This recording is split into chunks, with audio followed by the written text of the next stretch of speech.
Hello again, everyone. Good morning and welcome to another edition of Moneyline with Nancy. I am Nancy Naji. Africa, of course, is not short of ambition. The real question is whether Africa can finance that ambition. And looking at Africa's debt crisis through a conventional lens, the real story isn't just the billions that we owe, it is the architecture of that debt, the surging risk premiums, and our critical inability to capture internal value. Across the continent, governments are grappling with difficult balancing acts, rising debt service obligations, shrinking development assistance, tighter global financial conditions, and growing demands for infrastructure, jobs, healthcare, education, and climate resilience. The African Development Bank estimates that Africa can unlock hundreds of billions of dollars annually through stronger domestic resource mobilization, yet debt vulnerabilities remain elevated across many economies. So can Africa tax smarter, spend better, mobilize local capital more effectively, and reduce dependence on expensive borrowing? Why debt vulnerabilities remain a severe concern despite resilient continental growth. Joining me shortly after the break to dissect these critical questions is one of Africa's foremost development economists, Professor Kevin Oramah, Vice President and Chief Economist of the African Development Bank. Follow us across all our social media platforms and subscribe to the YouTube channel, Moneyline with Nancy TV. It is for more insightful conversations on the economy, business, markets, and public policy. We will take a short break now, and when we return, my guest will be joining me. Do stay. Out you come. With the shortage of brand new aircraft delivery across the world, Emirates decided to go it alone and refurbish over 200 of our existing planes at our own engineering facility. This makes it the largest retrofit program on the planet. For our customers, it means even greater consistency of a world-class product.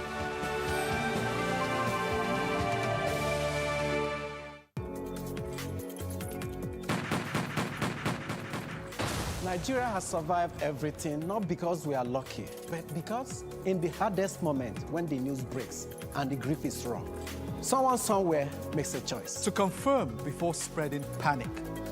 To empathize rather than assign blame. To hold when everything inside said, poof. For terrorism is not only the attack that sparks our outrage.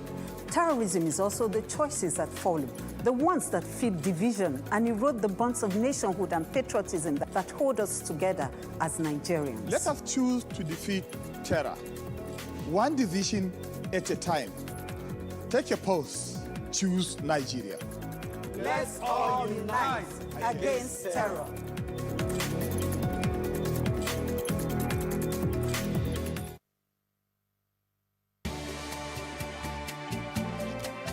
Out you come.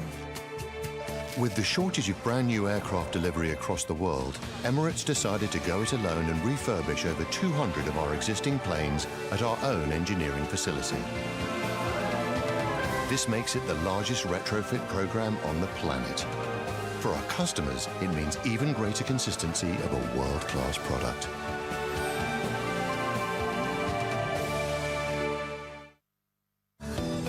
Abuja Investments Company Limited presents the Abuja Business and Investment Expo 3.0. More than an expo, it's the ultimate gateway to Africa's booming markets, powered by AICL, driving growth across the Federal Capital Territory and beyond. Theme: Building Nigeria's capital, investment as a catalyst for economic growth. Connect with industry leaders through keynote panels, workshops, and networking sessions. Keynote speaker, Dr. Emomo Tibi John Agama, DG Securities and Exchange Commission, SEC. Date: August 5th to 7, 2026. Time: 10 a.m. daily. Venue: Bola Ahmed Tinubu International Conference Center, Abuja. Accreditation: August 4th at the same venue. For inquiries and WhatsApp: 091-3500-1059. Email: abis@abujainvestments.com. ABIE 2026, brought to you by AICL. Trailing the blaze, setting the pace, driving the future.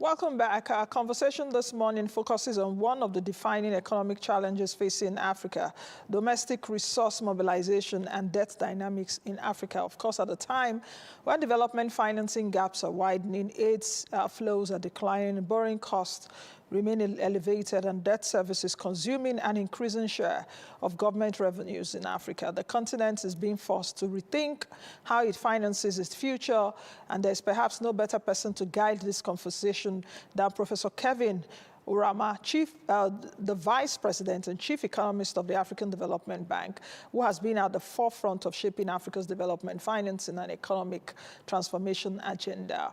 Professor Oramah, good morning, and thank you for joining us this morning on Moneyline with Nancy from Abidjan. It's good to see you again. Thank you very much. Good to have me. Yes, good to see you.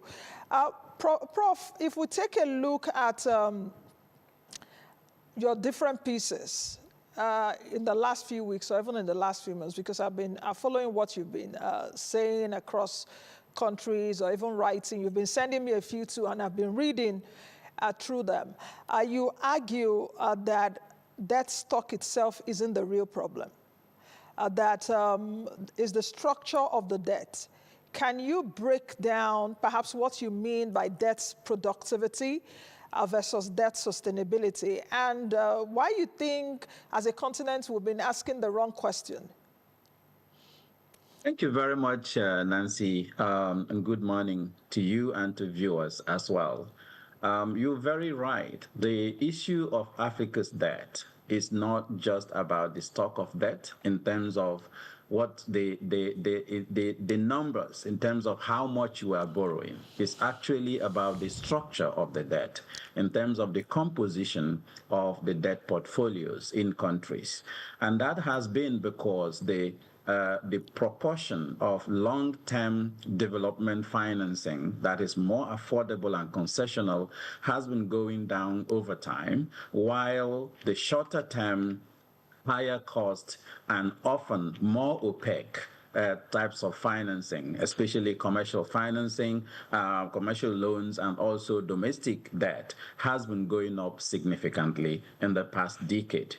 Why do I say that the debt stock is not the problem? When you look at the numbers, you see that the debt to GDP ratios on the continent has been going down from an average of about 63.4% in 2022 to now 62% in 2025. And we're projecting that it will keep going down even to around 61.5% in 2026, 2027.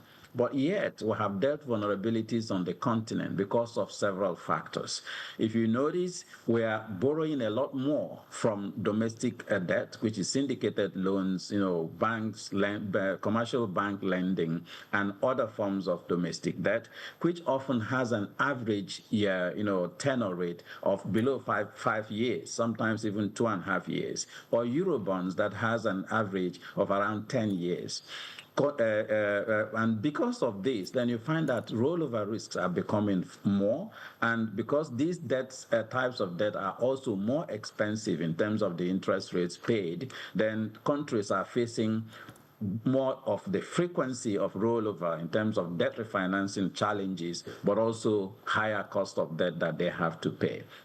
But this is not a problem that is created only because of Africa, but it's a structure of the global debt architecture that is creating the challenge. If you look at what the point you raised, the issue that Africa is paying a premium in the global financial markets because of several issues. Most of our publicly the denominated debt are foreign currency denominated, and because of that, it raises the issue about forex challenges for the continent.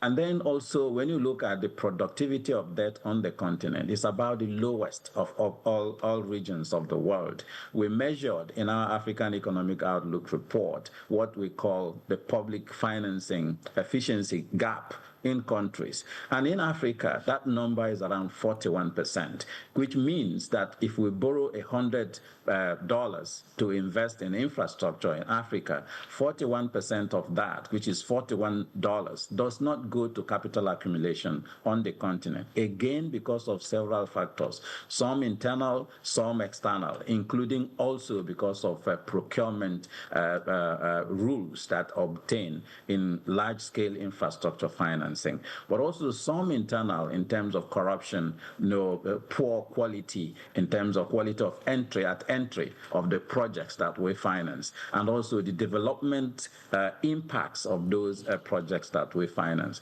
So it's not really much more about how much we borrow. It is more about what we borrow, where we are borrowing from, and what we use what we have borrowed in order to invest in. And then the development impacts of that borrowing with regard to impacts on public service delivery in Africa. And again, when you look at it, Africa is the lowest defaulter with regard to long-term infrastructure financing. And this is studies done by Moody's Analytics. But if you look at what I was talking about, the public financing efficiency gap, that number I told you, 41% for Africa, in other regions like Europe, it is 1%, which means that productivity of debt is much, much higher there than it is for Africa. And this is something that we need to fix. But then Africa prides itself for being the lowest defaulter with regards to long-term infrastructure financing at 1.9% compared to 2.6% in Eastern Europe and even 4.6% in Western Europe and Asia. That means we are prioritizing more of servicing our loans than paying for infrastructure, paying for development, investing in education, investing in health, and all those things that drives capital accumulation. So for me, the issue around debt on the continent is not about the quantum of debt. It is really much more about the structure of debt, and it's also about the quality of debt with regard to what we use the money for, that when we borrow. Because if we are using those debts productively, you are going to get returns on investment in terms of development dividends, and it will kickstart trust by citizens because they will see that development is happening, and that will lead to the other reverse of what is driving us to borrow, which is low domestic revenue mobilization. Because when citizens see that governments are delivering on public services and using resources prudentially, then they will be much more willing to contribute in governance by paying their taxes. And that is the second aspect of it, because our domestic revenue mobilization is lower than normal, where governments are constrained to have to borrow in order to do development. Thank you. Prof, yes, Prof, I've listened to you, and let me play the devil's advocate. Of course, we are all Africans. And for an African listening to you now from wherever or whichever country, and he's saying, why is Prof talking about the quality of debt, the structure of the debt, and what we use the debt for? That means we have a total debt problem. That means why should Africa go borrowing when we are not sure of what it would borrow and how it will use it? In different countries, of course, our debt to capital has increased. In Nigeria, for example, every Nigerian owes perhaps over 700,000 naira each. So an average African may not likely understand. Say, what is now Prof advocating? So just in granular form, explain to an average African watching and saying, what is Prof Anansi even talking about? And you giving like sort of leeway to policymakers. Now, the issue here is not about giving leeway or not giving leeway, because to do development costs money. And governments need the fiscal space in order to be able to invest in what needs to be invested in, both recurrent and capital expenditure. And because our domestic revenue mobilization in terms of what governments realize with regard to tax and non-tax revenues is lower than normal, at an average median about 16.5% in Africa, compared to around 25% or even more in several other comparator regions of the world. So governments cannot govern without resources because they will need to invest in infrastructure. Citizens will like to see the roads built, would like to have hospitals, education, investments in schools, and other things. And civil servants also need to be paid. But then the issue here is not about how much countries are borrowing. What I'm advocating is that when we borrow only for productive infrastructure, because we find that in Africa, an additional borrowing in terms of what we call debt productivity is very much lower than in other regions, where when a country borrows $1 more, it can 1% increase in debt can lead to 4.9% decrease in labor productivity or 4.6% decrease in total factor productivity. That simply means that our financing is not being used effectively to drive the objectives for which we mobilize domestic revenue and also the objective for which we borrow money in order to invest in infrastructure.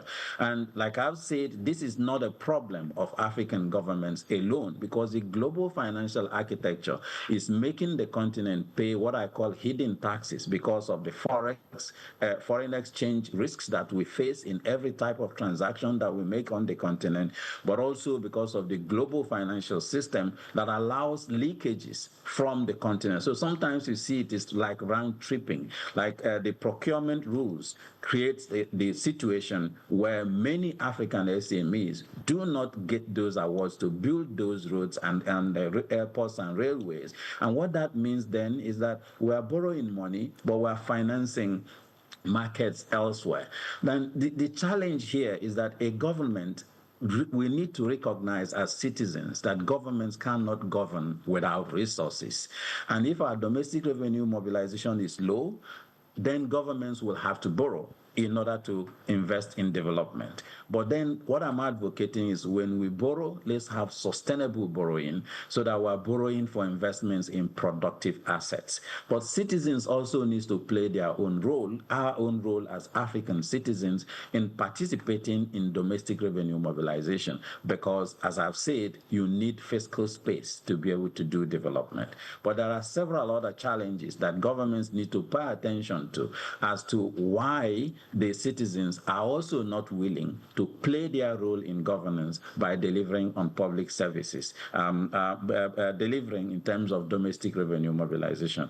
In our report, for example, we find out that the continent has a huge potential of over $469 billion of additional tax revenues that can be mobilized without increasing tax rate, simply by expanding the tax base, simplifying the tax administration, and also digitization to allow for transparency and accountability in the whole tax administration system. This is the role of citizens. But if citizens are not playing that role, then government will be constrained to go borrowing in order to do development. But again, citizens are telling us that one of the reasons why they are not willing to pay their taxes is because the social contract between citizens and governments are weak.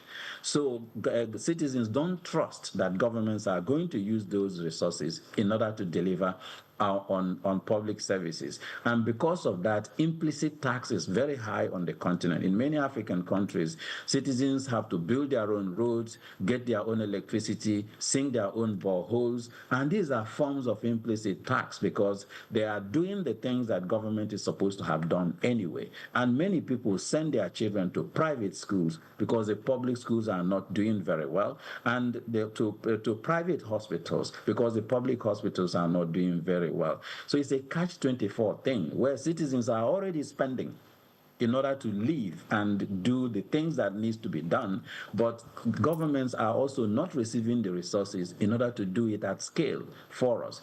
So my own recommendation is that contract between citizens and governments needs to be strengthened by governments being more prudent in how it uses resources, but also citizens being more willing in order to pay taxes so that governments will receive more revenue without having to go borrowing externally in order to do development. All right, Prof, if we take a look at this situation and say that if Africa doubled domestic revenue collection tomorrow, for instance, without changing the governance quality and the expenditure efficiency right now, do you think we'll be better off as Africans? Do you think, now, assuming they just take what you're saying now, tomorrow, without changing, do you think we'll be better off? Like I said, it's a catch-24 thing. You can't do one without the other. I always say, and I think I've told you this before, Nancy, Yes. I see capital flowing like water. Money only flows to water only flows to where you dig ponds. You know, in the villages, we have ponds to collect water when the rain falls. The bigger your pond, the more the water you collect. But if your pond is leaking, it doesn't matter how much water you collect because it will drain anyway. So it's two sides. Governments need to make sure that the pond does not leak.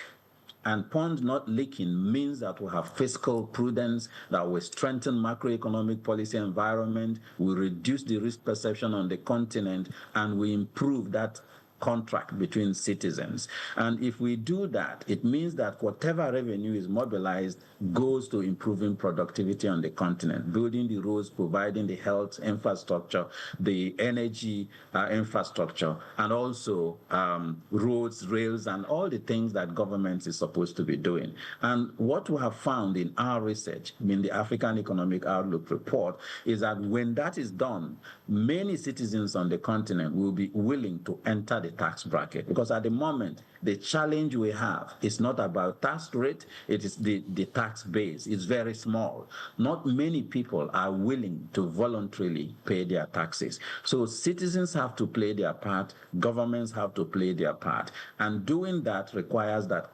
accountability. We strengthen our supreme audit institutions so that we take accountability, transparency, and rule of law seriously, so that on both sides there is consequence management if one defaults in their own roles, both citizens and governments alike. Prof, it's been estimated that we have billions of dollars in untapped revenue, assuming, of course, tax administration works. But if you take a look at illicit financial flows, that alone is estimated to about $90 billion a year leaving the continent. So which leak do you fix first? Is it the collection or the bleeding? Okay.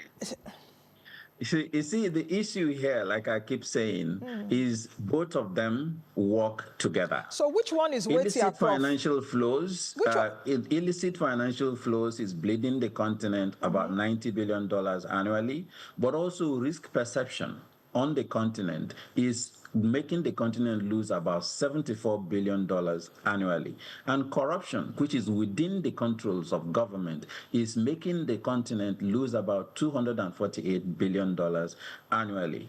But the global tax architecture is also creating a loss of about $270-something billion annually. So wherever you look at it, we're seeing that better investments in good governance, good macroeconomic policy management, rule of law, and accountability systems can get the continent to save about $587 billion annually.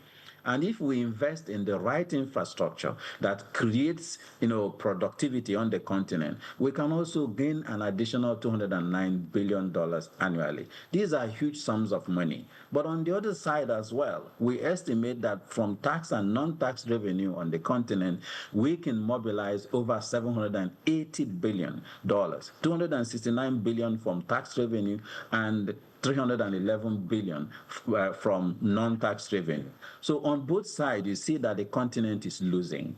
The citizens need to play their part. The governments also need to play their part. So this is not an either-or. It is us coming together as a continent to decide to make Africa's capital work better for Africa's development. Because at the moment, you cannot tell a government not to pay salaries because people will be on the streets. But if domestic revenue is not there, then the government will have to borrow in order to pay salaries.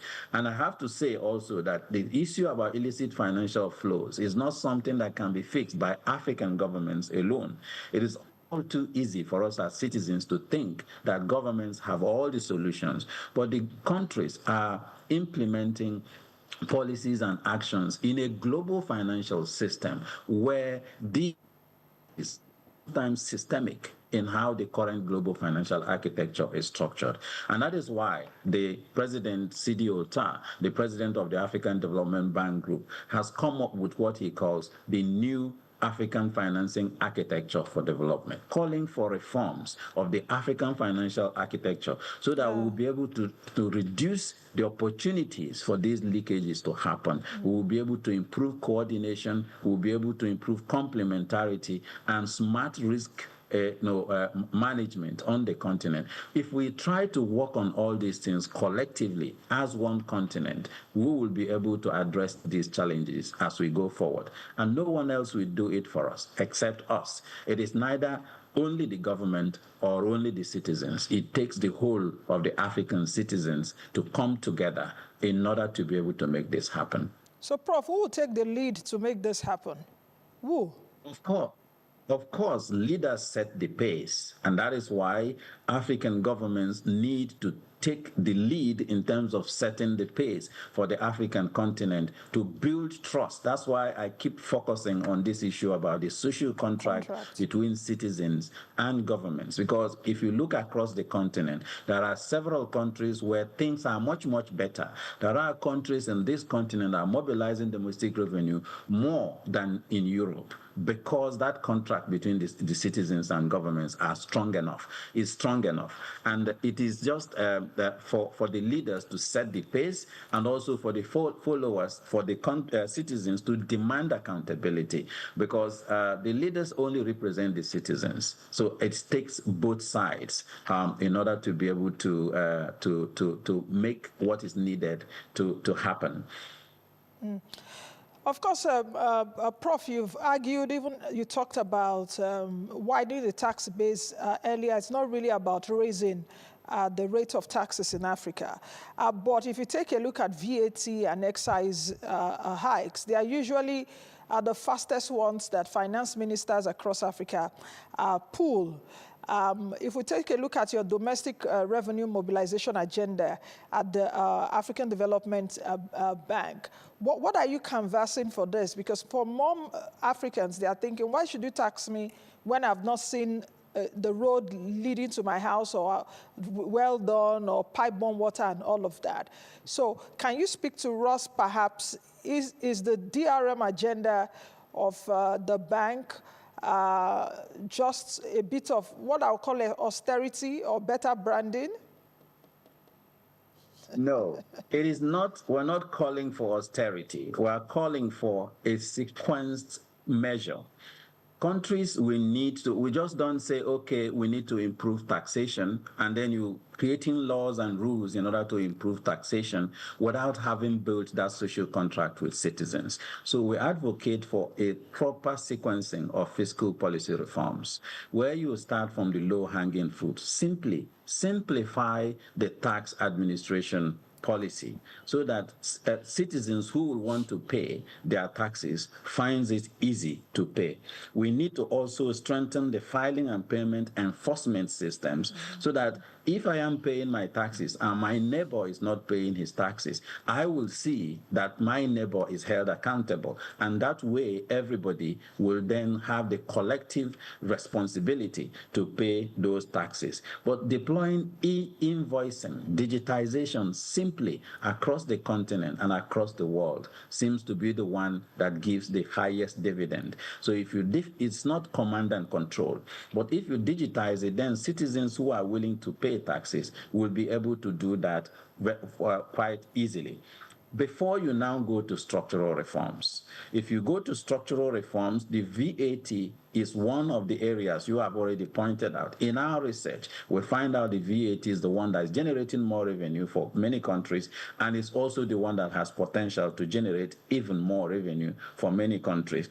And the personal income tax, the indirect taxes are doing better on the continent than the direct taxes. So you need to look at your country. Each country needs to look at its own tax architecture and see where the low-hanging fruits are and how the citizens' trust in government needs to be strengthened more before we go into the longer-term, policies like removing subsidies and some of these other ones that has strong fiscal, what you call austerity, has strong financial impacts on SMEs and on households and so on. Because if this is happening when you have already built trust with the citizens and you have always also strengthened the public finance management systems in the countries, then it will lead to better productivity. And this whole thing is a virtuous cycle. When you have good policy management, you build trust with your citizens, and then your citizens mobilizes more domestic revenue. You will not rely on external financing even more, and you have more and more resources even to do better as you keep going forward. So it's not a linear process. It's a circular flow that happens, and that is why in the issue of taxation, you have to look at it very carefully within the context of the country to meet where the political environment is, where the social environment is, and also where the stage of development that you have. For example, you have many countries in Africa where the informal sector employs about 86 to 90% of citizens, and formalizing that informal sector alone can mobilize over 125 billion in revenue for countries. But again, you don't just jump and say, oh, let me formalize this sector, because we need to understand why are those businesses informal in the first place. What is it that government will need to do in order for them to willingly enter the formal activities in the market? So it's a very careful thing. It's not either or. And it's not the way I always see it discussed. Citizens point hands at governments. Governments create rules to get citizens to pay taxes alone. It has to be a nationwide awareness creation and understanding that by paying taxes, I am improving my own livelihood. And government understanding that by using the fiscal space prudently, while also improving trust for government, for citizens to pay even more taxes, and then we'll have to rely less on external borrowing, and we'll be able to have more and more to do development without having to rely on debt, which, as we have explained, is actually not very positive for the continent in terms of the quality of debt and also the productivity of that debt as we go forward. And then when you borrow, you make sure that you are borrowing for bankable projects, that you have clear assessments of its development additionalities, and it's going to lead to revenues that will be able to pay off to service itself instead of borrowing to service another debt, which is now increasingly happening. So I think the whole issue here is about balancing. It's about sequencing. It's about understanding your market, on building trust with your citizens, and being able to know that the continent do have actually the resources internally that it requires. Okay. Like I was saying, $469 billion from tax revenue, additional without increasing tax rate, $311 billion in non-tax revenue that can be collected just by adopting best practices, what other regions are already doing. But you also think about the leakages, which we estimated about $587 billion. If we just addressed all these things, the continent has more than that $1.3 trillion will require to be able to address the whole of the SDGs on the continent. Okay. And nobody else will do it for us. Only us as Africans need to come together as citizens and as governments and public servants in order to do this.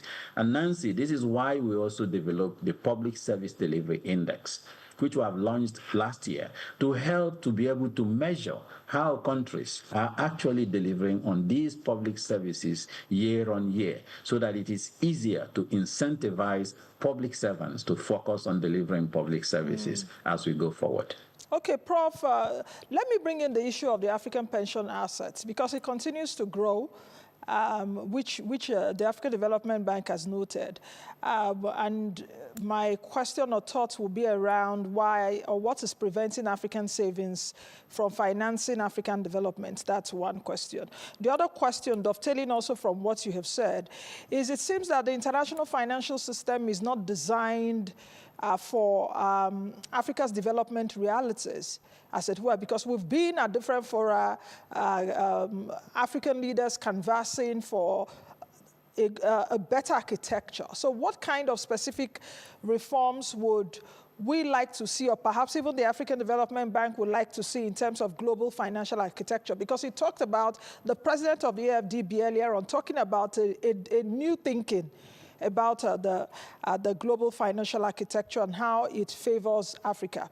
The third question, Prof, I hope you are able to follow me because I'm looking at the time also, is it seems that African governments find it easier to borrow billions offshore, you know, and it comes at a premium or at a risk. So how can we navigate that? Okay, the first question in terms of what how Africa needs to do with regards to the global financing architecture. You know, quite often as Africans, we go out to the global community and it's more like we complain about what is not right. More increasingly, I think we should be thinking about what we can do internally within the existing architecture to improve how Africa's own capital can work better for Africa's development. And I say this because last year in our AEO, the African Economic Outlook report, we demonstrated clearly that this continent has more than enough resources to be able to do its own development internally, without having to rely extensively on global financial flows, because global financial flows, as you can see, is going down. ODA has gone down by about 17% on average last year and will continue going down as countries also are struggling to be able to finance their own domestic needs, security, you know, and many other things, the energy and all these things that you see, especially as the global financial system is fragmenting. So focusing back home is more important than thinking of how the global financial system should reform. That doesn't mean we should not be advocating as part of the global community that a reform is necessary. But this is why I really love the approach the President Sidi Ota has come with to the African Development Bank with, which is Africa reforming its own financing architecture, the new African financing architecture for development.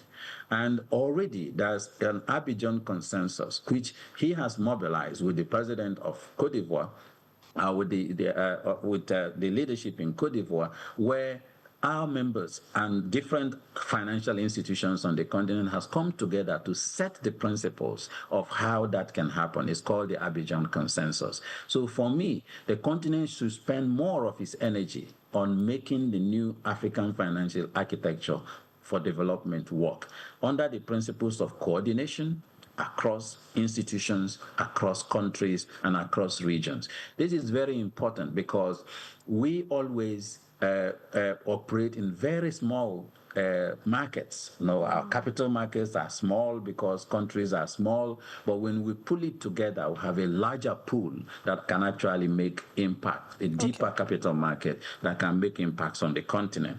So financial integration, interoperability of systems, there are several things that needs to be done to make that happen. And the bolts and nuts of that are already being worked out in the new African financial architecture.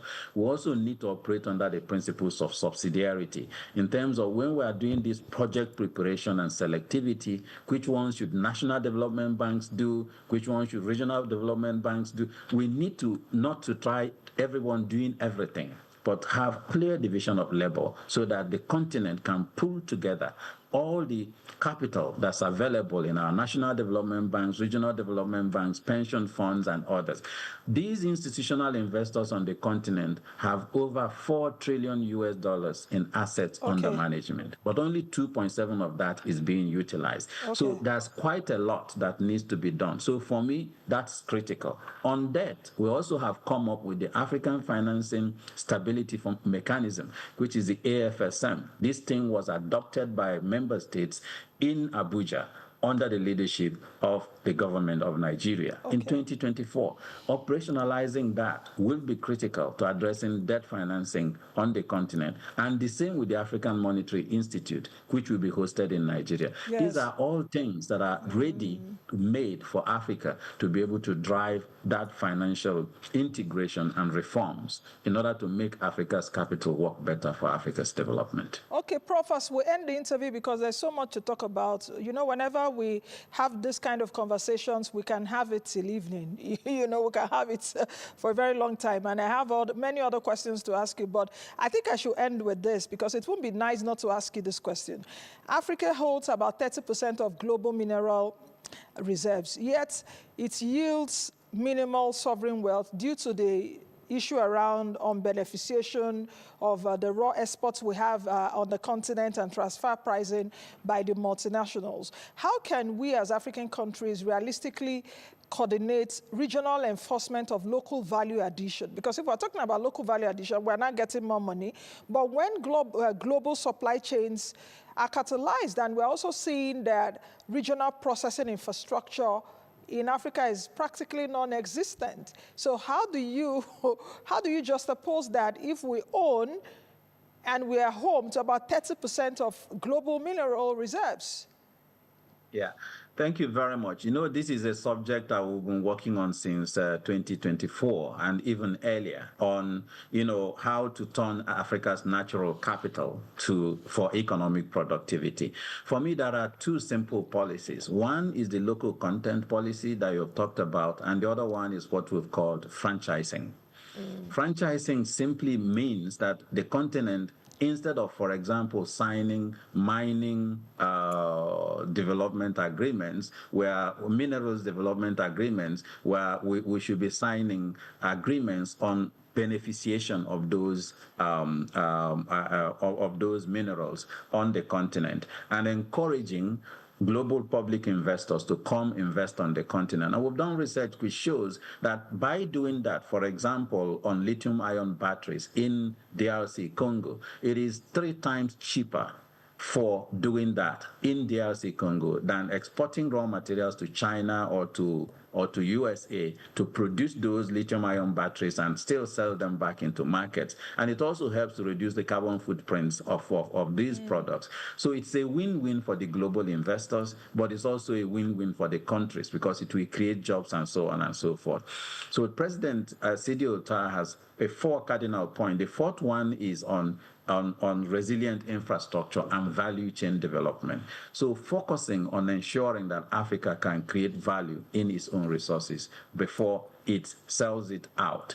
And again, it is simply political will that is necessary for us to be able to do that, not to get the short-term gain of selling raw minerals, but to invest in building those manufacturing plants that will allow for beneficiation to happen on the continent. And I'm happy to tell you, Nancy, it's now happening across in several African countries where those negotiations are happening. And we have the Africa Legal Support Facility established by the bank to help the countries in the legal contracting that allows for us to trap such value within the continent before we export them.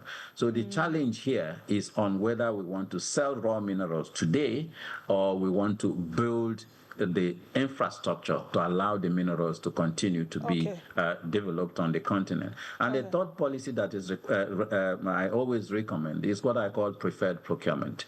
So that if African countries, for example, recognize that if we build a factory in light manufacturing or even e-vehicles that is happening in Uganda, in several African countries, that we are buying our own products, and then it will support private sector in investing in value addition to our own resources. But if we continue to prefer foreign products, the demand for those products in the continent will be low, and then it will not make business sense for people to invest. So there's quite a lot of things that we need to do, supply side policies, demand side policies that we need to do, and things government needs to do, and things we also as citizens need to do. If you think about me or you, how much of what you are using is African? Because we cannot expect value addition if there's no demand. Demand and supply shapes markets. So if we decide to be preferring foreign products instead of African products, we're simply making a statement that we don't want value addition on the continent. I think we'll just leave it at this, Prof. Let's anchor at this point because I'm being tempted to continue to have this conversation with you, but we will continue next time, definitely. Thank you, as always, for showing up whenever you're being invited. Thank you very much, Prof. And have a good day. Thank you. Thank you very much for having me. Thank you. Bye. All right, I've been speaking with Professor Kevin Oramah, who is the Vice President and Chief Economist of the African Development Bank. Let's take a quick break, and when we return, we'll try as much as possible to keep you up to speed with what's happening in the world of business. Every day, across forests, highways, towns, and villages, brave men and women stand watch so that Nigeria can sleep. They leave their families behind, confront danger head-on, and make sacrifices many of us will never see. Yet, the enemies of our nation continue their assault. They target our children. They murder innocent citizens. They force families from their homes. They turn thriving communities into places of fear and uncertainty. Their goal is simple: to break our spirit, divide our people, and steal the future of our nation. But Nigeria is stronger than terror. As we demand greater accountability, stronger security measures, and more effective action from those entrusted with our safety, we must also play our part. Support our security forces, salute their gallantry, stand with those who stand for us. If you see something, say something. Let us be our brother's keeper. We must never surrender to fear, despair, or hopelessness. This is not the time for division, not by tribe, not by religion, not by region, not by political party. Because terror recognizes no ethnicity, no faith, and no ideology. Its enemy is all of us. And together, united as one people, we can defeat it. For our children, for our communities, for our future, for Nigeria. Join the movement. Stand for our country. Stand for one another. Hashtag Unite Against Terror. Out you come. With the shortage of brand new aircraft delivery across the world, Emirates decided to go it alone and refurbish over 200 of our existing planes at our own engineering facility.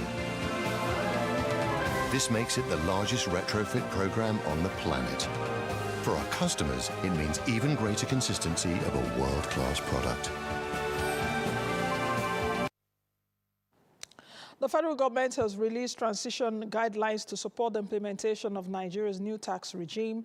The Minister of Finance and Coordinating Minister of the Economy, Taiwo Oyedele, said the document provides a clear framework for moving from the old tax system to the new one. The guidelines cover tax returns, assessment, audits, investigations, disputes, and enforcement actions. He also addressed the administration of income taxes, transaction taxes, development levies, tax incentives, and record-keeping requirements during the transition period. The Ministry of Industry, Trade and Investment, Dr. Jumoke Oduwole, says the Nigerian Industrial Policy 2025 has attracted more than $380 million in strategic financing within the first 90 days of implementation. The ministry also reported skills training for 620 youths and artisans as part of efforts to boost industrial productivity and job creation. According to the progress report, plans are advancing for a proposed 350 billion naira MSME development fund, while 400 youths received mechatronics training and 220 artisans were trained on the specialized skills program. The federal government has unveiled plans to raise 200 billion naira in share capital for the proposed Cooperative Bank of Nigeria. Speaking at a stakeholder engagement in Kaduna, the Minister of State for Agriculture and Food Security, Aliyu Abdullahi, said the bank will boost financial inclusion and support farmers, artisans, and small businesses. Government plans to mobilize at least 10,000 cooperative societies nationwide to fund the project. Under the proposed structure, cooperatives will hold 65% equity, institutional investors 30%, while employees will own the remaining 5%. The Development Bank of Nigeria has secured 200 million euros financing facility from the European Investment Bank Global to support micro, small and medium enterprises as well as mid-sized businesses. The fund will target key sectors including agriculture, renewable energy, digitalization and innovation. According to the EIB, the facility will be channeled through local financial institutions to assess improved access to finance, drive private sector growth, support job creation and advance Nigeria's green and digital economy. The NNPC Limited and independent marketers imported 182.9 million litres of petrol in May, a 59.5% jump from 111 million litres brought in April. That's just 12% of the 1.456 billion litres supplied to the market last month. Dangote Refinery covered the rest 88%, or about 1.28 billion litres, producing 44.7 million litres daily, while all three NNPC refineries remain idle. The regulator says Nigerians consumed 1.38 billion litres in May, averaging 46 million litres a day. The numbers land in the middle of a court fight, Dangote challenging fresh import licensing in federal high court, arguing they violate the Petroleum Industry Act as NNPC fires back, accusing Dangote of trying to kill competition, and Aliko Dangote himself alleges a mafia of fuel importers is fighting to protect the old trade flows his refinery tries to disrupt. Over to market news now. The Nigerian Exchange has raised the bar for how stock prices move. Under a new rule book, equities are now split into 3 groups by price, and each group needs a minimum trading volume before its price can shift. Stocks above 1,000 naira need at least 10,000 shares traded. Those between 500 naira and 1,000 naira need 50,000. Stocks below 500 naira now need a full 100,000 shares to move the market. No implementation date yet, but traders warn this could slow price discovery in less active stocks. All right, let's move a bit to the markets. Let's just use a few seconds to tell you how the markets are shaping up. The message, of course, is clear in the financial space that there's no shortage of cash in the financial system. Banks have liquidity. The big question now is where that money finds its next home. For the Treasury bills market, we saw it remaining under pressure yesterday. Investors appear to be repricing their expectations, while in the bond market, sentiment remained cautious. The market is essentially asking one question: how much more supply is coming? And until there's more certainty of government borrowing requirements and auction outcomes, many investors are unwilling to take large positions. For the interim peace agreement between the United States and Iran, it provided some kind of relief to global markets. Reports that Saudi oil tankers successfully transited the Strait of Hormuz helped reduce fears of a major disruption to global energy supplies, but investors are still remaining cautious after follow-up talks in Switzerland were called off, reminding markets that geopolitical risks have not completely disappeared. As a result, we saw that Nigerian euro bonds traded on a mixed but generally positive note. In the foreign exchange market, the naira recorded a modest depreciation to 1,363 naira 30 kobo to the USD. The local bourse declined yesterday 1.27%. Markets have started trading as at 9 a.m. This morning, but if we're still looking at how the market has performed year to date, about 52.78%. So the big story yesterday was that of Dangote Cement, a massive block trade of 70 million shares, worth about 81 billion naira change hands, and that was, of course, not retail money. It was institutional money making a strategic move. On the corporate front, Cornerstone Insurance announced announced a court-ordered meeting of shareholders and also declared a final dividend of 28 kobo per share. Nymeth Pharmaceuticals also fixed June 25 for its annual general meeting. Globally, Wall Street's rebounding strongly. Investors are appearing to look past recent Federal Reserve concerns. European markets are a bit mixed in early trade this morning. The Nikkei 225 of Japan reached another record high. Brent crude moving above $80 a barrel. WTI at $78 a barrel. Gold, on the other hand, extended its losses as a strong dollar and expectations of a tighter monetary policy reduced demand for the safe haven metal. So the takeaway this morning is simple. Liquidity is plenty. Investors are cautious. Fixed income markets are focused on supply. Equity investors are taking profits but remain engaged. Global markets are taking their cues, of course, from geopolitics and central bank policy. And of course, in this environment, all you need is clarity. Clarity is the most valuable asset of all. Like I always say, information is everywhere, but insight is rare. And this program, Moneyline with Nancy, provides you with that insight every Monday to Friday, 10 a.m. now on this channel, no longer 11 a.m. So please tell everyone that is now 10 a.m. your favorite business program on this channel. And that's it on today's edition of the program. And of course, this week, on behalf of the team and I here in Abuja, have a wonderful day and a wonderful weekend. I will see you on the other side of Monday, God willing. Be the best you can be, but the change that you want to see. I am Nancy Nnaji saying bye for now.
The stories now break online.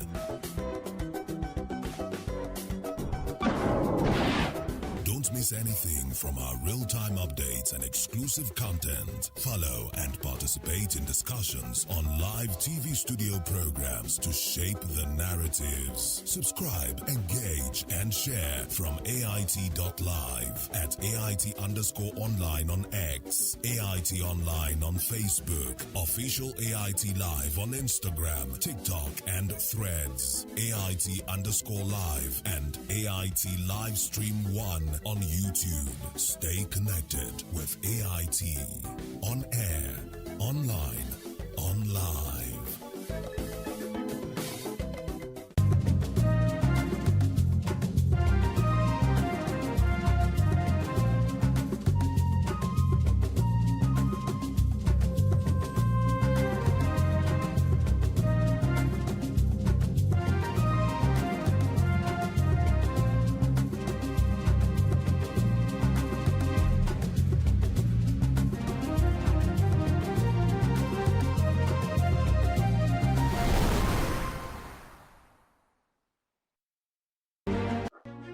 Good day wherever you're watching.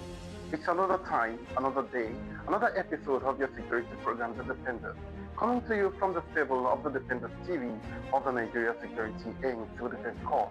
And the program is aimed at highlighting the achievements of the Corps under the leadership of our Commandant General, Professor Hamid Abubakar Howdy, MNI OFR. The precondition to freedom is security, and on the program we'll be giving you security talk, security tips, security enlightenment, and every other security-related issues. I am Babawali Abdullahi. Join us for The Defenders, the show that ensuring a safer, stronger, and more prosperous Nigeria for all.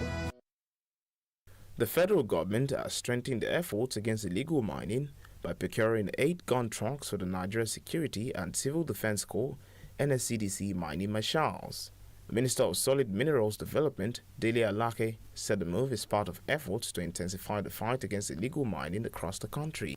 It disclosed that over 300 illegal miners have been arrested and more than 150 prosecuted since the unit was established. This is to assure the Nigeria Security and Civil Defense Corps, the mother agency of the mine marshals, that we shall continue at ministerial level to ensure that we put all necessary things in place to smoothen your operations and to assure you of our support, both materially, psychologically, politically, and economically, for you to succeed. What we are commissioning here today are the 8 gun trucks. That's a snippet of it. That is just the beginning of it. We have greater plans.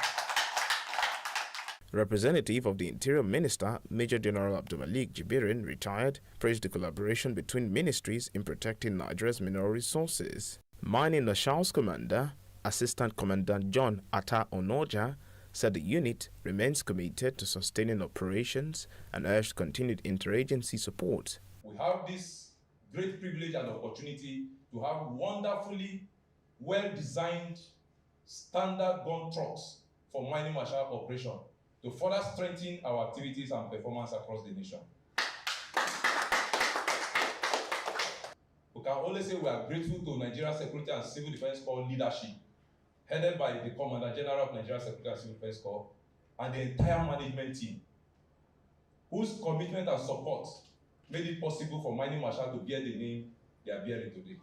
The Minister of Solid Mineral Development, you have done creditably well for us by all forms of support that we have gotten, especially necessary logistics that will take our activities from our immediate environment towards every nook and crannies of this country. The federal government says the initiative will help boost national revenue and reduce illegal exploitation of solid minerals. The men of the mining marshals have been doing a tremendous work of sending the right signal to the mining sector in Nigeria. Illegal mining operations are no longer condoned as was the situation before the advent of this government. My name is Dele Alake, and I'm the Minister of Solid Minerals Development. Keep watching The Defender by the Nigerian Security and Civil Defense Corps. It's the best. Under press development of this country. Nigerians expressed concern over the infiltration of suspected foreigners as part of the reason for rising insecurity in the country. Officers of the Nigeria Security and Civil Defense Corps in Ogun State have intercepted 2 buses conveying 19 foreign nationals at Idona community. The commandant of the corps in the state, Remilekun Ekudayo, while parading the suspects in Abeokuta, said the corps received a distress call from community leaders around 8:25 p.m. about 2 buses conveying unknown persons into the community. She stated that preliminary findings show the group are 19 Ghanaians national, comprising 12 men and 7 women. Regarding the suspicious movement of 2 buses conveying unknown individuals into the area. According to information received, the buses had arrived in the community at about 8 p.m. and attracted attention when disagreements reportedly arose between the occupants and the drivers. The situation prompted concerned community leaders to make inquiries, during which it was observed that the occupants were foreign nationals. The commandant added that one of the suspects, a 28-year-old Divine Kweku, confirmed that they relocated to the area to market a product and that a local agent arranged a 3-bedroom apartment for them, requiring further investigation. This includes the circumstances surrounding the group's relocation, the choice of destination, the mode of transportation, and other observations made during the screening process. Consequently, the command considers it necessary to thoroughly verify the identities, immigration status, purpose of relocation, and other relevant circumstances surrounding their movement into Ogun State. She commended the residents for alerting authorities instead of taking the law into their own hands and urged them to maintain vigilance across the state. Every nation has a turning point, a moment when ordinary people rise to extraordinary purpose, not because they were asked to, but because they had to. For Nigeria, that moment came in the heat of conflict, when our unity was shaken and our people stood exposed. The year was 1967. The Civil War has just begun, but even in the darkness, light emerged. From the rubble and fears, a group of brave Nigerians chose not to run. They chose to protect. No ranks, no rifle, only courage and convictions that every life matters. That was the beginning of what would become the Nigerian Security and Civil Defense Corps, NSCDC. From those humble efforts in Lagos, a volunteer force took shape, guiding citizens through sirens, shelter, and survival. By the 1970s, the movement gained structure, becoming the Lagos Civil Defense Committee, educating the public on emergency response and civil protection. In 1984, it became the National Civil Defense Organization under the Ministry of Internal Affairs, now Ministry of Interior, playing vital role in disaster response, civil education, voluntary safety campaign across Nigeria. Still informal, still underfunded, but deeply respected. In 2003, the National Assembly passed the NSCDC Act No. 2, legally establishing the Corps as a paramilitary institution empowered to protect lives, properties, and national infrastructures. The Act was later amended in 2007, further strengthening the Corps with authority to bear arms, make arrests, with or without warrants, and collaborate with other security agencies. From volunteers to professionals, from whispers of hope to a structured civic shield, A corps born from crisis, now standing for peace. Under the pragmatic leadership of Professor Ahmed Abubakar Audi, MNI, OFR, the first professor to serve as the Commandant General, NSCDC entered a new era. Stronger training, smarter operations, and deeper community engagement. Across Nigeria, we now operate with discipline and direction through the elite formations like Agro Rangers, Safe School Initiative, Disaster Management, Anti-Vandalism, Female Squad, Mining Marshals, and Special Intelligence Squad, all serving with civility, compassion, and courage. Beyond our borders, NSCDC is a proud member of the International Civil Defense Organization, ICDO, with its global headquarters in Geneva, Switzerland.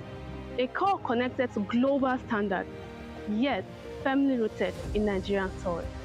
From the ashes of 1967 to the strength of today, our journey has been shaped by sacrifice, guided by service, and anchored in trust. We are not just a corps in uniform, we are your neighbors, your defenders, your bridge between peace and panic. We are the Nigeria Security and Civil Defense Corps, defending the defenseless. In its proactive efforts to combat crime, Ondo State Command of Nigeria Security and Civil Defense Corps (NSCDC), under the leadership of Commandant Oluyemi Ibiloye, has arrested 7 suspects for illegal blasting activities involving explosives in Akure. Acting on credible intelligence, operatives of the command's Mines and Steel Unit, in collaboration with the Federal Ministry of Mines, aided by Engineer Mayowa Omoshibi, on Thursday arrested the suspects at the Agbobo area along the Ilesha-Akure Owo Expressway, Akure. Preliminary investigations revealed that the suspects, all male, were engaged in illegal blasting operations using explosives without the necessary authorization and permits, contrary to the relevant mining and explosives laws. The suspects, all residents of Akure, was indigenous of different states. The press release issued by the command spokesperson said that the operation further underscores the strong and effective collaboration between the command and relevant stakeholders in the mining sector within the state. The synergy has significantly enhanced intelligence sharing and enabled rapid intervention in critical situations. He maintained that NSCDC Ondo State Command remains committed to safeguarding lives and properties, and we will continue to collaborate with sister security agencies to combat illegal mining, unlawful blasting activities, and related crimes.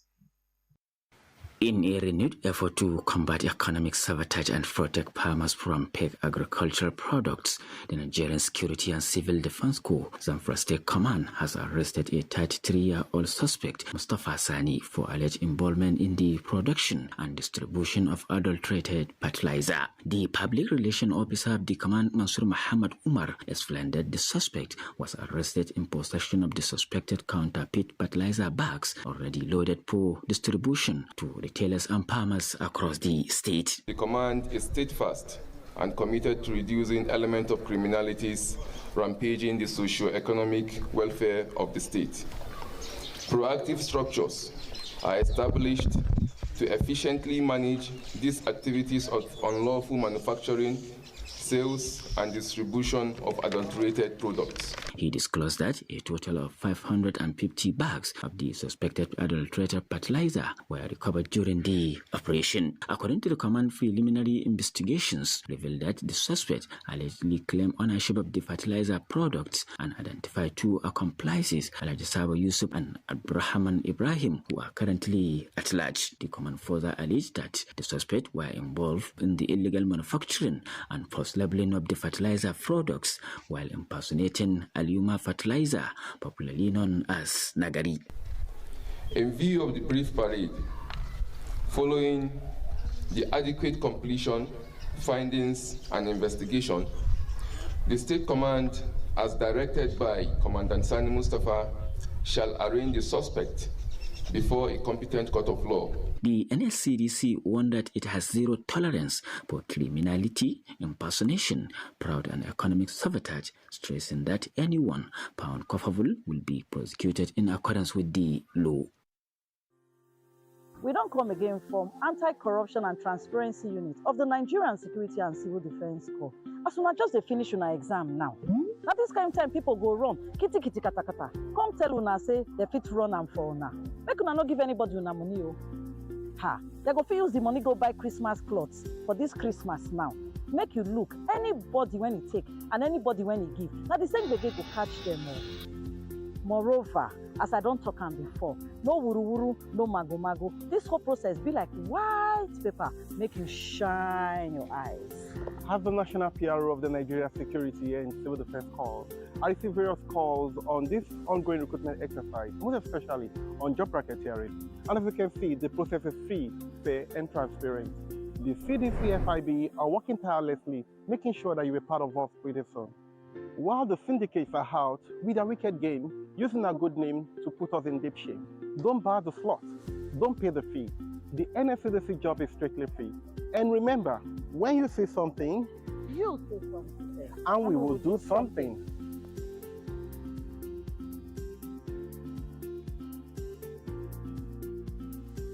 The Nigeria Security and Civil Defense Corps has cracked down illegal immigrant camps, arresting 4 suspected inter-border criminals linked to a fraudulent network marketing scheme and human trafficking in Lagos. The commandant of the service in Lagos, Adedotun Keshinru, says the suspects operating camps within Badagry Division are 3 Togolese and 1 Beninois, while 17 victims were rescued.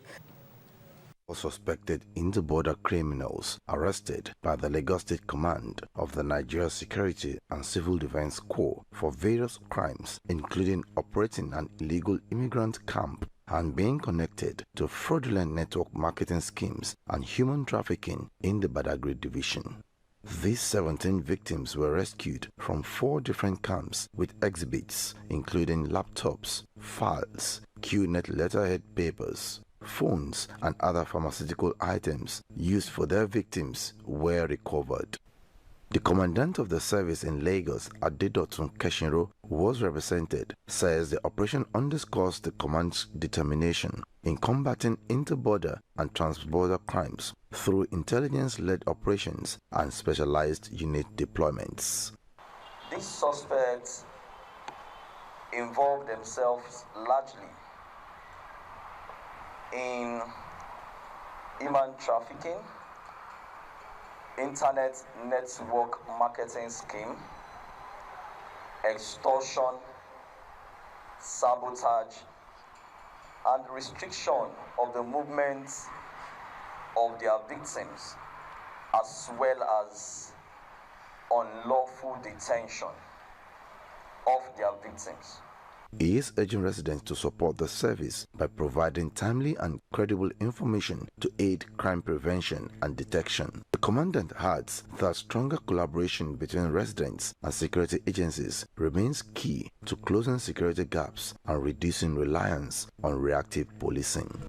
The Nigeria Security and Civil Defense Corps, NSCDC, Kwara State Command, has arrested a 21-year-old suspect, Soli Mujib, over the alleged kidnapping and murder of a 60-year-old electrical technician, Olariwaju Afolabi, in Ilorin. State Commandant Abbas Mohammed disclosed this while briefing journalists at the command headquarters. He disclosed that the victim was declared missing after leaving home on June the 7th to inspect an electrical project and never returned. According to the NSCDC, the victim's family later received a ransom demands of 2 million naira from his mobile phone and eventually paid 120,000 naira following instructions from the caller. The command says intelligence-led investigations, digital tracking and financial transaction analysis led to the arrest of the suspect, who reportedly confessed to the crime during interrogation. The suspect allegedly admitted luring the victim to an uncompleted building in Kangile area of Ilorin, where he killed him before using his phone and SIM card to demand ransom from family members. NSCDC says the suspect later led operatives to a shallow grave believed to contain the victim's remains, while investigations continue ahead of his transfer to the appropriate security agencies for further action. The family of the deceased are demanding justice. He attacked and killed the victim, took possession of his phone and SIM card, and subsequently used the victim's phone to demand ransom from the family. In the course of the investigation, the suspect led the operatives to the scene of the incident at Kongile, Kulende area, Ilorin, where a shallow grave suspected to contain the victim's remains was discovered. The victim's mobile phone and SIM card were also recovered. The case is still under investigation, and upon conclusion of preliminary findings, it will be transferred to the appropriate security agency for further investigation and prosecution. It's true. What led you into that? Money. Money? Yes. So you made like how many million are you looking for? 2 million. 2 million. Who advised you to do this? No, sir. Nobody? Yes, sir. I want justice for my dad, sir. He has been working with my dad for just a few months now, according to what I know. And if he needs food to eat or anything, my dad provides for him and do all sorts of things like that. Security is the collective responsibility of every citizen. No service has a monopoly of any strategy. Now that the 3 C's are conspicuously noticed among security agencies: collaboration, cooperation, and coordination, I'd like to enjoin all security agencies to strengthen this collaboration so that together we can provide safety and security for Nigerians and for Nigeria. My name is Professor Ahmed Abubakar Audi, OFR MNI, Commandant General, Nigerian Security and Civil Defense Corps. Please keep watching The Defenders. My name is Olatunji Disu. I am the Inspector General of Police. I am here today to cement the relationship between us and the civil defense. The people are the bosses. Keep on watching The Defenders. Say something. Please say something. Bye for now.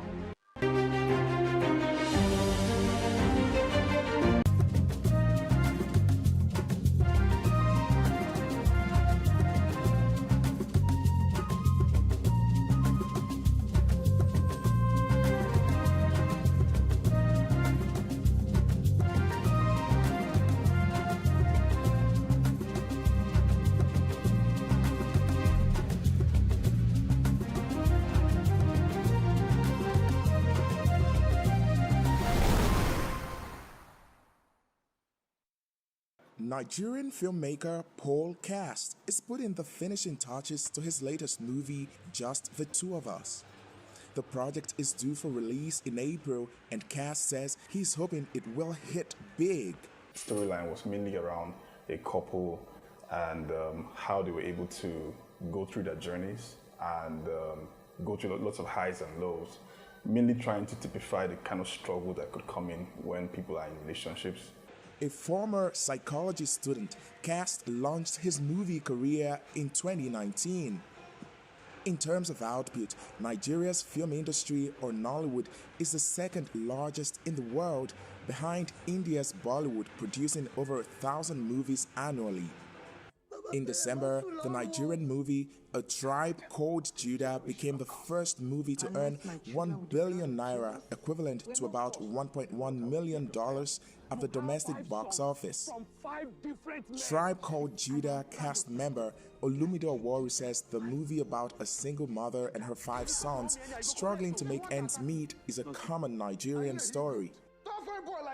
I think everybody that saw the movie just saw a bit of themselves in terms of just wanting to do whatever it takes for your mom to be happy and comfortable. Cast says the success of the movie Lionheart, directed by Genevieve Inaji, which became the first Nigerian film to stream on Netflix in 2019, also inspired filmmakers. We actually didn't have avenues of distribution like that, but ever since Genevieve came up and did Lionheart, and it just opened up, the door to Netflix and other streaming platforms. It just made people see possibilities.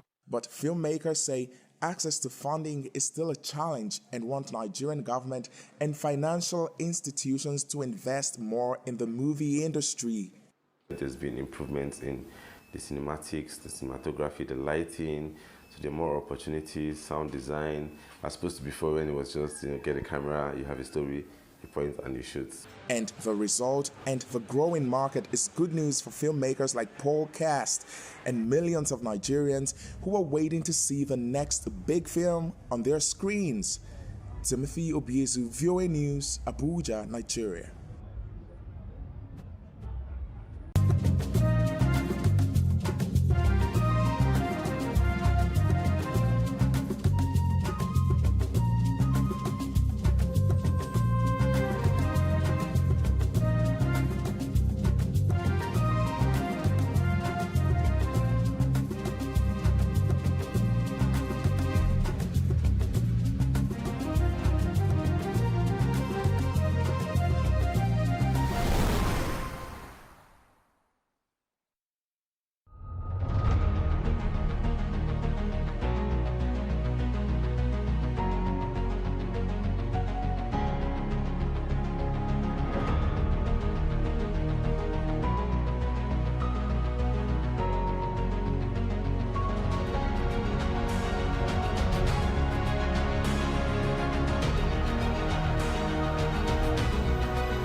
Welcome once again to The Sage. As usual, as always, thank you for being with us. Without you, our journey would be a lonely one indeed. A few weeks ago, we took you back to a promise we had made, which was to keep you abreast of the progress of our Global Entrepreneurship Program through the year. And so within the past 3 to 4 weeks, we have taken you through the many things we have indeed already achieved this year. We've selected a new batch of entrepreneurs.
We've put in place a strong team of facilitators,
We've indeed conducted, using these skilled facilitators, the first capacity building workshop.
It's been a lot of work, but we're so proud of our achievements.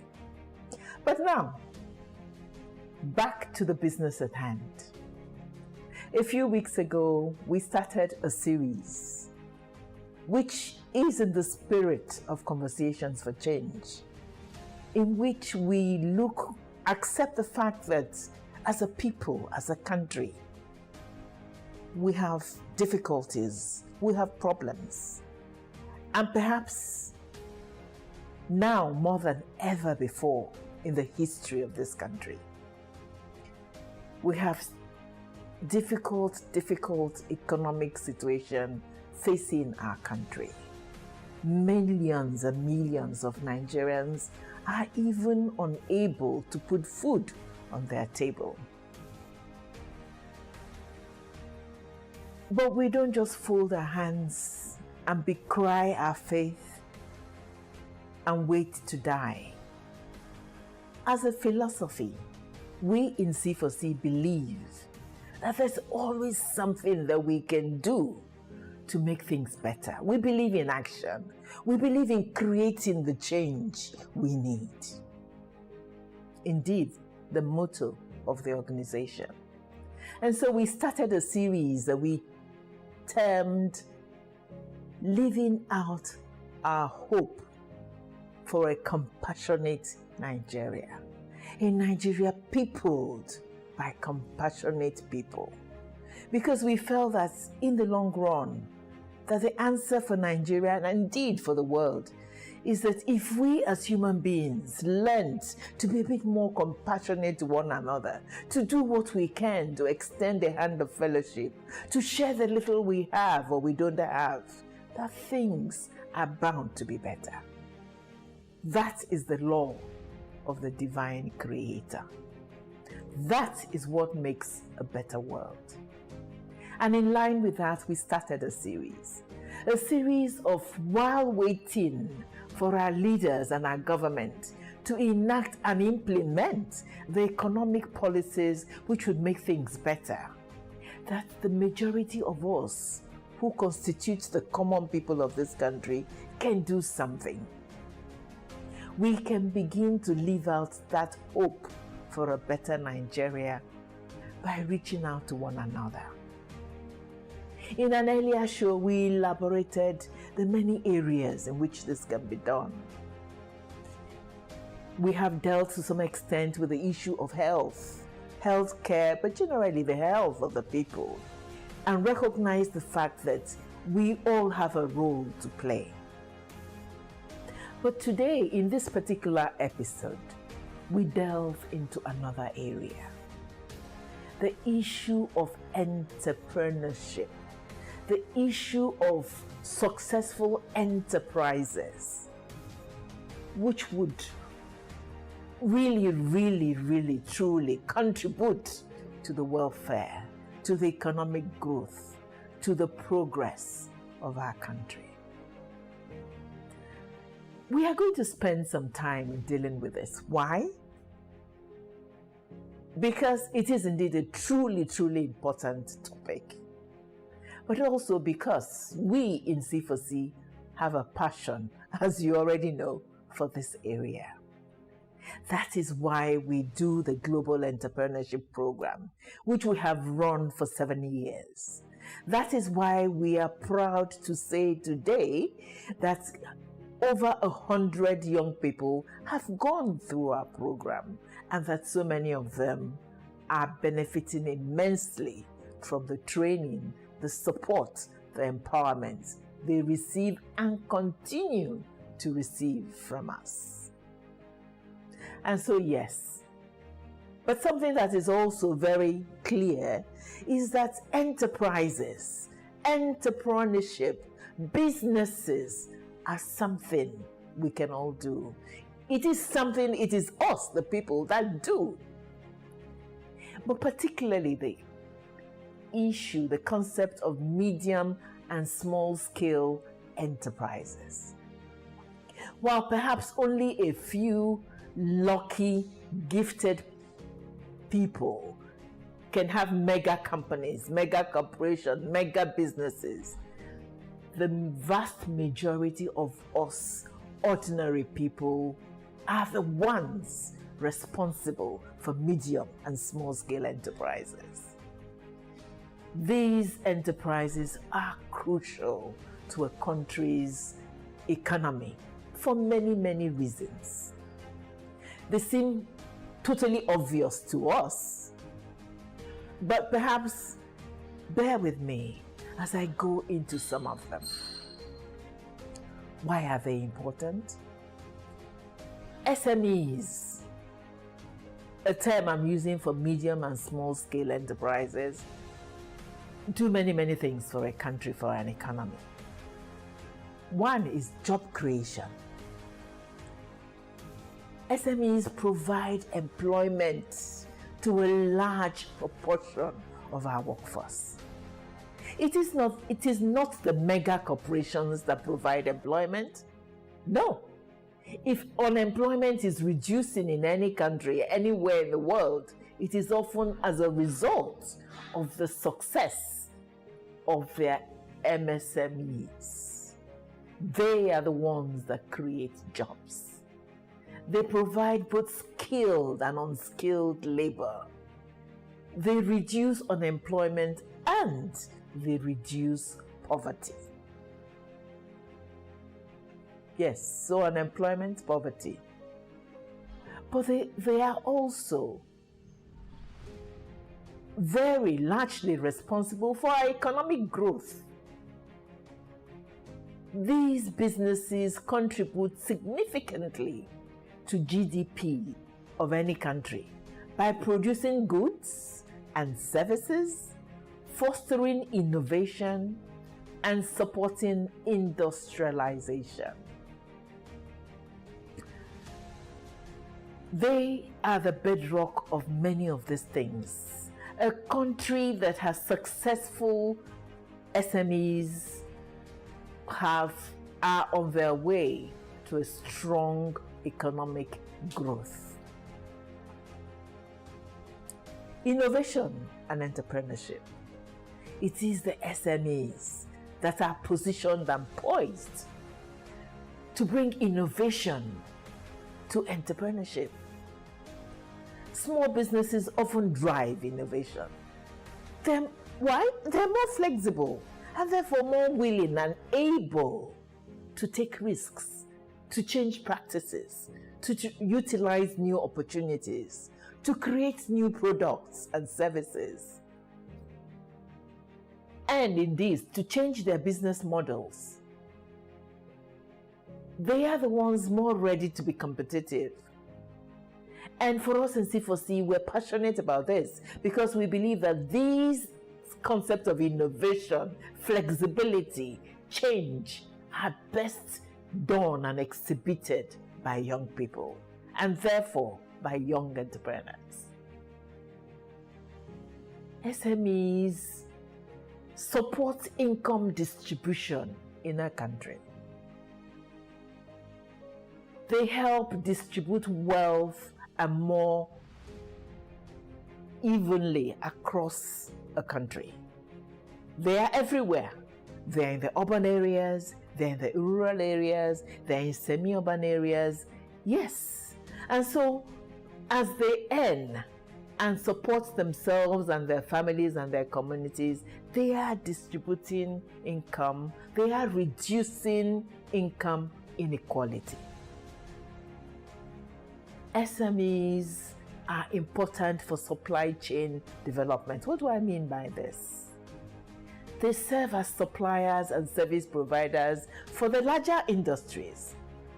It is the smaller SMEs who may be producing whatever you want, be it clothes, be it shoes, be it whatever, who produce enough to supply our shops, our big industries. They produce the materials with which the bigger industries function. And so, yes, they strengthen the overall business ecosystem. SMEs are important for export and foreign exchange earnings. These many of them, as they are able to export the things we produce in this country, contribute to our need for foreign exchange in supporting the needs of our country. They help our country earn foreign exchange and improve trade balance nationally and globally. SMEs are important for what we call regional development, and therefore we must encourage their economic activities in all areas of the countries. They're everywhere. They're numerous. No matter how rural, no matter how urban, SMEs have the capacity and potential to be everywhere in the country, reducing pressure on major cities and promoting balanced development. Resilience in economic crises. Unlike large corporations, which can be slow to adapt, as we had said before, SMEs can move quickly. They can take on economic challenges, making them vital for economic stability. And our situation today in Nigeria typifies that.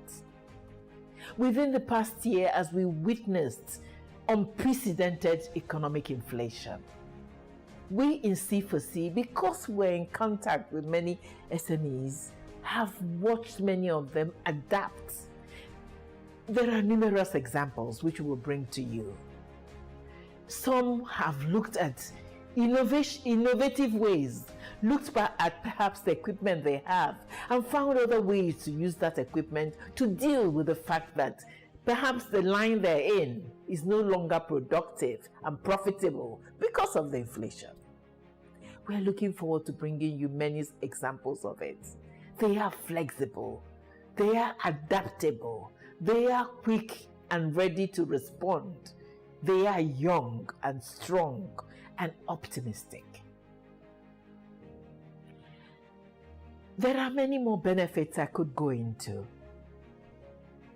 But because I think by now it is obvious to all of us that there's a great need to support entrepreneurs, to support small and medium scale enterprises, to support young people in particular, to be young entrepreneurs, to strengthen our economy, to provide employment, to feed themselves productively and positively, and not get into crimes and other things which desperation too often drives them to.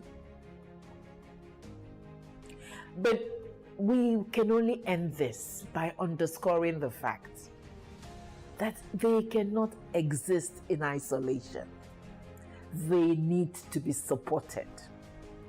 Governments and leadership need to provide the supportive policy and program environment that would enable SMEs to thrive.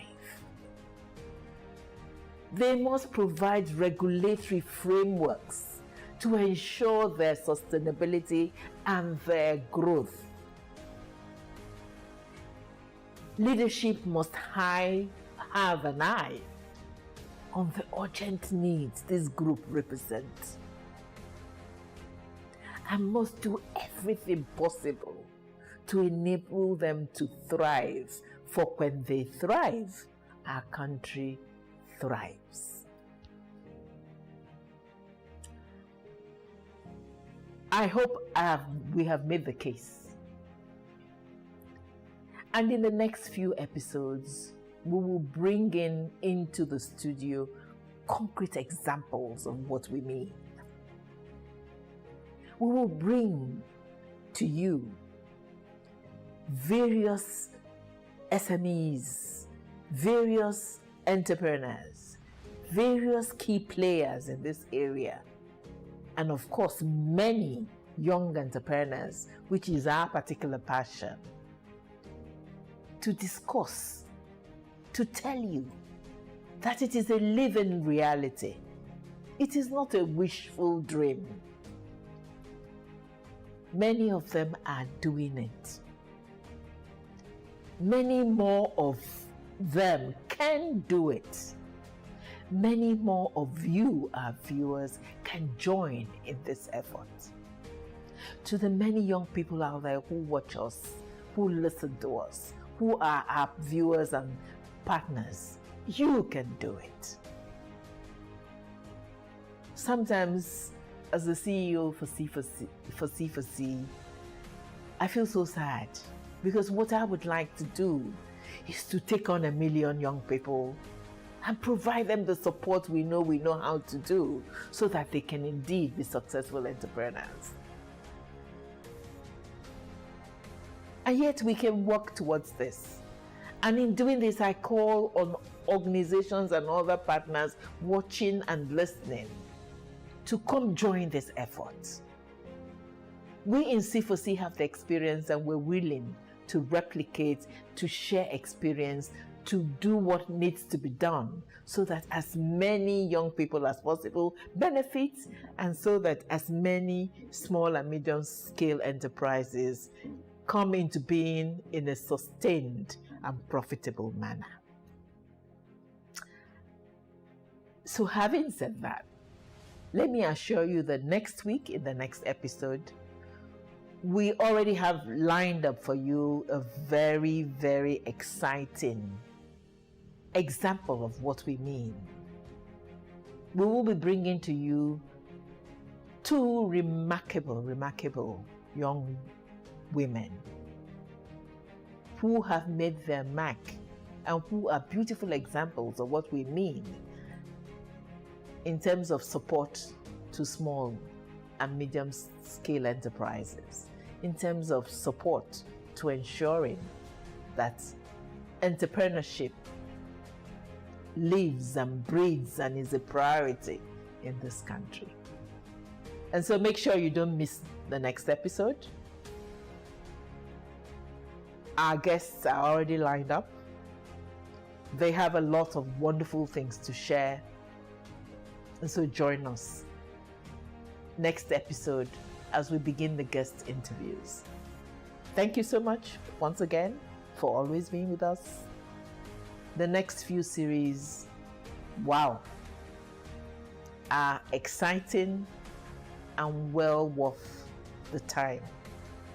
Let us make medium and small scale enterprises a strong pillar of our national development. I thank you.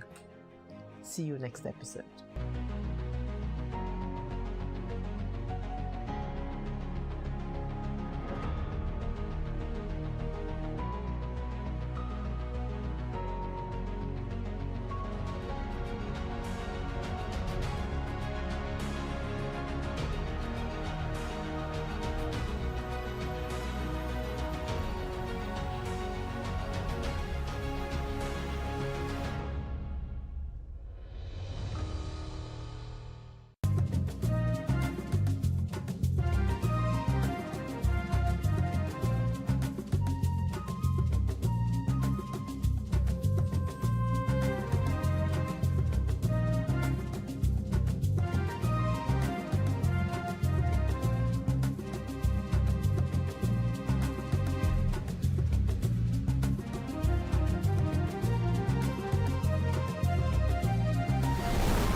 news as they break.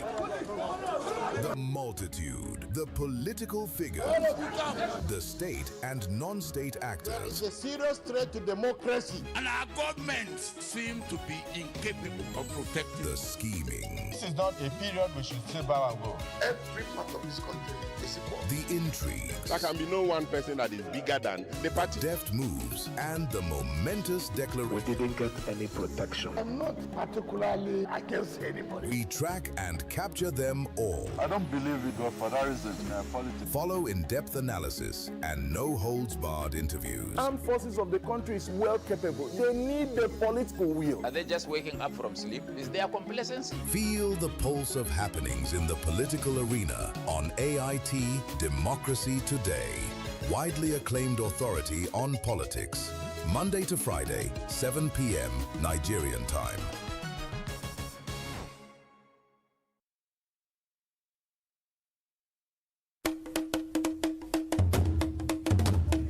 I can't tint my hair because in our society, when you tint your hair, it gives another meaning, as if you are not responsible.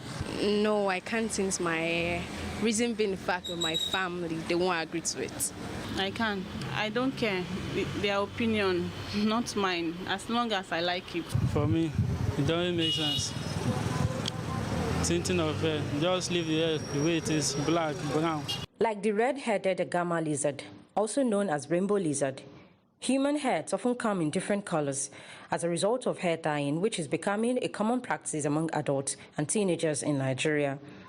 To individuals tinting or dyeing their hair, there is really no difference between changing the color of their hair and dyeing a fabric. It could be for aesthetics, to have a new look, or as a result of one's line of trade or profession. I'm an artist.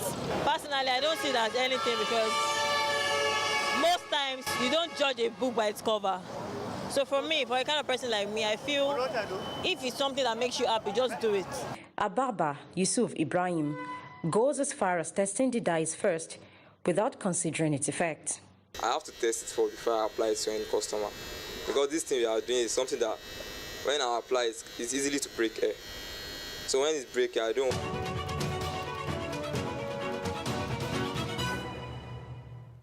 Thanks for joining us on AIT Reports. I'm Ogom Ezedimbo. Welcome.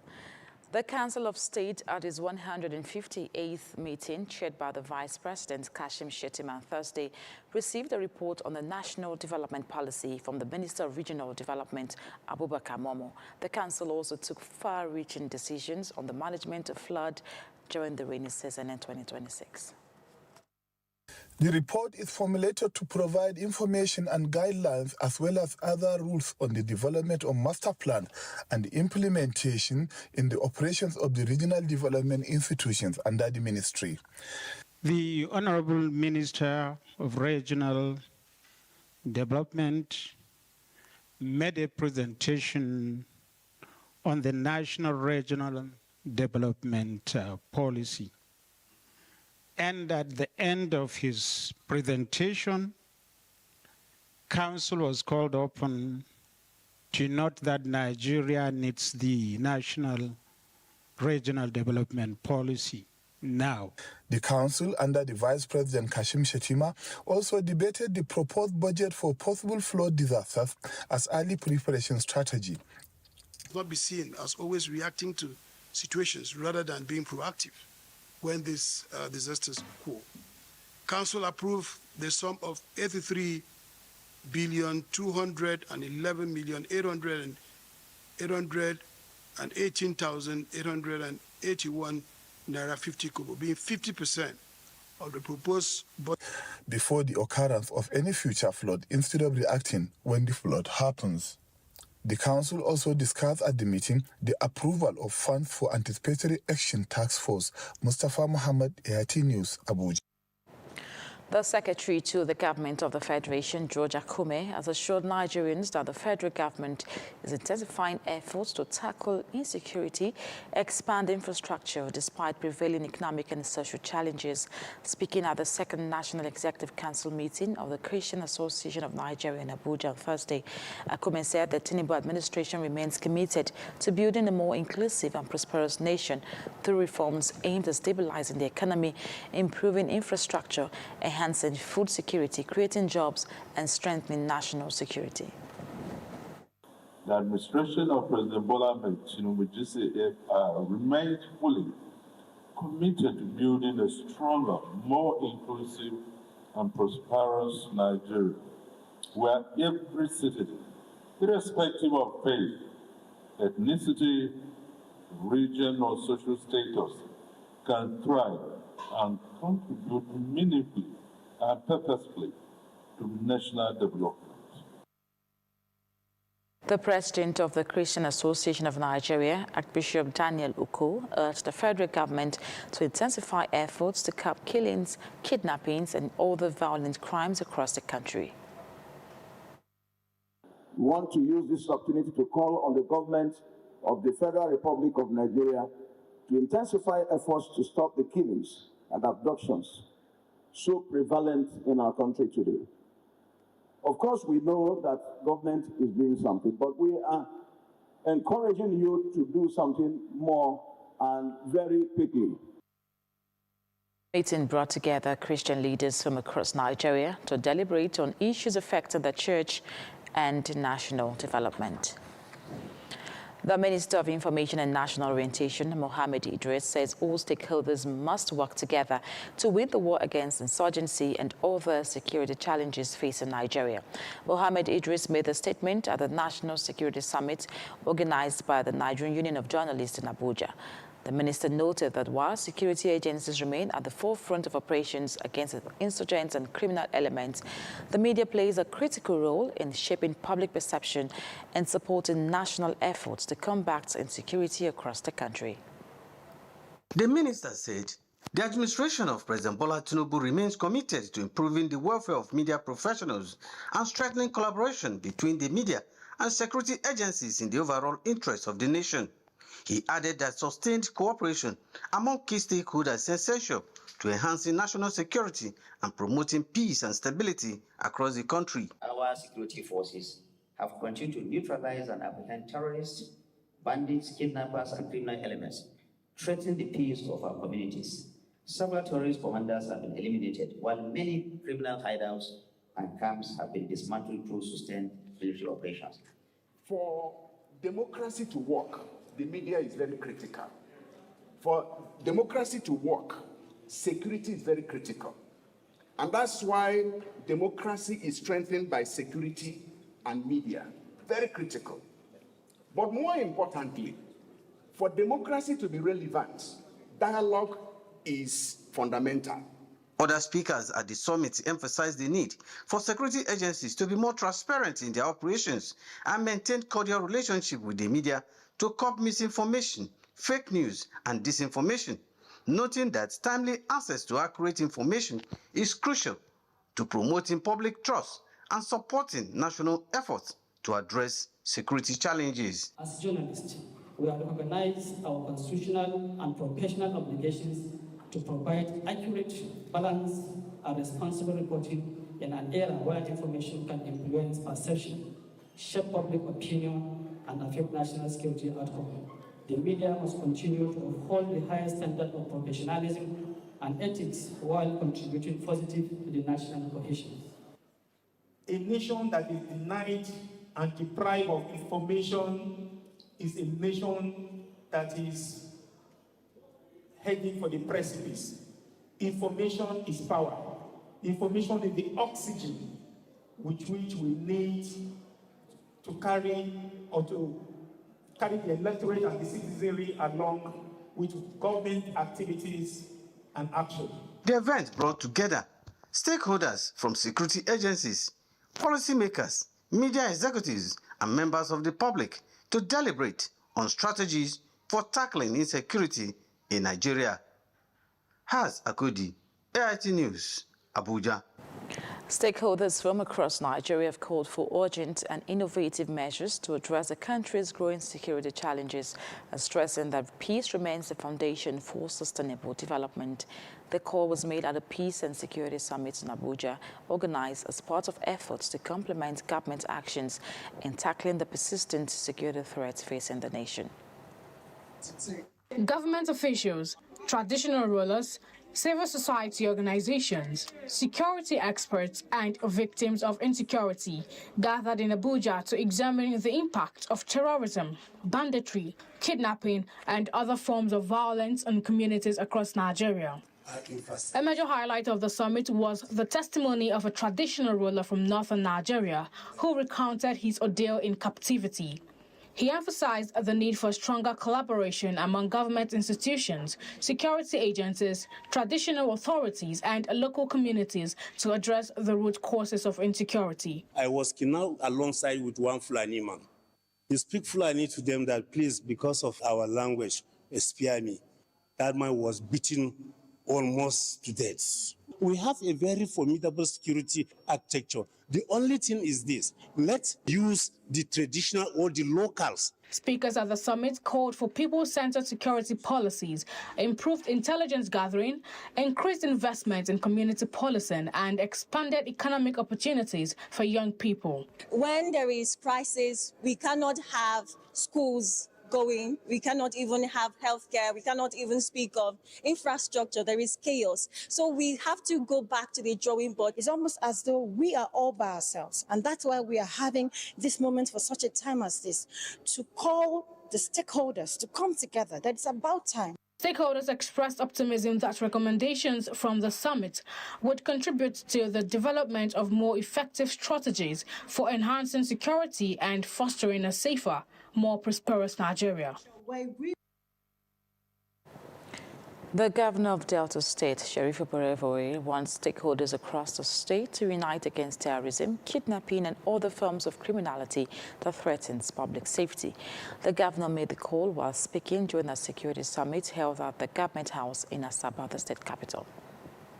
The theme of the summit, Security, a Collective Responsibility, saw Governor Sheriff Oborevwori alongside stakeholders deliberate on strategies for enhancing peace, safety, and security in Delta State. Lasting peace can only be achieved when communities, traditional institutions, religious bodies, businesses, and citizens work together. People have to provide the information, have to provide the avenue for the security agencies to thrive and to do their job. Security protects lives, it protects property and critical infrastructure.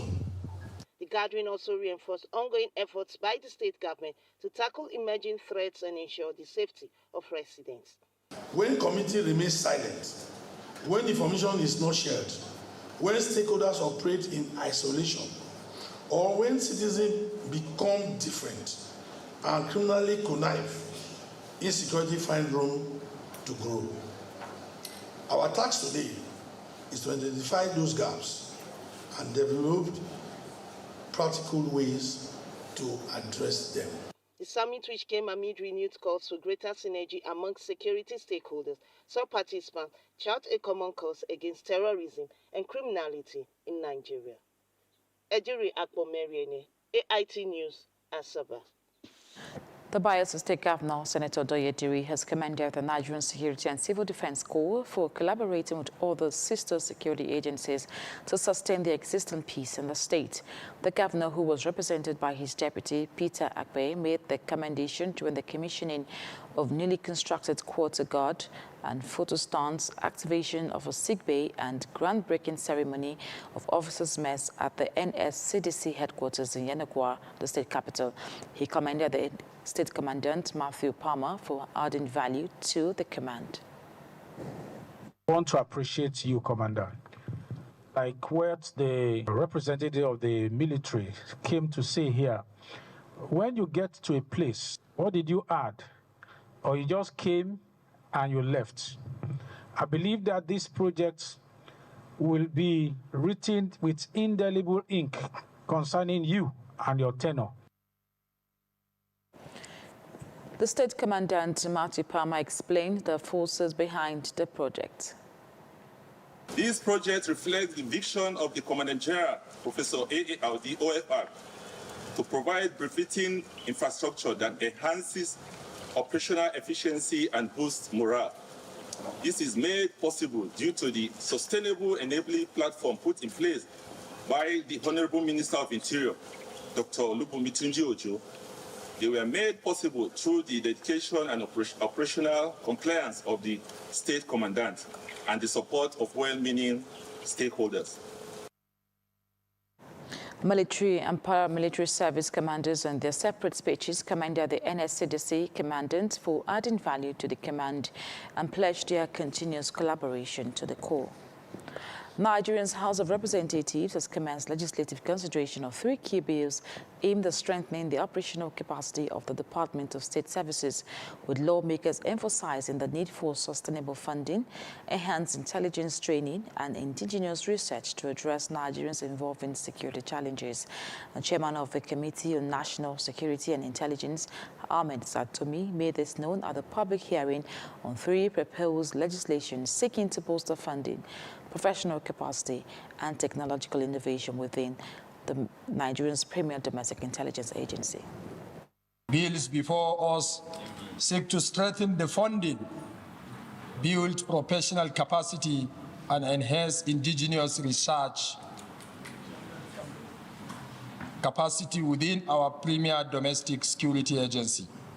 No law made in isolation of the people is. Then, of course, as the last speaker noted, the area that has to do with foreign cooperation, there's a vulnerability in that. I don't think we should receive funding from outside the country. It's a serious vulnerability. Of course, when they fund you, they want to know how you spend the money and what you spend the money on. We shouldn't disclose what we are doing because threats can come from anywhere. Representative of the Department of State Services, Imadel Dabri, gave the agency support to a proposal seeking to establish a trust fund and for the service, but called for amendment to several provisions, including the removal of foreign funding sources, clearer funding mechanism, and changes to the composition of the proposed governing board. We further note that for the purpose of national intelligence coordination, the bill should align more explicitly with the existing framework of the National Security Agencies Act to avoid institutional fragmentation, and recommend, therefore, that the Bureau could evolve into a national intelligence science and technology hub, supporting the broader Nigerian intelligence community. A critical component of this is the issue of sustainable funding.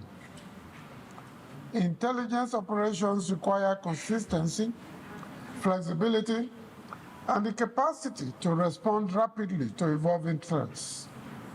Our security forces operate in an increasingly complex and dangerous environment.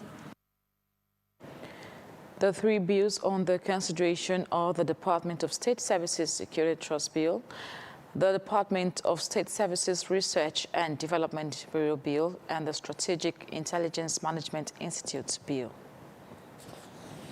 As Africa moves to better utilize its natural resources, the Minister of Solid Minerals Development, Dele Alake, has expressed confidence that the 2026 edition of the continent's Natural Resources and Energy Investment Summit will significantly influence policy direction and progressive decisions. And speaking at the pre-summit briefing in Abuja, Alake, who was represented by the Managing Director of the Nigerian Solid Minerals Company, Martin Simoniti, notes that Afenes has evolved into one of Africa's foremost platforms for collaboration, investment promotion, and strategic engagement in the resource sector.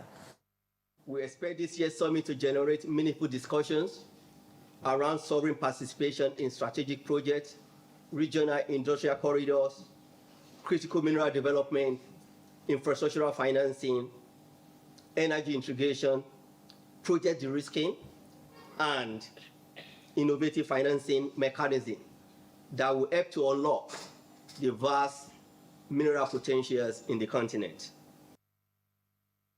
Imoniti and other key players in the ministry kicked against fragmented national strategies, which they say are no longer sufficient to address emerging global demands and opportunities. So the only way we can show up our GDP contribution, the only way we can, get people more employed in Africa is what our minister has been pursuing, which is along the value addition. All right, by the time we establish raw materials underneath the soil of this country, then we can build construction, fence, plant. The Nigeria Minerals and Mining Act 2007 that we are still using, though under review, in section 119 made it compulsory for every potential investor to submit a certificate of environmental impact assessment before you can be given a mining license. They further stressed that the expected event will lay platforms for defining roles and shaping the continent's economic transformation through strategic resource management. The ECOWAS Parliament has called for urgent investments in renewable energy to power rural communities and boost economic growth across West Africa. The call came during the Parliament's 5-day joint committee meeting in Dakar, Senegal, with a focus on using renewable energy for rural electrification and economic empowerment.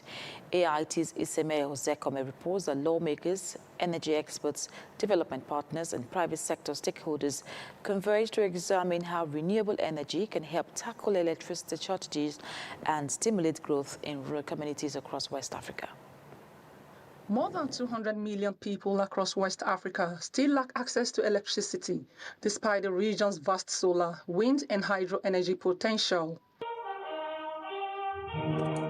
At a 5-day joint committee meeting of the ECOWAS Parliament in Dakar, Senegal, lawmakers are exploring ways to close that gap and advance the bloc's target of increasing renewable energy's share of the regional electricity mix to 48% by 2030.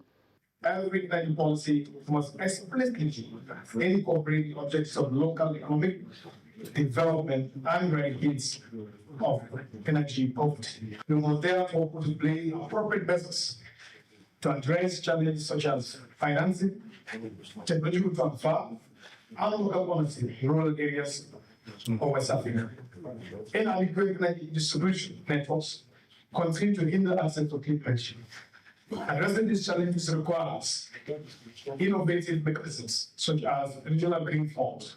Delegates highlighted Senegal's growing investment in solar energy, pointing to projects that are already expanding electricity access and creating opportunities in rural communities. They also examined ways to scale up renewable energy across West Africa. The ECOWAS Renewable Energy Coalition, which set a clear target that is increasing the share of renewable energy in our electricity mix 48% by 2030, including large-scale hydropower sources. And ECOWAS energy efficiency policy, which aims to reduce energy losses, can achieve estimated at nearly 35 to 40% due to outdated infrastructure. Held under the theme, Harnessing Renewable Energy for Rural Electrification and Rural Economies in the ECOWAS region, the role of the ECOWAS Parliament, the 5-day meeting is expected to produce recommendations aimed at strengthening energy policy, expanding electricity access, and advancing sustainable development across West Africa. The program also features technical sessions and visits to renewable energy projects. Iseme Ozekome, AIT News.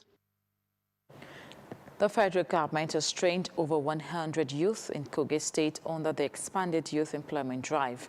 Officials are urging the beneficiaries to maximize the Nigerian Jubilee Fellows program to boost their career prospects. The Presidential Aide on Delivery and Coordination, Adegbe Akubo, says the initiative offers critical work experience and builds vital professional skills. The Nigerian Jubilee Fellows program is a government-backed initiative designed to bridge the gap between academic certificates and actual workplace experience. Adegbe Akubo, Presidential Aide on Delivery and Coordination, explains the value of the practical training. The federal government of Nigeria and its partners does not agree that any young people should be denied opportunity to show what they can do. And so this program has been designed to create opportunity for them to prove that they have talent, they have skills in the workplace. And employers can then take them at no cost to the employer. So they have 1 year to prove to the employer that it would have been a mistake not to take me. Many are asking for more aggressive policies to engage young people, noting that skills development, entrepreneurship, and job creation remains the ultimate driver for economic growth. The program actively unites employers, development partners, and young professionals to build reliable pathways for sustainable employment. Tehumba Akaya, AIT News, Lokoja. As nations across the world move to harness technology for economic growth and efficient governance, Nigeria is positioning itself to become a leader player in Africa's digital revolution. Stakeholders from government, industry, and the technology ecosystem converge for the Digital Transformation Summit 2026. The summit serves as a platform for critical conversations on innovation, cybersecurity, digital infrastructure, and the future of public service delivery in a rapidly evolving digital age. The Digital Transformation Summit 2026 provided a platform to discuss the future of digital governance and innovation in Nigeria.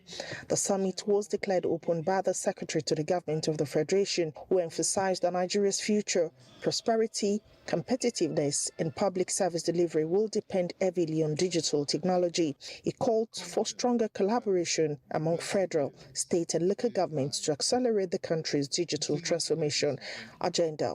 I believe this summit will help shape the conversations, partnerships, and ideas that will contribute to building a more connected, innovative, competitive, and prosperous Nigeria. Managing Director Galaxy Backbone highlighted the organization's journey over the past 2 decades, from providing government connectivity services to becoming a key enabler of Nigeria's digital transformation through cloud services, secure digital platforms, and national connectivity infrastructure. We believe that infrastructure, platforms, and expertise required to accelerate digital transformation should be accessible, scalable, secure, and capable of serving the evolving needs of our nation. Many reforms do not fail because the technology is weak. They fail because people are not carried along. You cannot have digital transformation if you also don't have a robust cybersecurity law. So we are also in the stage of amending the cybercrime law. Stakeholders say the summit provides a platform for shaping policies, partnerships, and ideas that will help build a more connected, innovative, and prosperous Nigeria. Ruluke Ogundele, AIT News, Abuja. In a bid to expand the reach of government activities and ensure effective engagement with residents across the state, the Kano State government has established a new digital and multimedia department within the Ministry of Information. Speaking at the inauguration, the Commissioner for Information, Ibrahim Waya, said the creation of the department was informed by the growing number of digitally conscious citizens who actively engage in social media platforms. From this building, government information and public relations messages have traditionally been disseminated through conventional methods, largely driven by print materials and paperwork, a practice that no longer aligns with the realities of today's fast-evolving communication landscape. With the rapid transformation of the media space and the increasing demand for digital content, the Commissioner for Information, Ibrahim Waya, says the new department will strengthen government's presence across digital platforms and enhance public access to information. The Digital and Social Media Unit will manage the government presence across all major online platforms, ensuring that the official voice of the Kano State government is present, active, authoritative, and responsive wherever the conversations that shape public opinion are taking place. Weah urged commissioners and heads of government agencies to take advantage of the new platform to effectively showcase government policies, programs, and achievements to the public. The Digital Multimedia Department is your department. It exists to serve your communications needs, to document your programs, to amplify your achievement, and to ensure that the work you do for the people of Kano State is seen, understood, and properly valued. The Forum of Directors of Public Enlightenment was also inaugurated at the event, a move aimed at strengthening coordination and collaboration among information managers across the state for a more unified and effective communication strategy. Enemona Ocheme, AIT News, Kano. The Federation Account Allocation Committee, FARC, has distributed 2.3 trillion naira to the federal government, state government, and the 774 local government councils from revenue generated in May 2026. The latest disbursement represents an increase of 43 billion naira from the 2.257 trillion shared in the previous month. The figures were disclosed in a statement issued by the Director of Press and Public Relations in the Office of the Accountant General of the Federation, Bawa Mauka, following the June 2026 FARC meeting in Abuja. A breakdown of the 2.3 trillion naira allocation showed that the federal government received 818.680 billion naira, while state governments got 759.14 billion naira. The 774 local government councils received 534.277 billion naira, while oil-producing states shared 118 billion as 13% derivation revenue. And this is the AIT report. We'll take a break. When we come back, we'll bring you more reports. The stories now break online.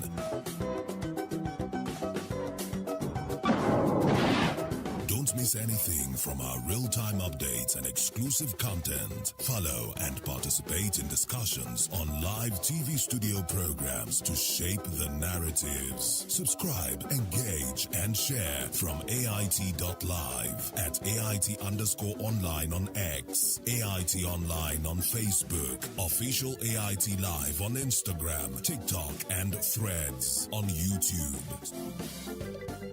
Stay connected with AIT. On air, online, on live. The coalition of Arewa Youth Group is pushing for a review of the bail conditions for the former governor of Kaduna State, Asiru El-Rufai. Addressing newsmen in Abuja, representatives of the group said El-Rufai may not get if the bail condition is not reviewed. They also raised concerns about the health condition of El-Rufai. It's not possible. Which civil servant, based on our wages in Nigeria, which civil servant will own a house in Asokoro? Minimum of amount you can get house in Asokoro is close to 300 million upward. If you calculate our civil service wages, how much our PAMSEC living office with, even those in federal government. So those bail conditions are planned so that Malam Nasir El-Rufai will not meet them. In recent times, it is very clear that Malam is going through some health challenges which has to do with ears and his eyes. Now, there has been some back and forth to the hospitals. Now, how do we tell that this same illness is not even symptoms of poison? Apart from a review of the bail conditions, the group are also calling for safety and medical care of El-Rufai and selective persecution and respect for court orders. Environment and conservation experts have called for stronger community participation and stakeholders' collaboration to protect Nigerians' biodiversity and endangered wildlife. The call was made at the forum held at the University of Calabar to review initiatives and strategies aimed at safeguarding critical ecosystem within Cross River State.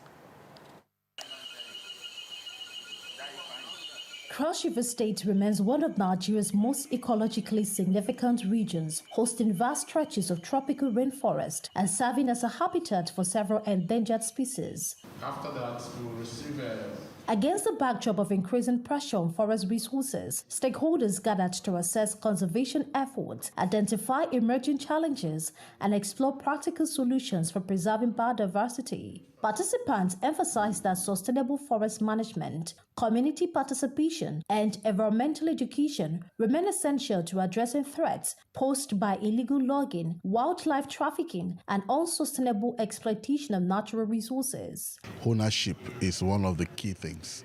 You cannot conserve without letting the communities have a sense of ownership. This project involves a lot of things that has to do with species conservation and even looking at their habitats. The forum further highlighted the importance of engaging young researchers and scholars in modern conservation practices as part of efforts to build future capacity for environmental protection. We'll come up with a communique to government and policy-making bodies, so the impact should be great.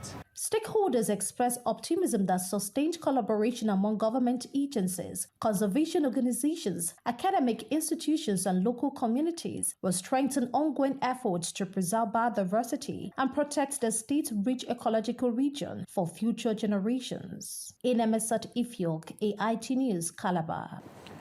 Cancer survivors and patients in Nigeria have sent a passionate appeal to the federal and state government to set up commitment to the Cancer Health Fund and expand the National Health Insurance Scheme to cover the full cost of cancer treatment. Speaking at the Cancer Survivors Summit in Abuja, the leader of the group, Gloria Oji Nwajugo, says cost of treatment for cancer patients disrupts dreams and often leaves physical, emotional, psychological, and financial scars on patients and families. Medical experts, cancer survivors and patients are renewing calls for Nigerians to prioritize early cancer detection, saying it remains the most effective tool against the disease. When we have information, such knowledge that anybody can develop cancer, then we, as people, as an individual, as a person, can go to a hospital and say, I want to have a checkup. And not just a checkup, targeted checkup.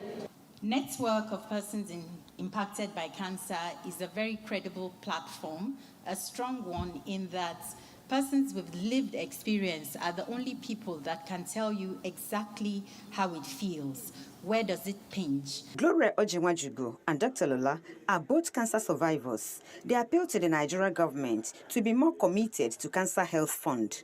It reminds us that goal of cancer care is not simply to help people survive, but to ensure that they can live with dignity, purpose, and hope. One thing is that they can see me. I don't think I appear as a cancer patient. So one word of encouragement is for me, for them to build their resilience, get up, move out, and talk to others.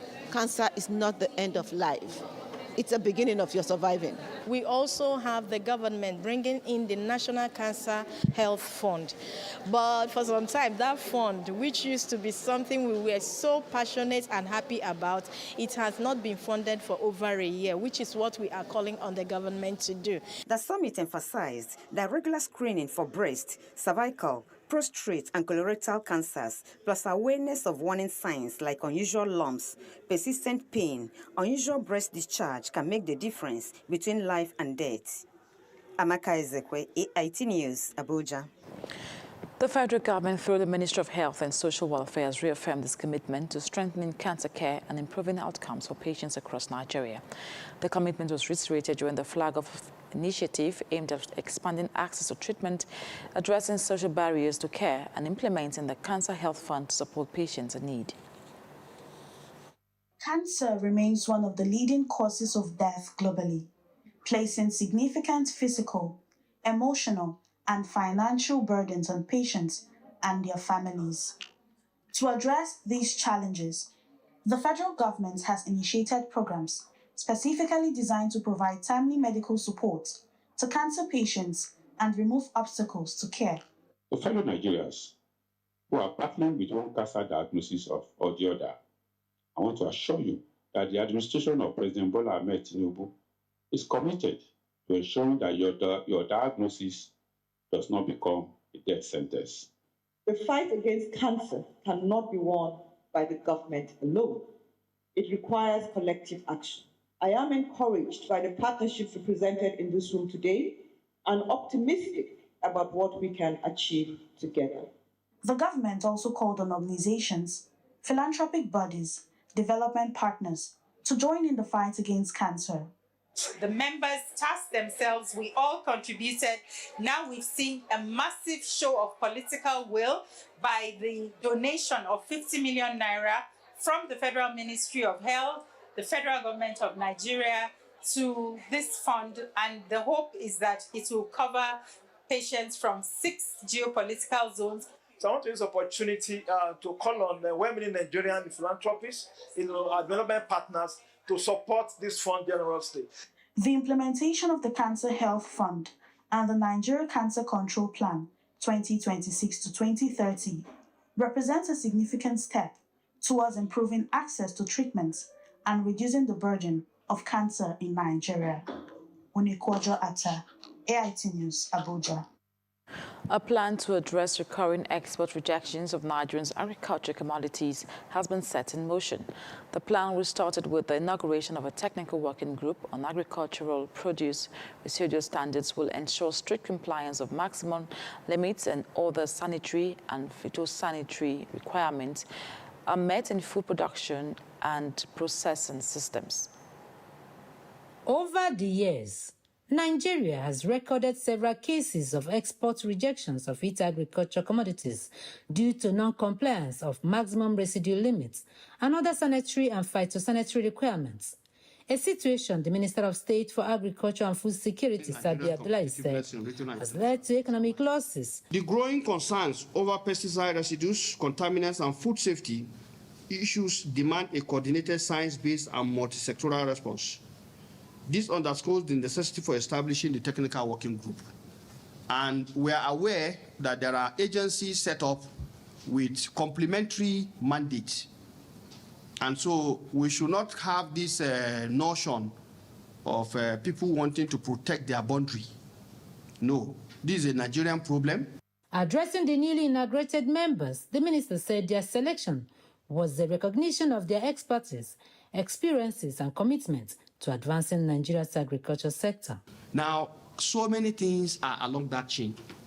And our take is, let's all work together so that we'll be able to address this problem together. He charged the committee to develop practical, implementable, and sustainable solutions that will strengthen national food control systems, improve farmers' compliance with safe food practices, and support access to premium markets for Nigerian agricultural products. Ngozi Onyejiako, AIT News, Abuja. President Bola Tinubu has reiterated that no Nigerian should be made a victim of national development, assuring that the welfare of host communities will remain a top priority in all government projects.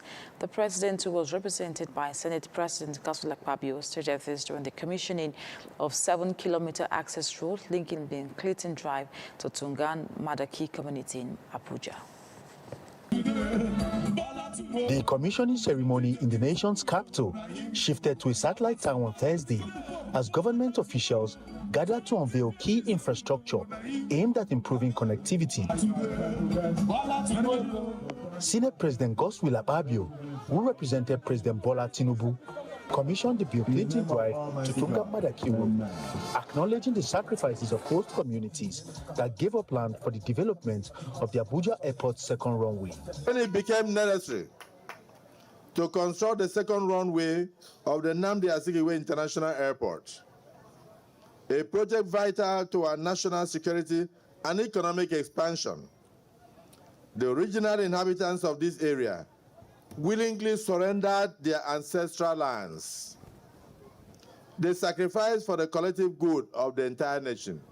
And for this, I salute this community. Minister of the Federal Capital Territory, Nyesom Wike, also used the occasion to announce plans to extend the road project from Tungan Madaki to Zuba. And Excellency, let me also say, yes, we have done the 7 kilometers. You've seen this. Maybe you've not got to the first pipe bridge. We have also said to CCECC to continue from Madaki down to Zuba. And I have said to the communities, we will give you CFO to own land where you belong to. Because you too, you deserve it. More infrastructure projects are expected to be commissioned across area councils and satellite towns in the coming days as part of efforts to boost development in the Federal Capital Territory. Chukwebuka Obodo, AIT News, Abuja. Sport Track is next.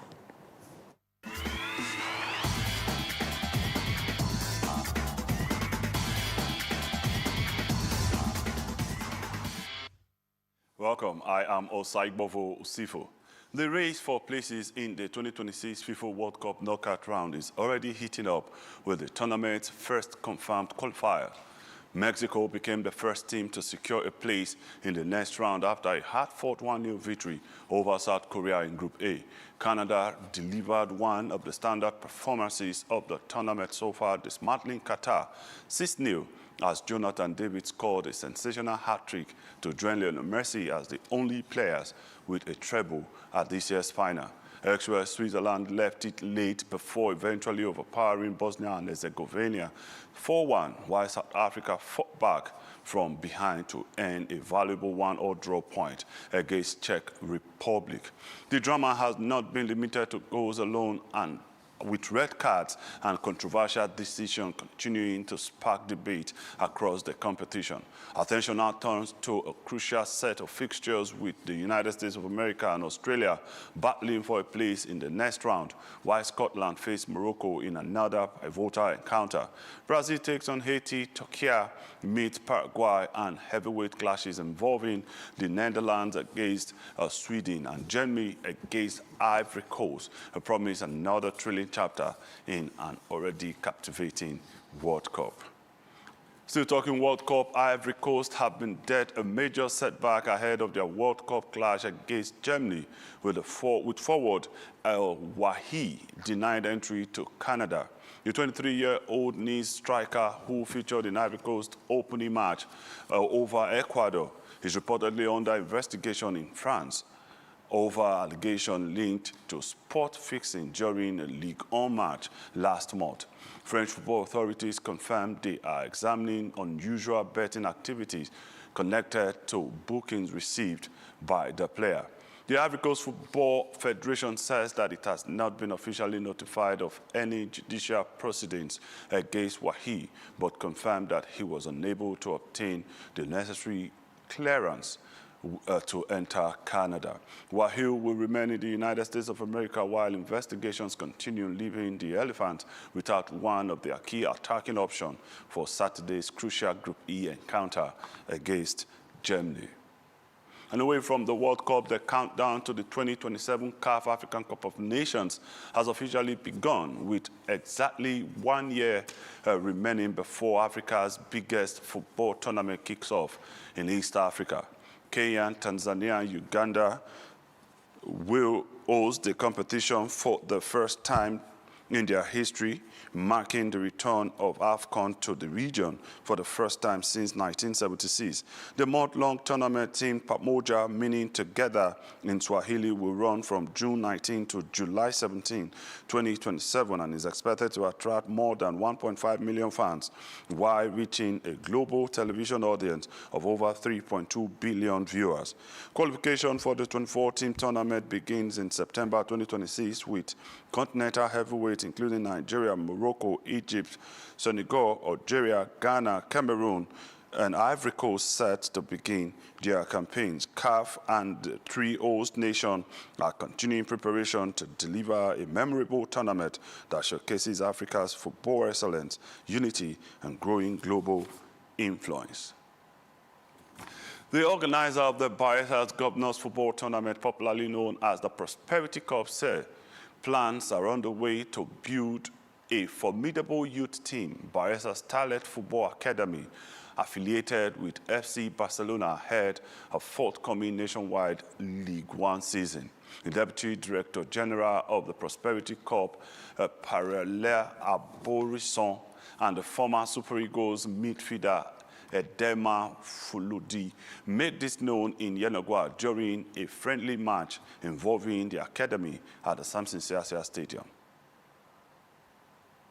As As preparation gather momentum for the nationwide League One season, Bayelsa Starlets Football Academy steps up training and competitive activities aimed at developing the next generation of football stars. The academy, established as a talent development platform under the Prosperity Cup initiative, is designed to identify, nurture, and expose gifted young footballers from across Bayelsa State.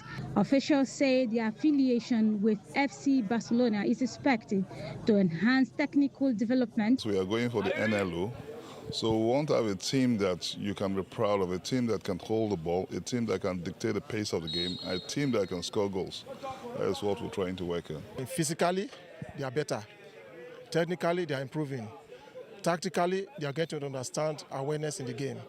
For many of these young footballers, the Bayelsa Starlets project represents more than a team. It is a pathway to the future. Moving on, the 2026-27 Premier League season will kick off on August 21st with newly promoted Coventry City traveling to champions Arsenal for their first top-flight match in 25 years. Hull City will host Manchester United. Ipswich Town welcome Sunderland, while Manchester City begin a new era without Pep Guardiola at home to Bournemouth, and Liverpool starts life under Andoni Iraola away to Newcastle United. Chelsea, now managed by Xabi Alonso, opens their campaign with a London derby against Fulham as the season gets underway just 34 days after the World Cup final. The new campaign will also introduce several rules changes, including reverse punishment for hair-pulling offences, stricter enforcement against holding in the penalty areas, and fresh measures to combat goalkeepers' time wasting. The season will conclude on May 30th, 2027, with a full Boxing Day fixture program returning, and 9 Premier League clubs are set to compete in European competitions. And we can't wait to have that particular tournament.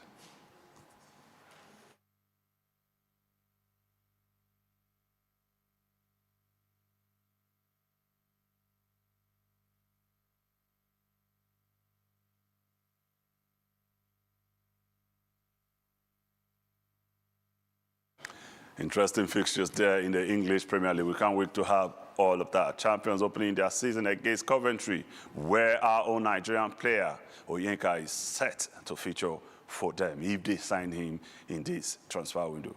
That's sport. Many thanks for watching. I am Osaibovo Usifo, and it's back to Ogom. Thank you so much, Osaibovo. We'll take a break. When we come back, we'll bring you more. The stories now break online.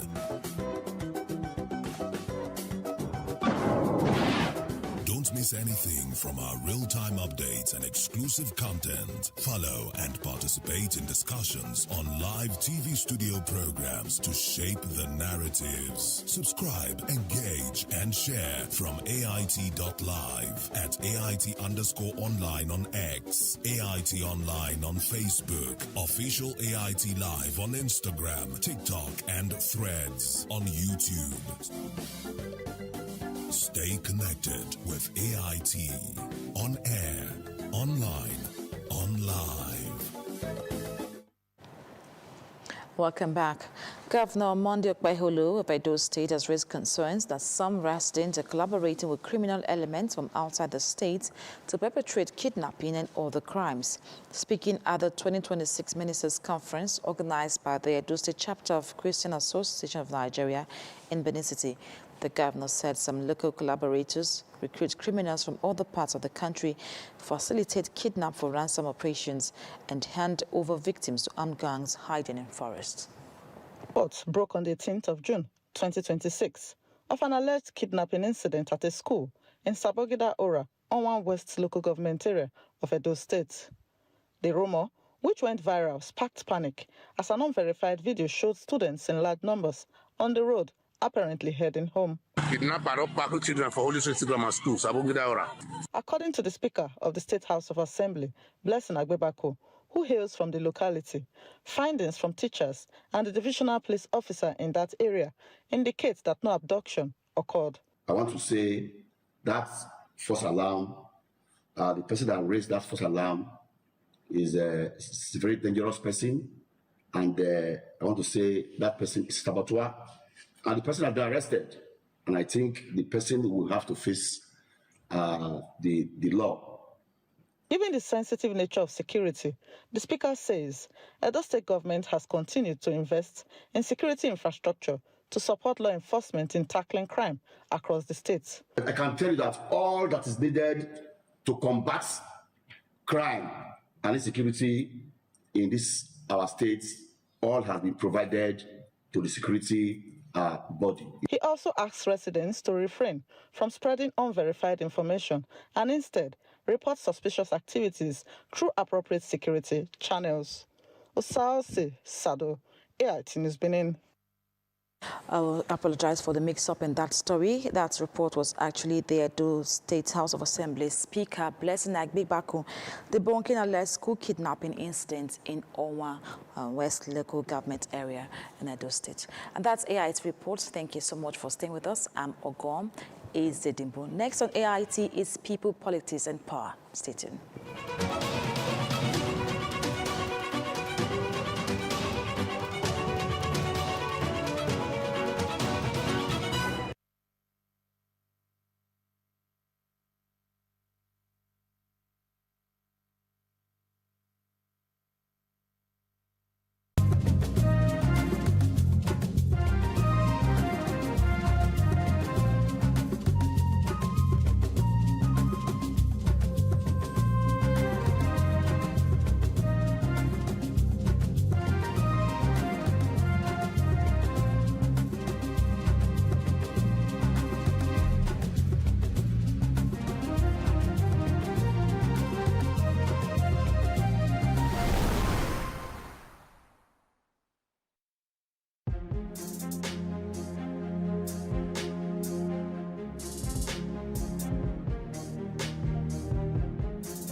James Akbarshe arrives for a checkup at the community medical center in Dadere, but it's not for his health. The student journalist is there to see how well the government-run center in Nigeria's central Nasarawa state is working. It's part of an initiative called Udeme, an Ibibio word for My Share.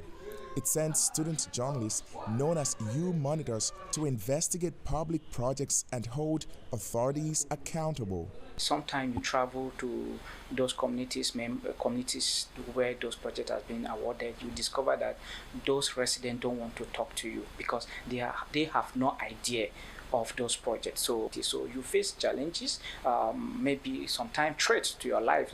When a lawmaker find out or individual find out you are doing a story that will implicate him.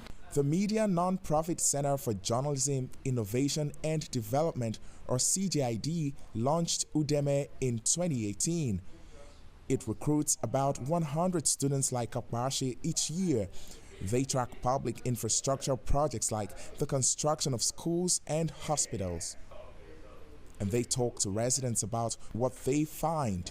So our youth monitors are fluent in the local dialect in those places. So when they go on radio shows, they speak in those local dialects so that people can understand the relevance of the topic that we're talking about. And we see them calling in after the program. Nigeria ranks 145th out of 180 countries on the Transparency International Corruption Perceptions Index.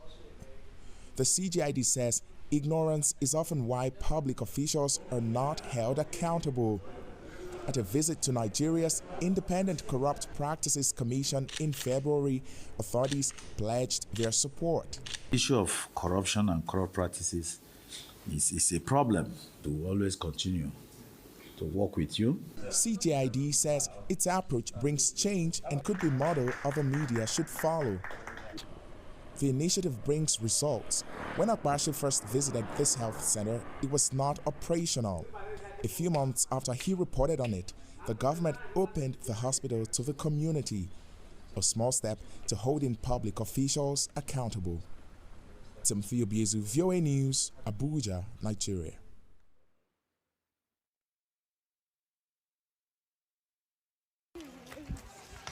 At Chabindu camp outside Goma, Médecins Sans Frontières, or MSF, has set up tents where dozens of displaced persons are being processed. They can also participate in listening sessions with psychologists. Rose has been receiving care for depression. She blames the war for her mental state, but says her journey to recovery has begun. When someone flees war, they are very disturbed, and that was my case too. But here we have been taught how to forget everything we've left behind and how to calm our thoughts. Rose is not alone. According to MSF, living in camps around Goma is a challenging environment for the hundreds of thousands of displaced people, especially women. Every day, medical staff say about 70 female survivors of sexual assault visit the 6 MSF health facilities in camps near Goma. Faustin Hakizimana is the head of Bulengo camp. He says the need for psychosocial support is more urgent than ever. When we looked into the real problem, we found out that many have been disturbed by the horrors of war and others have been raped when they look for wood in the forests, which is why so many women here suffer of mental illness. Gerlas Mulekia, a clinical psychologist with Médecins Sans Frontières at the Lushagala camp, says more help is needed. Most of the people we see show signs of anxiety and post-traumatic problems. We run 3 group sessions a day, and each group is made up of 10 people, for a total of 30 people a day. If it goes on like this, we'll need to expand the activities to try and meet as many of the needs as possible. Psychosocial care is available to both genders, but officials say most of the people taking advantage of the services are women whose mental health challenges are impacting their ability to care for their children. Zanem Netizaidi, VOA News, Goma.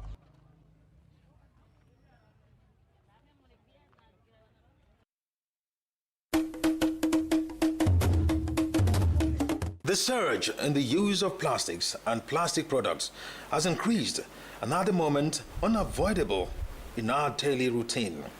It is a global phenomenon and the growing demand has become indispensable as they are found in a high proportion among household items.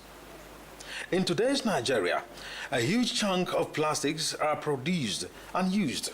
Lagos, for instance, is rated as one of the highest producers of plastics, and a greater part of it ends up as waste and environmental pollution, from littering the roads, blocking the drainage, to emitting toxic gases when exposed to heat. Certain reasons are attributed to this.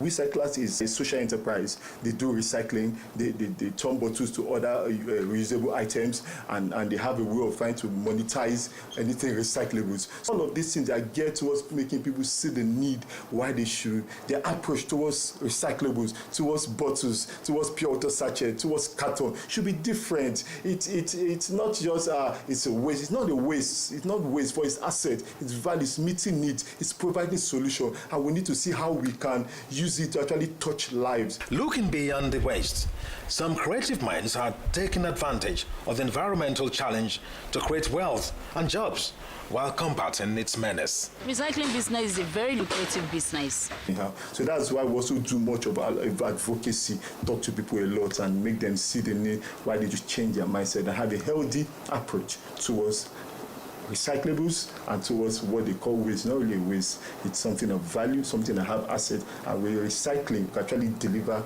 the original intent of meeting needs and providing solutions to people. Why do some Nigerians take recycling as an alternative to making ends meet, despite its challenges? I see this recycling business as it's business that they have profit and you can make money on it.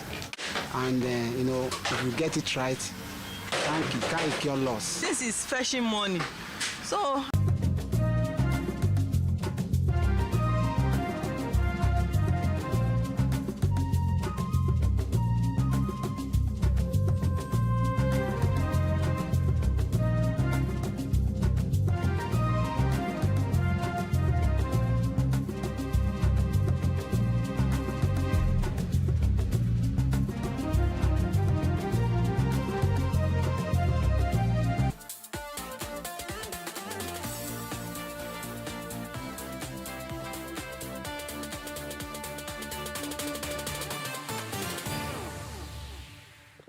Hello and a very warm welcome to the program.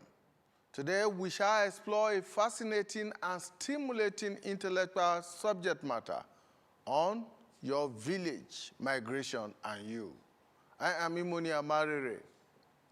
Migration has often been discussed in terms of borders, economics, security, and the search for better opportunities. But what if migration is about much more than movement from one place to another? What if, despite leaving home, home never truly leaves you? Our guest today, Professor Abiodun Adeniyi, recently explored this fascinating question in his inaugural lecture at Bayes University here in Abuja, titled, How Your Village is Following You, Mobility, Memory, and the Mediated Persistence of Belonging.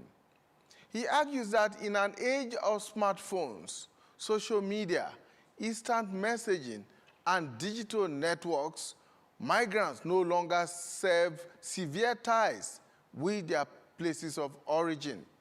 Rather, memories, identities, obligations, relationships, and even community expectations travel with them, creating what he describes as a portable village.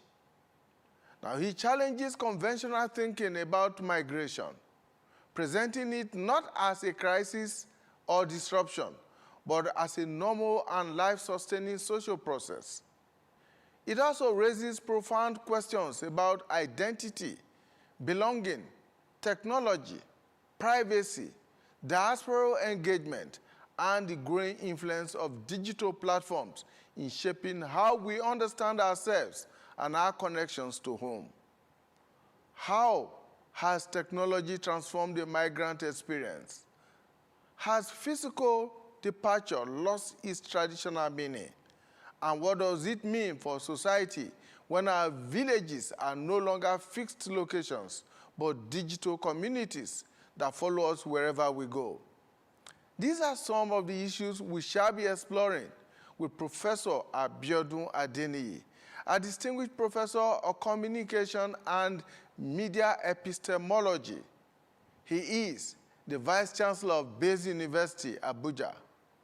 Now, before his elevation to the position of Vice Chancellor, he served as the Registrar, Dean of School of Postgraduate Studies, and Head of Mass Communication Department of the university. He's a prolific writer, committed researcher, and public policy and governance intellectual. He's my guest on the program today. Welcome to the program, Prof. Thank you, Mark. Thanks it's for good to have you generous again introduction. after a very long time. Yeah, I appreciate you, Doc. Great. And congratulations once again on your PhD. Thank you so much.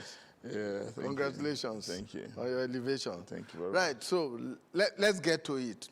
The title of your lecture is both provocative and deeply metaphorical. Yeah. Right, so what exactly do you mean when you say your village is following you?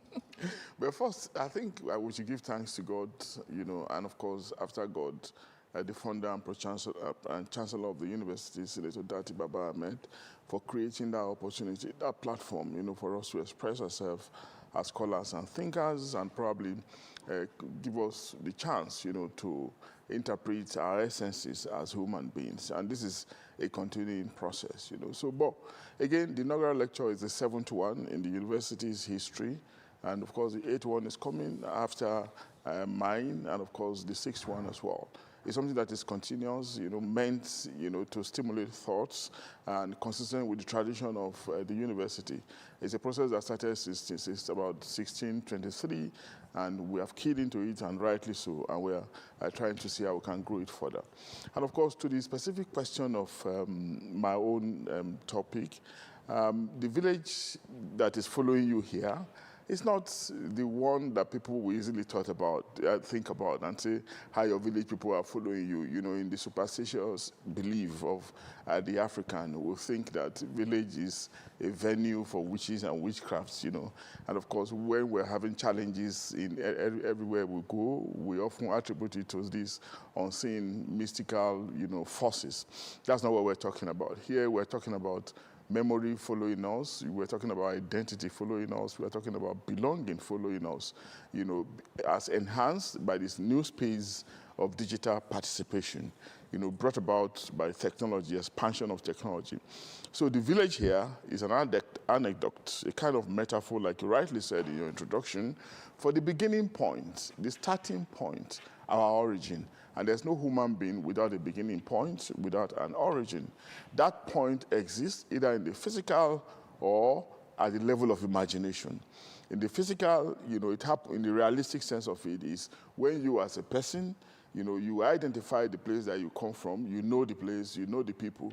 And of course, in the real, virtual, imaginary sense of it is when you have offsprings, for instance, your children, they were born outside, but you only end up telling them that they are from so and so place, but they have never been to the place. Even though they've been there, they have never lived in the place. They only inherited the place because you are their father, because you gave birth to them, and of course, they naturally start to identify with it and live with it. But whether physical, virtual, or real, as the case could be, what matters is that there's a beginning point, a place that you share, that you spot as your point of beginning. You identify with the place, you find a sense of belonging in the place, and memory persists, belonging persists on account of that primary identification. So it may not necessarily be, the village may not necessarily be physical, the village is now movable, evident in mobility, in migration, and of course in diasporic identification.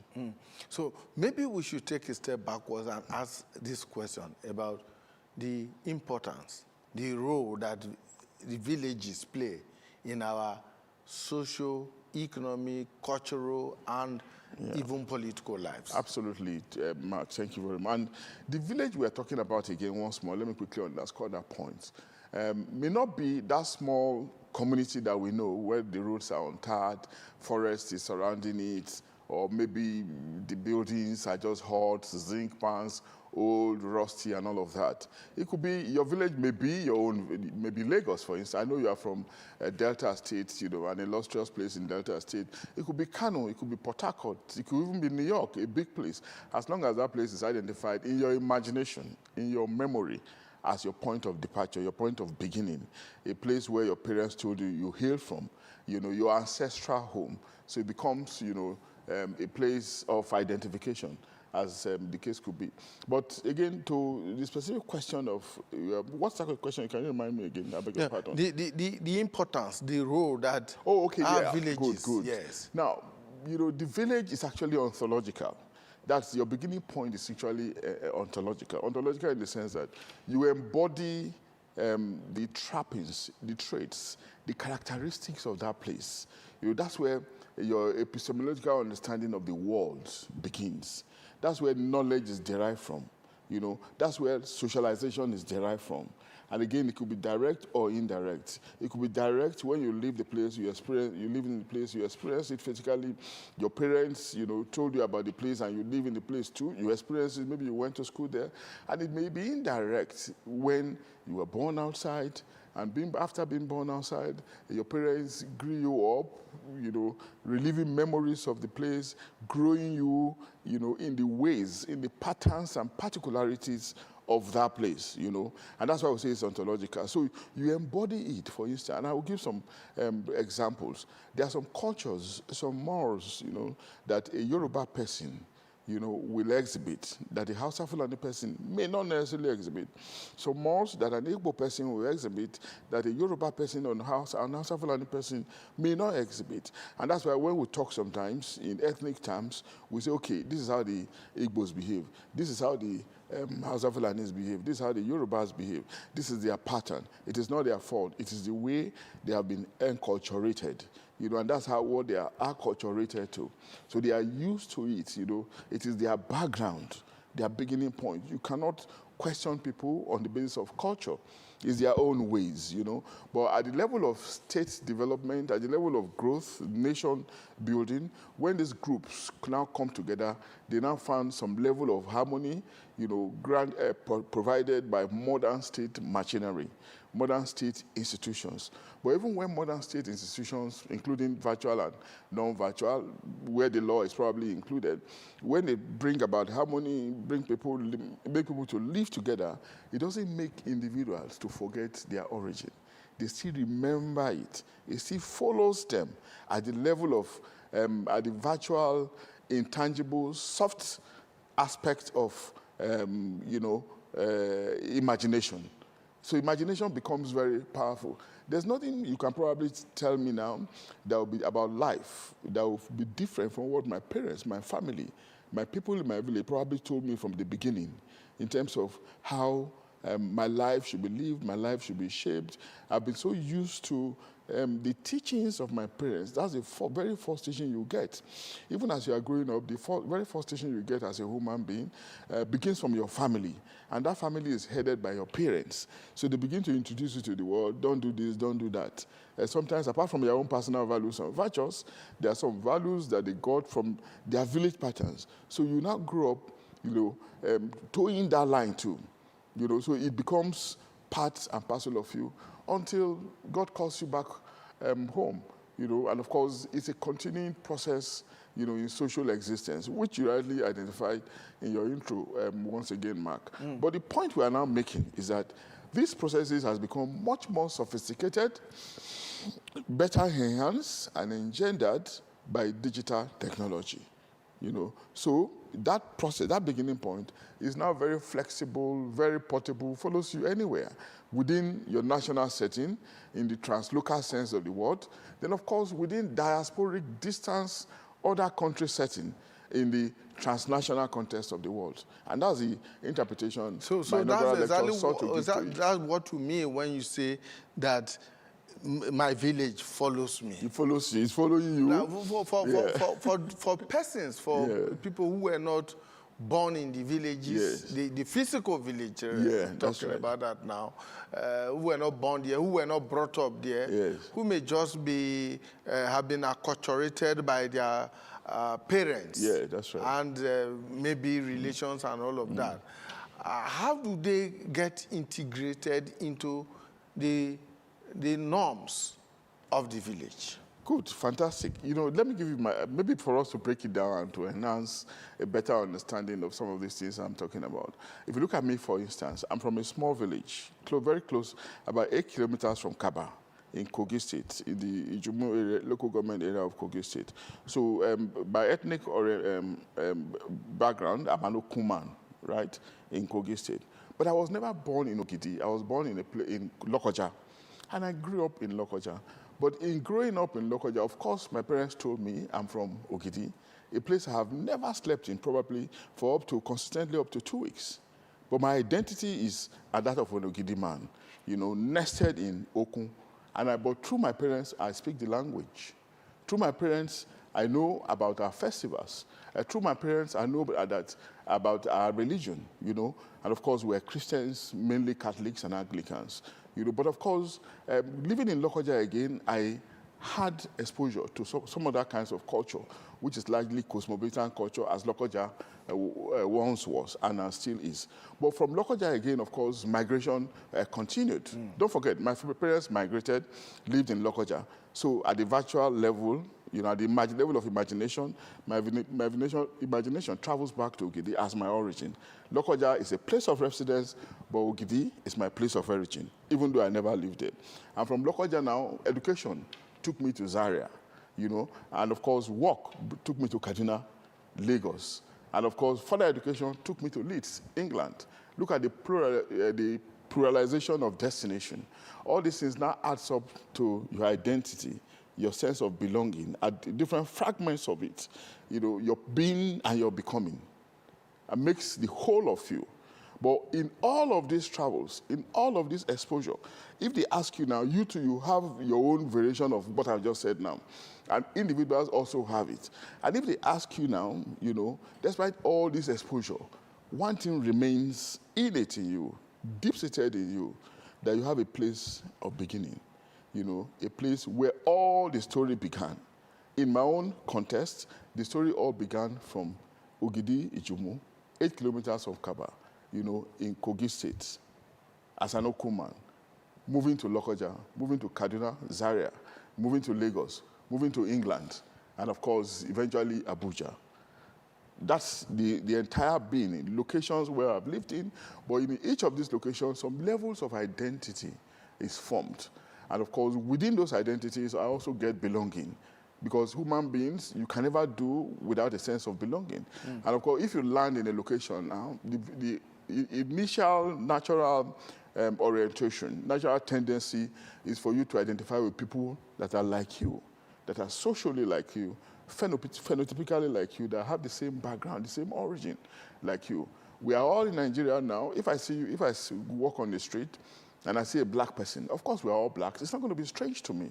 But I remember in those days in Leeds, you know, each time I walked on the street and I see myself as the only black person, I just see myself, you know, some strangeness is in me.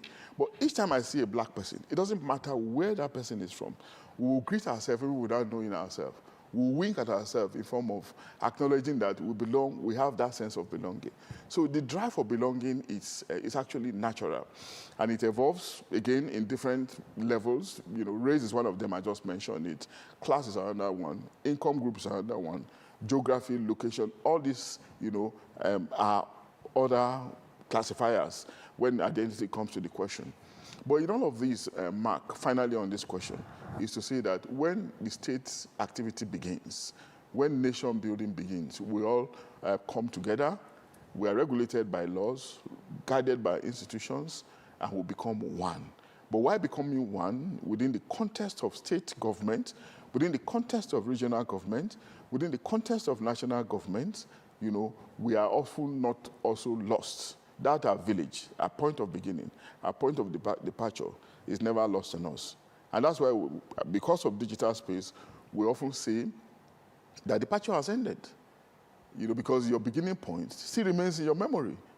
You know, you can accept sometimes we have rebels. The departure or beginning point, origin can be fractured when you disagree with your village people or your point of origin, you know, when you think that, oh, you know, I've been affected by this or that, I've been angered by this or that, I'm not going to go there. I dislike them. You fight them. It can happen. Or even when there are wars, conflicts, minor conflicts among families over chieftaincy titles and all of that. You know, when it happens, okay, we can say belonging is often fractured. But the fracturing of belonging, the fact that there are deviations, you know, does not mean that that originality is lost. In terms of you, we never also forget it. I want to try and link the concepts of mobility, migration, and belonging. Okay. Now, when you move around, as you have done in all these places, you pick up elements from each of the places where you have been to. That's good. All of them together, joined together, form what you eventually become in thoughts and in your process. Excellent but you say that migration should not be viewed as a crisis, but as a life-sustaining process. Good. How does this perspective challenge dominant political and media narratives about migration globally, given what is happening around the world today? And this is another excellent question, Mark. Thank you. If you look at the word migration, the etymology of the word migration, even the morphology, everything around it, you know, is not racial. is not specific to a race. It's a generic word applicable to movement and settling down, or moving from one place to the other. So when you move and not settle down, it's migration. But when you move to a place and you settle down, you become a diasporic community. Like we have the Jews around the world, Chinese in Southeast Asia, Germans in Argentina, Australians in East Coast, Hong Kongers in Canada. Okay, you say they are diasporic because they moved and they settled down, form a community, they are bonded. But migration is when you move, maybe for economic reasons, then of course at some very short point in time, there's no bonding, there's no community amongst you in a distance, then probably you return home. But diaspora, you settle down, you are more bonded, there's a community is formed. But the important thing I want to point out, Mark, is that if you look at the word migration, it's often now often associated more with African countries, countries of the global south. You know, we are easily classified as migrants. When we're in Western societies, we're called migrants.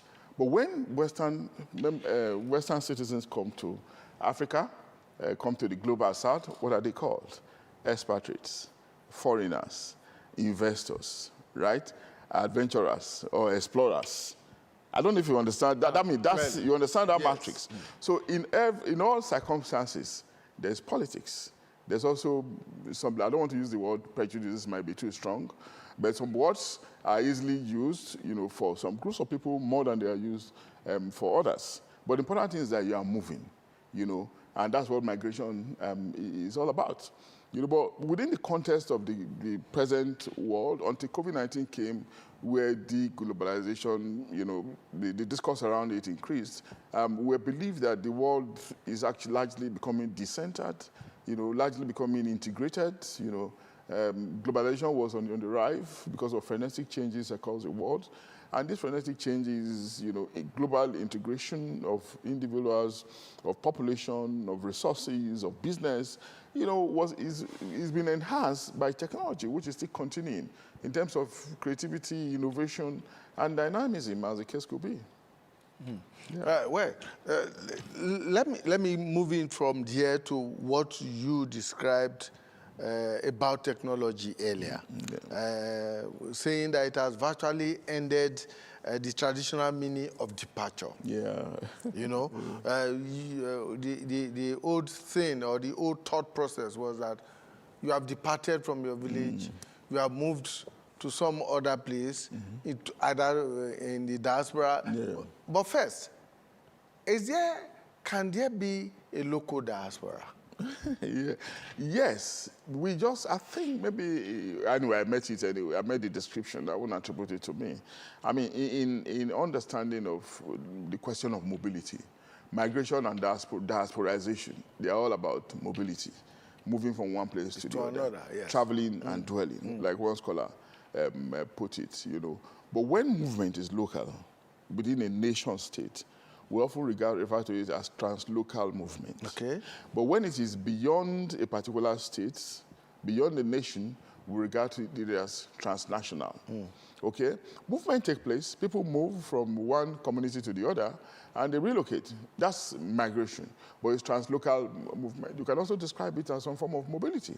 It's actually mobility because you are not sedentary. You know, you are not settled where you were born, or where you were told you were born. You know, you identify it as your beginning point, but for reasons around education, for reasons around religious endeavors, around cultural endeavors, but mainly religion, then maybe next to it will be marriage that makes people move. Then, of course, job, you know, employment reasons, people move, you know, and there are some destinations that are more attractive to others, you know, the cities are more attractive, where people can earn a living, because it's also another natural desire of the average man. And that is why you see some cities becoming, you know, bigger than the other, and some of them becoming, you know, what do you call it now? Global cities, you know, at the international level. And at the national level, they just become mega cities. Lagos, for instance, Kano, Port Harcourt, you know. These are mega cities, you know, because of the opportunities inherent in those places. So has technology, especially digital connectivity fundamentally changed the concept of what it means to live home. Yeah, it has changed it.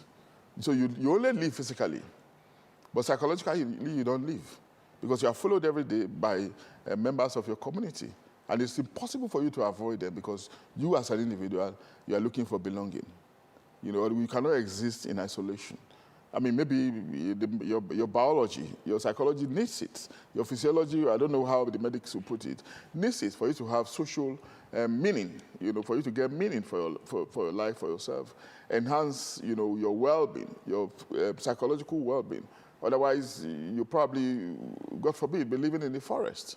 You know, you're a social being as a human being, so you want to associate. Even when you move, you know, one way or the other, there are people who ask you, for instance, within the local Nigerian or national space, when people want to meet you for the very first time, after your name, the next thing they're asking is, where are you from? You know, and of course, if it's in the international space, most of the time, after your name, the next thing they're asking you, where are you originally from? You can see the difference. Where are you originally from? Because they believe that it doesn't even matter whether you are black or white. You know, it's a natural question that follows in that sequence most of the time.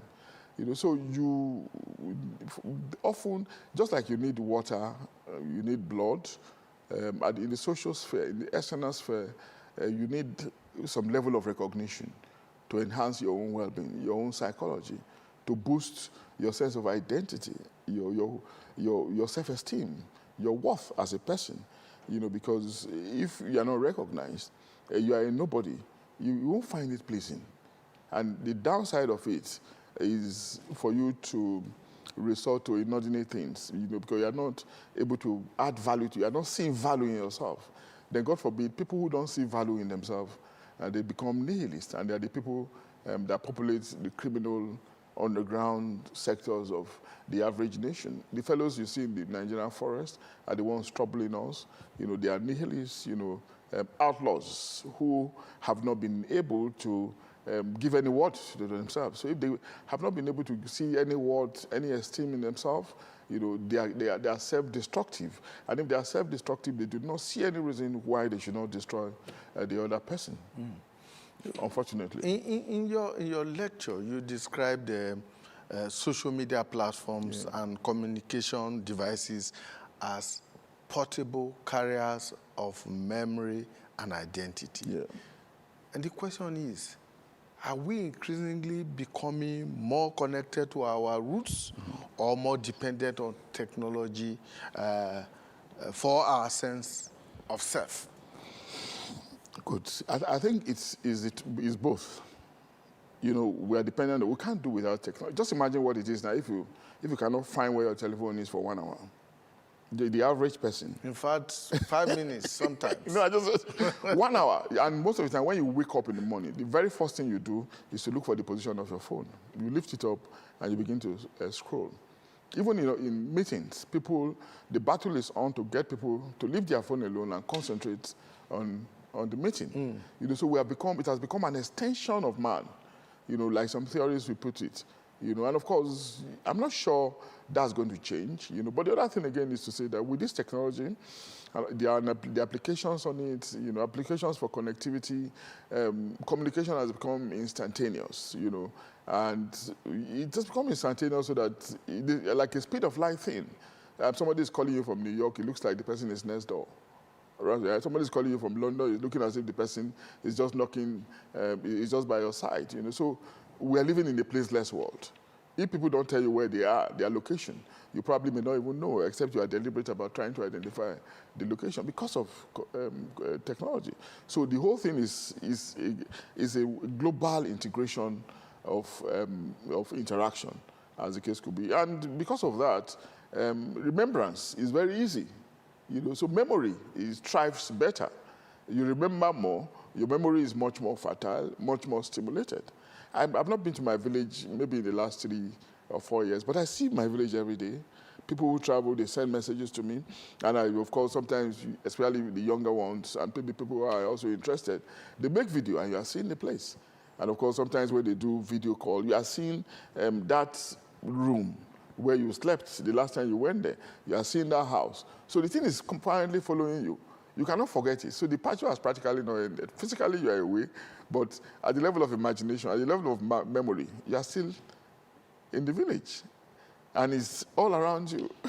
I'm sorry. You also spoke about the concept of algorithms, algorithmic belonging. And you did say that in the traditional concept, the village elder functioned more as the physical algorithm in that setting. Thank you. Now, I mean, from your question, I know that you have read the book, you have read the lecture. Oh yes, I have. I've taken my time to read from the very first word to the last. Thank you. Now, so how do algorithms now shape our identities, our relationships, and perceptions of home and community? Good.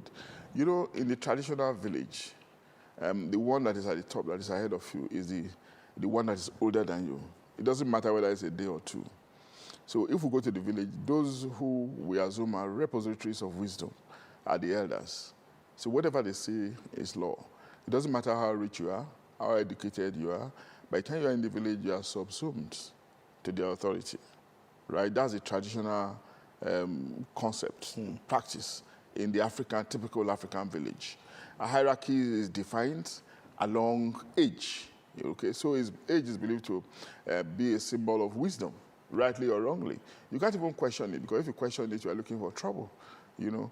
But in the age of technology, of course, you know, there's a different algorithm, there's a different atmosphere, it's a different configuration, you know. So this hierarchy has been reconfigured. Those days, I mean, in the village, if the elder has spoken, you cannot talk. And if you are not allowed to talk in the meeting, if the elder has not allowed you to talk, you cannot talk. But there's a reconfiguration now, because you are all on a platform, for instance, with maybe the village chief. Like me, I belong to Gidi Development Platform, or Gidi Platform, right? The chief is there, right? And you can, anybody, any participant, about 500, anybody can throw in messages there. You do not have to take that permission. So you could see that, you know, decline of hierarchy. It doesn't mean that the participants are disrespectful of age, right? But it simply means that to make contributions, you know, permission is not necessary, because people, they might even be sleeping maybe at 2 a.m. when you wake up to, or 3 a.m. wake up to go and wee or to use the bathroom, then you just throw in a contribution. Nobody will say, why are you contributing this time? No, they will see it whenever they want to see it. So there's that freedom. There's that, you know, that shuffling of the hierarchy as we used to know it in the traditional village setting, as the case could be. So in the traditional village setting, the village chief or the elders in the village were the physical and living algorithms. Yeah, that's right. In the technological age, yes. Who is or what is, what has become the algorithm? I think it's about, let's put it this way. They may not be the physical, let's not put it that they symbolize algorithm. What is around them, the algorithm that is hovering around them is one of knowledge. Knowledge, yes. One of influence, one of authority. So that authority can also be found in the digital space of social media. But in saying that we are finding it there, we are finding it there when there's a formal meeting. Okay, that understanding, that belief can be transported onto the digital space where there's a formal meeting, an agreement that there's going to be a meeting, everybody is assembled. And in that moment, at those periods, you know, that traditional setting, right, is also reflected where you wait for the elder, you know, to preside. So if he has not made this opening remark or asked you to talk, you may not be able to contribute. But in the regular time, you know, in the regular participatory time, there's a change in the whole of it. You can make a contribution anytime. Meeting has ended. So I'm now free to continue my participation, to making my contribution, make my suggestions anytime. And of course, this process can be fractured again when there is, maybe bus stops, arguments arrive on those platforms, people quarrel, but the significance of the elder is also reflected when they come in to settle it, or to say, man, we are brothers and sisters, let's not get into these arguments. So the algorithm we are talking about here, although it can be a complex thing, is to say that, images, belief systems, epistemological frameworks, continue onto the digital space, and it can still find you. It can find you in footprints, the footprints that you leave through your contributions, through what we call sometimes mnemonic attributes that you leave behind. And it makes it very easy for me, if I want to identify you now, Mark, who is Dr. Mark Amare, it's simply I can simply make those deductions by looking at your contributions in social media spaces. From there, I'll make my deductions, So around you are your footprints, So digital algorithm can exist at different levels, at the tangible and at the intangible levels, but it can be all pervading as well. That takes me to one of the other things that you said in that inaugural lecture, where you contended that forgetting has become increasingly difficult in the digital age. Now, what are the social and psychological implications of a world where memories are permanently archived online? Yeah, and sometimes you see people, people are called, people die, and memories of those people, their contributions remain online. So that's why we say again that digital spaces sometimes have become some kind of graveyard, graveyard of belonging. You are seeing somebody on the internet, the picture is there, but you don't know the person has been called by God. That's a new reality. But what it also means, Mark, is that knowledge is now further stimulated. Sharing of knowledge is stimulated, production of knowledge is also enhanced with digital spaces. Those days, you begin to see, if you are doing research, for instance, you say you are ordering materials from maybe Russia, from New York, for you to do your research. No, those days are gone. Everything you need is on your smartphone, if you are smart enough.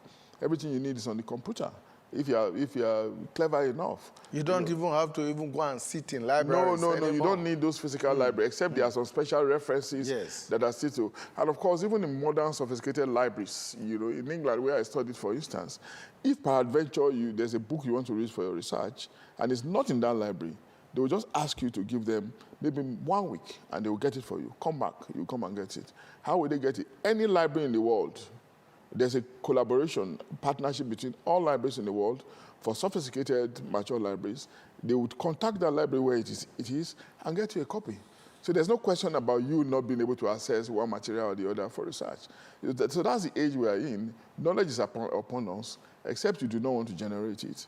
Except the individual, I don't want to use the word lazy, is probably reluctant to access it, And of course, there's no reason why people should do a research that is mediocre, because all the materials you need are around you. The only thing you need is to draw a deadline, because research can be continuous. There has to be a deadline, and of course, the average education training that we give is multi-leveled. At the undergraduate level is to train you for the society, for you to be able to gain confidence, not necessarily in a living, even though it's part of it. Maybe at the master's level, for you to grow your understanding further, and be maybe a master in the profession, in the discipline that you have chosen.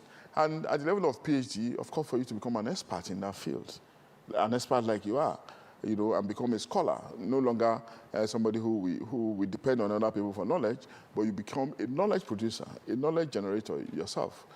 For distribution, because on account of your PhD, you are expected to have provided insight on a subject matter, and it is that insight that you are going to leverage on, defining yourself as a global expert in the field, as the case could be. And from then on, you continue to impact on the society that you find yourself. All right, my guest is Professor Abiodun Adeniyi, who is Vice Chancellor, Bayes University here in the nation's capital. He recently delivered an inaugural lecture on the village and you. the connection between you and your village, whether you have ever been to that village or not, and all of that. Well, when we return from this breather, we will be exploring the areas of migration. And you, stay with us. The stories now break online.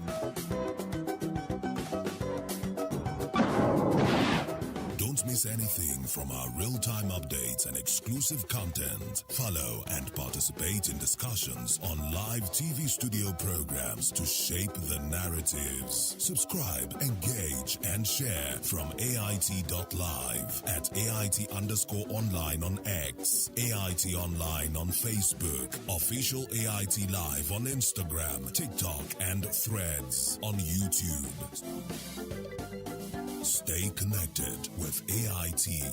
On air, online, on live. Thank you so much for staying with us. All right, Prof, we are in an era of misinformation, disinformation, fake news, and what have you. Yeah. Now, how can people distinguish between emotional truth and factual truth?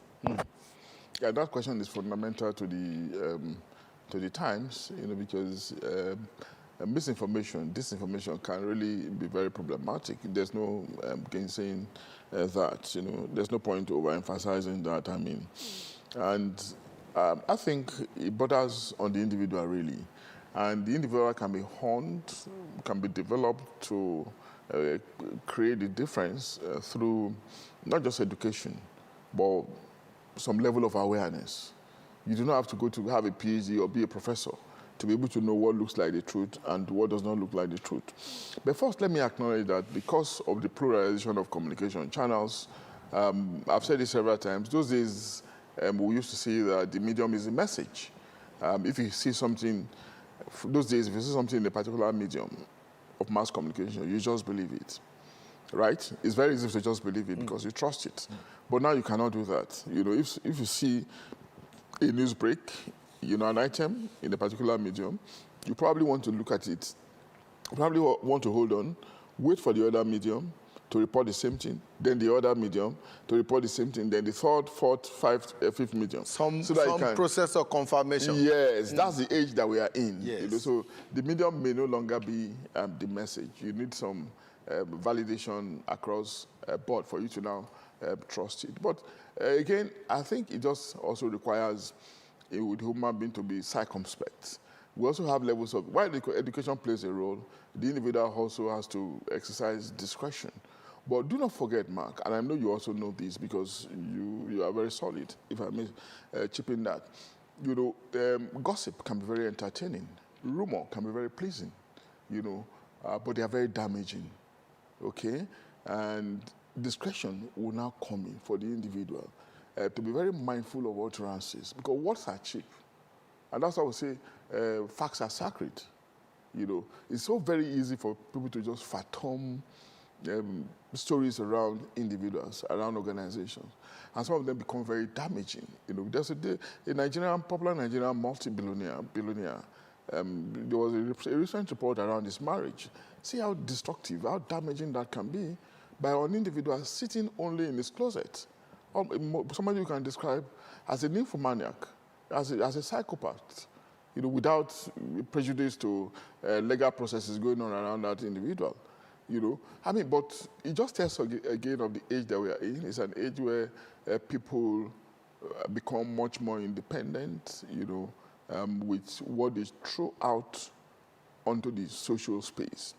And the things they throw out, when it becomes damaging, do not forget the nature of news as well. News is much more captivating, it's much more captivating when it is prominent, when it deviates more, when it is far away from the normal, then of course imaginations get easily captured. And that's what psychopaths play upon, leveraging on the fact that they own that space of communication. They own that tool. We're in an age where pre-editing is gone. You do not have to share. Look at traditional media system. Look at the stages that news go through in the process of vetting news before it goes out. But now, it is that beginning point where it's supposed to begin, and go through about 3, 4, 5 layers. That beginning point, somebody generates it and throw it out to the public, right? So if that person is not does not exercise discretion, if that person is not circumspect enough, that's some damage to the social system. And that's why we're calling, we advocates for an increased ability to discern. But discernment does not exist on its own. It comes through education. But education, too, may not necessarily be the structural education that you and I went through. It could also be through sensitization, through awareness creation, through making people understand, the danger of falsehood, what Donald Trump unfortunately calls fake news. We have seen how societies have been brought to their knees because of fake news. And of course, laws are also out there. But how well will we say we're implementing those laws? Very important to also focus on. Yeah. So, talking of migration now, in many African societies, migrants are expected to contribute financially and socially to their communities, especially their communities of origin.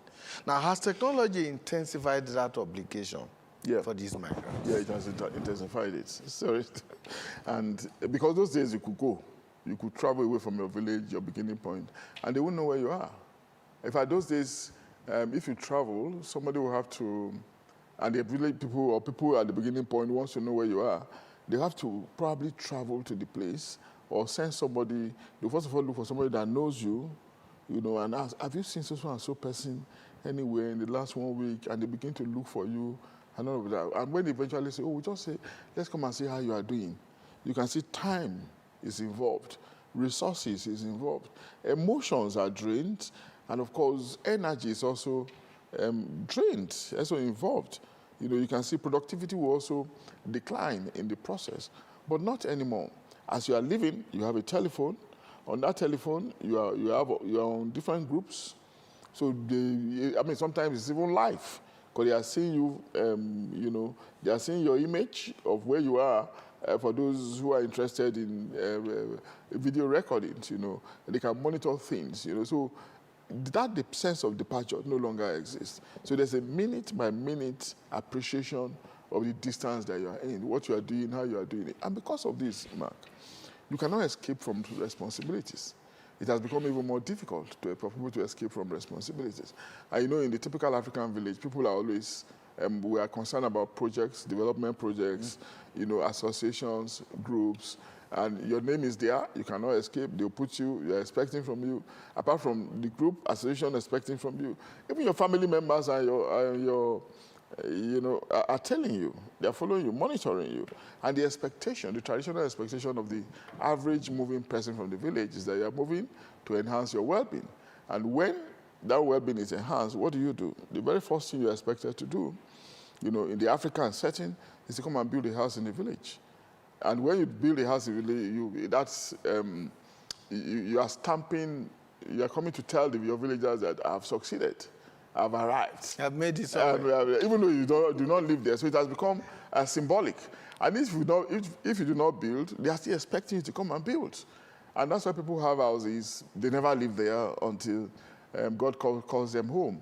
And even if they go there, maybe the period of Christmas, periods of Ileya, the big Salah, or maybe they go for one burial, one ceremony or the other, and the house just remains there. And of course, when people also travel, again, for us to know how strong the village memory is, Mark, even in distant places, okay, by the time they may not come home after a very long time, but the average African wants to be buried at home.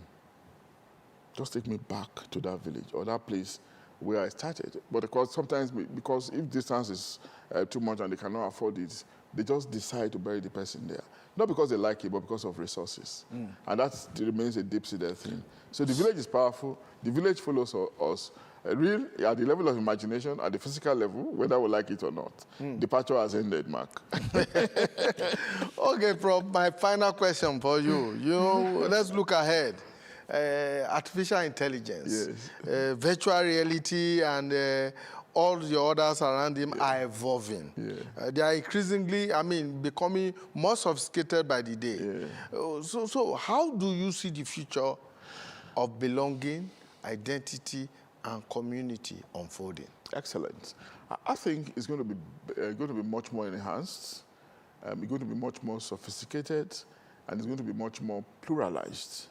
Okay, because there are so many species of belonging, so many geographies of belonging.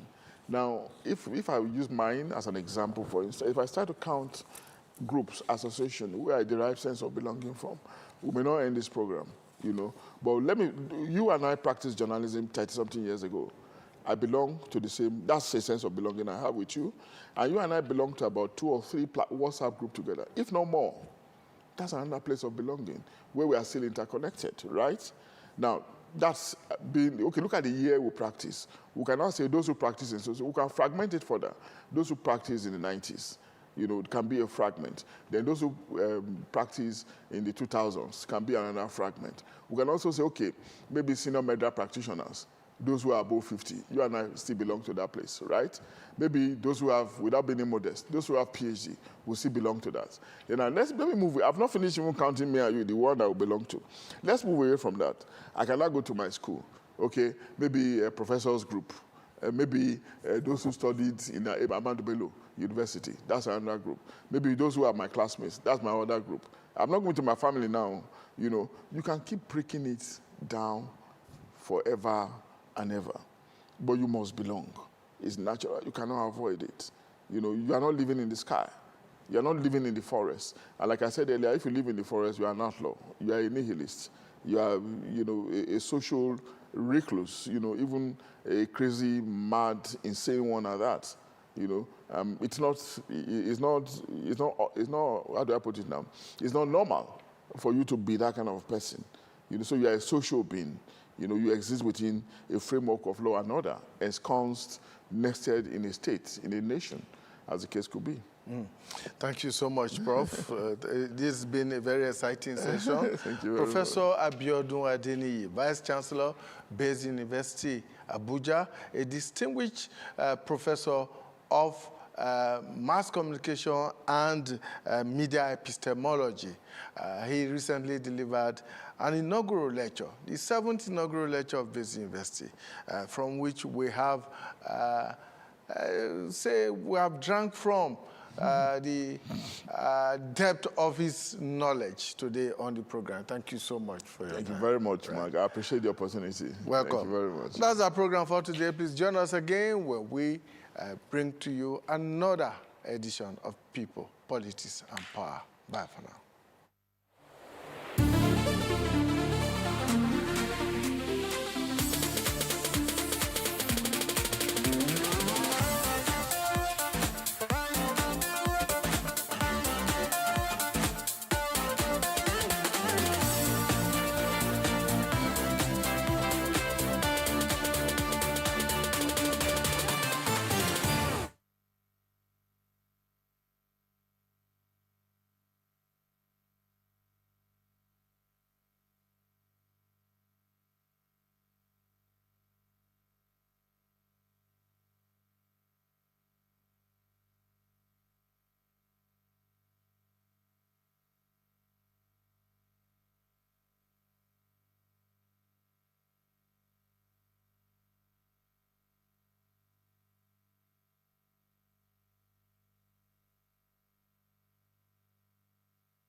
In southwestern Zimbabwe, crops in the mango area have withered away. Even local farmers will be among Zimbabweans who need aid until next year. That includes 42-year-old Singazi Sibanda, a mother of 3 children. All my crops were burned by the sun. I don't know how we will get to next year and where we will be. The crops died at early stages. Mangwe is one of the districts in Zimbabwe most affected by drought. Local officials say some people may have to go work in nearby Botswana or in urban areas to survive. Boreholes have no water. Dams are drying up. There is no grazing grass for animals.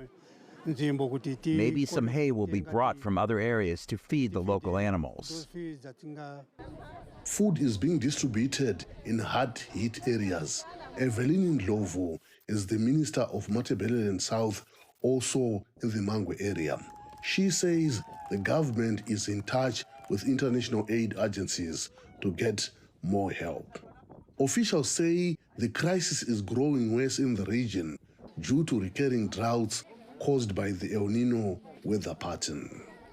The crop situation in Zimbabwe is very poor at the moment, and we expect that the number of people who will not have adequate stock from their own production to last them until the next harvest, which would be then by the middle of next year, that number of people who will not be able to meet their food needs over that full period will go up. Zimbabwe's government says the 2024 grain harvest will yield about 868,000 tons of grain, an alarming 62% drop from last year's total and far below the target that officials had set for this year.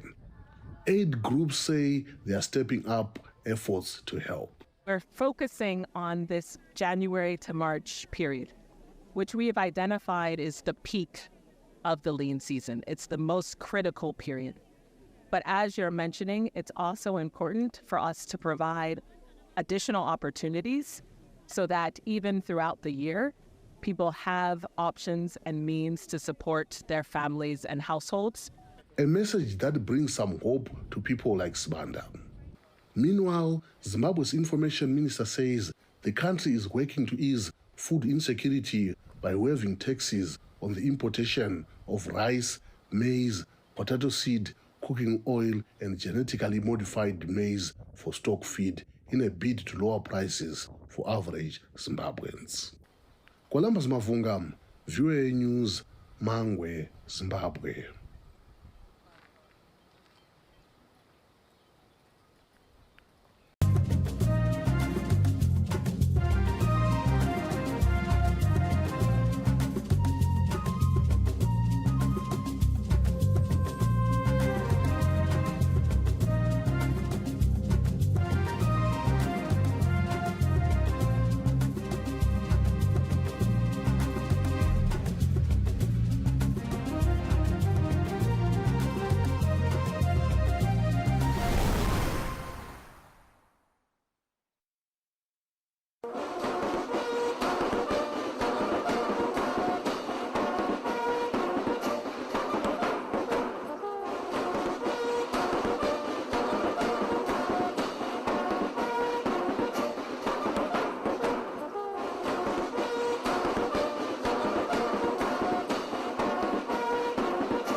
Hello and thanks for staying with us. Customs sees smuggled vegetable oil worth 1.3 billion naira in 12 months. Also on Customs report, Tinkan Command speaks with stakeholders on how to operate at the port. While Operation Wild Wind in the Customs Service sees a truck loaded with petroleum product about to be smuggled outside the country. Plus, more report. I am Egeseme Epie. Stay tuned. The Nigerian Customs Service has accepted vegetable oil worth 1.3 billion naira within 12 months in the country. The country Nigerian Customs also warned importers of vegetable product to stop bringing in consignments not approved into the country. In a major blow to smuggling activities in the southeast, the Nigerian Customs Service Federal Operations Unit Zone C Owerri has intercepted a large consignment of foreign vegetable oil with a duty-paid value of 403.5 million naira. The seizure, which followed intelligence-driven operations by officers of the units, underscores the service's renewed determination to combat smuggling and protect local industries from the adverse effects of illicit trade. Speaking while presenting the seizure, the Comptroller of FOU Zone C, Bashir Balogun, said the operation was carried out based on credible intelligence and effective coordination among customs personnel.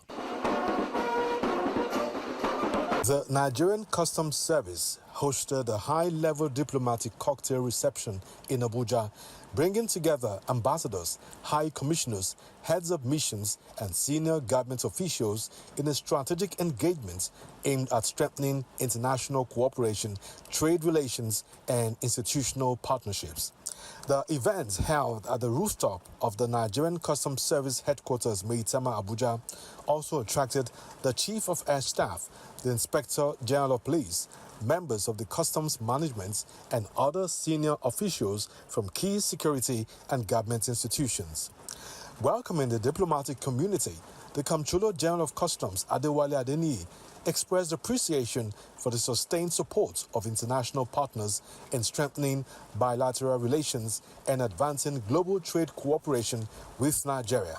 We do recognize the very serious importance, the critical importance of the diplomatic missions in our country.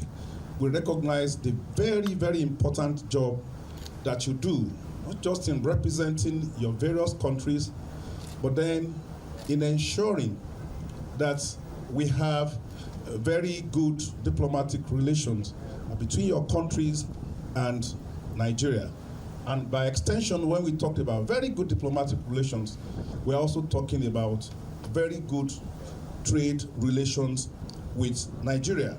So the promotion of trade, the promotion of your national interests are believed to be the essential characteristics of what define your mission in Nigeria. So we're therefore here to say Nigeria Customs Service, working with other agencies of government, would be here to extend warm welcome to all of you in Nigeria, to make your tenure of duty in Nigeria very experiential, to make you feel at home in Nigeria. We want to assure you that things that concern speedy clearance of your imports when you need them will be given attention all of the time. And towards doing that, one of the measures that we have considered would be the establishment of a special desk within the Trade and Tariff Department that would handle and hasten the clearances, the processing of your Form CC1 to ensure that clearance of your goods in the ports, those that relate to projects that you're handling in Nigeria, those that relate to things belonging to officials working in your embassies are given speedy documentation and clearance in our ports. And Nigeria Customs Service is an agency that is undergoing transformation. And so, because I also sit as the chair of the World Customs Organization, I do know that in your various countries, your customs administrations are also going through similar kind of reforms. We meet regularly, we compare notes, and we've seen that there is opportunity for us to learn best practice from each other. So, as a deliberate strategy for modernization, we have built on a plank of capacity building. So what this means is that we identify customs administrations that have advanced in different areas of customs operations, and we learn from them periodically. You can let that fly. Periodically. So we do benchmarking visits to some of these customs administrations. We learn best practice from them, and most importantly, we organized study tour to some of these countries. For African countries, our officers who are undergoing training in Command and Staff College go to at least 4 African countries in a year for them to understand, what is happening about customs modernization in those places. The second plank of modernization is for us to collaborate across borders. So we have opportunity to seek collaboration from customs administrations that are undergoing the kind of reforms, the kind of modernization that we are experiencing in Nigeria. Fortunately, the World Customs Organization, an umbrella body bringing together about 184 countries, had made it easier by providing a template for us to have a legal framework for cooperation and collaboration. As we speak, we have that kind of collaboration with about 20 countries and still counting. I had the opportunity to discuss with His Excellency the Ambassador of the Royal Kingdom of Netherlands that in June during the Policy Commission, during the Council session, we will have the opportunity to consummate the agreement we have with the Dutch Customs. We have similar agreements with a number of other customs administrations. But between us customs administration, we can have intention to collaborate. But for us to take it to the level where it will be properly executed, implemented, we need the various embassies of these customs administrations, because even when we sign, we still need them to help us to transmit using diplomatic channels and taking them through various countries where they will go through some other internal processes. So the Nigerian Customs Service and the American Business Council, ABC, have reaffirmed their commitment to strengthening trade relations and addressing bottlenecks affecting business operations through sustained public-private sector engagements. The resolution was reached during the quarterly meeting at the service's headquarters in Abuja, where discussions centered on improving trade facilitation, enhancing security, and promoting stronger economic ties between Nigeria and the United States. Speaking during the meeting, the Comptroller General of Customs, Adewale Adeniyi, stressed the importance of regular consultation with stakeholders, noting that the engagement will be institutionalized as a permanent feature of the service's calendar. The National Association of Government-Approved Freight Forwarders in the country has commended the federal government for the improvement in the bonded warehouse operation in the country. The founder has this to say on the number of bonded warehouses in the country. The National Association of Government-Approved Freight Forwarders NAGAF advocacy team has commended the level of innovation and automation introduced at the rolling grazing bonded terminal in Ijaniki, Lagos, describing it as a model that could enhance seamless cargo operations in Nigeria. The team, led by NAGAF founder Dr. Boniface Okechukwu Aniobona, during an assessment visit to the facility, inspected the terminal's operations and expressed satisfaction with the technology-driven systems deployed to support trade activities. Addressing journalists after the visit, Dr. Boniface said the terminal represents a new phase in cargo handling with e-commerce automation fully integrated into its operations. This is completely a new innovation, should understand that now, that all infrastructures have been put in place to create opportunity for seamless business or cargo operations. You saw the inside, I saw it myself, and they sit down here and do their business. And that's the essence of e-commerce automation. It's in full force here, and I think every freight forwarder must take advantage of this here. You see, this is what we call eyewitness accounts. And you have seen it. They are ready for business. So it's left for us now, for me as a leader, to go and tell the freight forwarders, NAGAF people in particular, to take advantage of this terminal and do their business. Because some of us are tired of getting complaints. up and down. You understand? You get to some terminals, you put down your container, you discover that water enters the container. Some of the terminals, it's waterlogged. So you can video here and see the thickness of what they have done here. And so we have to have limits. We project or put our cargo into risk. And like I said, the issue of security is a major problem in our country. Okay? And if you don't have equipment, you are bound to compromise. But right now, the stackers, look at it, the Kalmas is here. Almost a brand new to do this. And more are coming in from what I have just learned from Jibo. He noted that the facilities available at the terminal demonstrate that bonded terminals should serve as transit points rather than storage locations, adding that such infrastructure would encourage efficiency and improved business operations. You are watching the program Customs Report. The Nigerian Customs Service Federal Operations Unit Zone A has handed over a seized consignment of 596,700 tablets of tramadol hydrochloride 250 milligram, valued at 180 million naira, to the National Agency for Food and Drug Administration and Control for further investigation.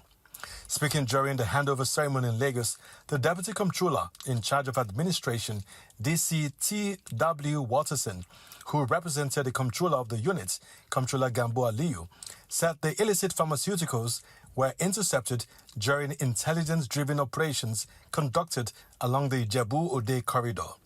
According to him, the drugs were concealed in a Toyota Hilux vehicle and 2 suspects have been arrested in connection with the seizure, following coordinated surveillance and enforcement operations by Agbara team. Intercepted 12 cartons containing a total of 596,700 tablets of tramadol hydrochloride in 250 milligrams.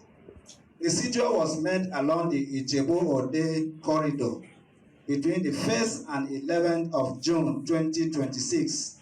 The illicit pharmaceuticals were conveyed in the Toyota Hilux, and 2 suspects were arrested following coordinated intelligence and the well-executed surveillance operations. The seized tramadol tablets has a value of 180 million naira only. Here are the supply chain of these criminal networks. This intersection underscores the service's unwavering commitment to combating the proliferation of illicit pharmaceutical products and the contravention of customs zero tolerance for smuggling. This symbolic handover today represents not merely a transfer of goods, but a transfer of responsibility. We now entrust these items to NAFDA in furtherance of her mandate under the NAFDA Act Cap N1 Law of the Federation of Nigeria 2004 for further investigation and necessary legal actions. He noted that the interception formed part of ongoing efforts by the service to dismantle drug trafficking networks operating across the southwest region. The Nigerian Customs Service Apapa Area Command has recorded a major breakthrough in its ongoing crackdown on transnational crime, drug trafficking, and the importation of harmful products into Nigeria, intercepting 1.81 tons of cannabis sativa, popularly known as Canadian Loud, and large consignments of expired pharmaceutical products valued at over 12.78 billion naira. The seizures were made through intelligence-led operations carried out by the command in collaboration with the National Drug Law Enforcement Agency and other security agencies. According to the Customs Area Comptroller, Comptroller Emmanuel Oshoba, officers acting on credible intelligence intercepted a 40-foot container with container number CAAU 7569127, loaded with 3,639 sachets of cannabis sativa, each weighing 500 grams, bringing the total weight to approximately 1,819 kilograms, that's 1.81 tons. The illicit drugs were carefully concealed inside a black Toyota Nissan vehicle, a Toyota Sienna, as well as bags and drums packed within the container in an apparent attempt to evade detection. Preliminary field tests confirmed the substance as cannabis sativa, underscoring the command's growing capacity to uncover sophisticated smuggling operations targeting Nigeria's maritime gateways. The Nigerian Customs Service, in collaboration with international partners, has foiled an attempt to smuggle a large consignment of TAP Tramadol 250 milligram through the Murtala Muhammed Area Command. The intercepted shipment was formally handed over to the National Drug Law Enforcement Agency for further investigation and necessary action.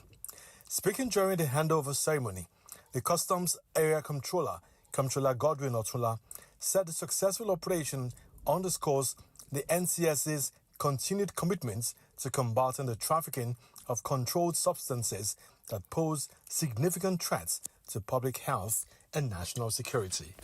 Distinguished officers, ladies and gentlemen, it is my pleasure to formally hand over the seizure of a large consignment of Tapentadol 250 mg intercepted by officers of the Murtala Muhammed Area Command in the course of our statutory duty of protecting our borders and safeguarding the nation from illicit trade. This successful interception underscores the commitment of the Nigerian Customs Service to combating the trafficking of dangerous substances that threaten the health, safety, and security of our citizens. I wish to especially commend the officers of the Special Wide Office of the NCS Intelligence Unit, whose diligence, professionalism, and timely intelligence played a significant role in this achievement. I also appreciate the dedication and teamwork of officers and men of Murtala Muhammed Area Command who participated in the operations. Furthermore, the command acknowledges the valuable technical support and cooperation received from UAE Customs. I repeat that. Furthermore, the command acknowledges the valuable technical support and cooperation received from the UAE Customs. The assistance was instrumental in identifying and intercepting this illegal shipment, further demonstrating the importance of international collaboration in the fight against transnational crime. As we hand over these seized items on behalf of the Comptroller General of Customs, Ashiru Adewale Adeniyi, MFRPT, to the National Drug Law Enforcement Agency for further investigation and necessary action, I reaffirm the commitment of the NCS to strengthening interagency cooperation and intelligence-driven operations in the interests of national security. Thank you, and God bless Federal Republic of Nigeria. The comptroller in charge of Honor 2 in Rivers State has warned would-be smugglers to desist from any acts of smuggling at the ports. He handed down the warning when speaking with a journalist in his command. It is an unprecedented collection in the history of this command. This remarkable achievement reflects our unwavering commitment to revenue generation, trade facilitation, and the enforcement of excellent government fiscal policies. Today, I am pleased to also showcase the command's significant anti-smuggling strides recorded over the past few months. In February 2026, our vigilant officers intercepted an attempted smuggling of a 1 by 40 foot container declared to contain plumbing materials with a duty paid value of 220,000 naira. Upon examination, the container was discovered that the perpetrators had concealed the original container number and replaced it with a fake one in an attempt to evade unlawfully the payment of duty. They attempted to remove the container from the port without due process.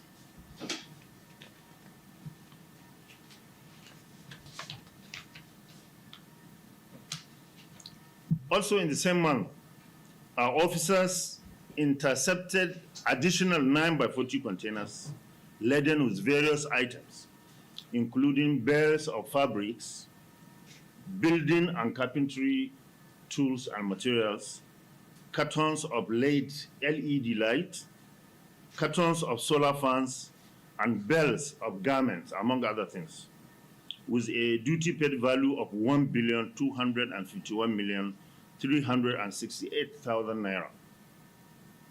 The importers contravened Section 231, Section 233, and Section 246 of the Nigeria Customs Service Act 2023. Alteration of marks and numbers through document falsification and attempted smuggling. Consequently, the containers and their contents were detained and converted to seizure in accordance with the law. Furthermore, in the same April 2026, the command intercepted another 6 by 20 foot container carrying a total of 1,100 jerrycans of super delicious vegetable oil with a duty paid value of 494 million naira. This importation contravenes Section 55 of the Nigerian Customs Service Act 2023, which prohibits the importation of refined vegetable oils and fats in order to protect the local industries and also to promote the production of vegetable oil in Nigeria. Also intercepted was a 1 by 40 foot container concealing unregistered drugs comprising about 600 cartons of High Regera brand of drug, hidden among other items such as cartons of chili quarter, ceiling fans, and food packs. The duty paid value of these items is estimated at over 139 million naira. The total duty paid value for all the C-17 containers is 2,069,936,800 naira.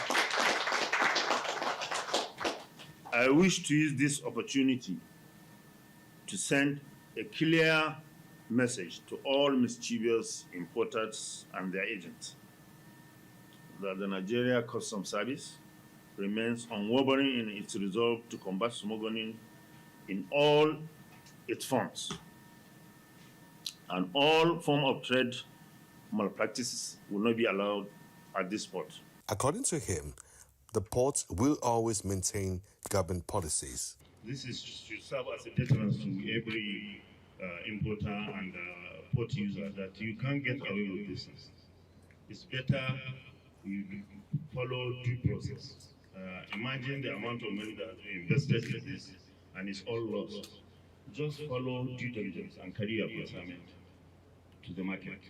But if you decide to use other means to carry them, due diligence officers are always on watch, like AP, that we are. The same thing. All these were the grown ones. All these are the grown containers. Look at the duty paid value. All this is lost, 232 million. Lost because you want to take the easy way out. The ones that conceal drugs inside, they have lost also the commercial items inside because they try to use them to cover up for the illicit items they want to bring into the country. The same thing with this, cloning. They will change the figure, one of the figure, or all of the figures, so that they will tally with the ones that have been cleared successfully, the ones that have paid duty correctly. They will not come and superimpose that number, thinking that they can beat the eagle eye custom officers in one airport. The Customs Area Controller in charge of Tinkan Customs Command have been speaking with stakeholders on the operation of the port. So at Nigerian port, we always implement government policies and fight against importation of customs goods through the port. I recognize the strategic importance of this command to national revenue, trade, and security.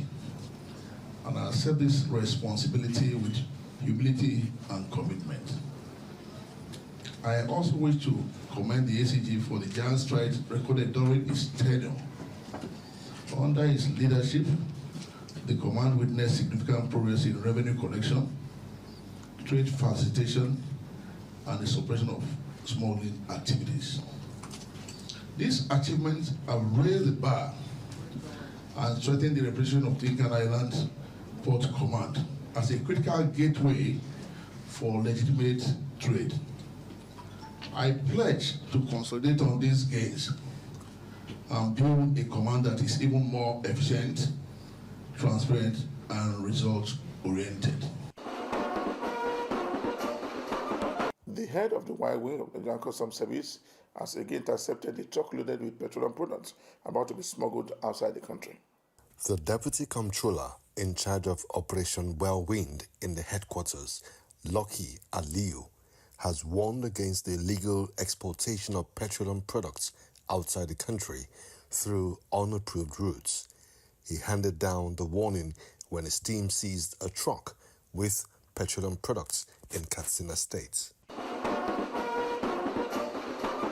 Just before the end of this week's edition of the program Customs Report, we brought you a report where the Nigerian Customs Service has continued to speak on how things should be cleared at the port. For me, Igiseme here. Thanks for watching.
Standing here about 50 kilometers outside Johannesburg on the Highveld, we know that early humans used to walk the veld just as I did more than 3 million years ago.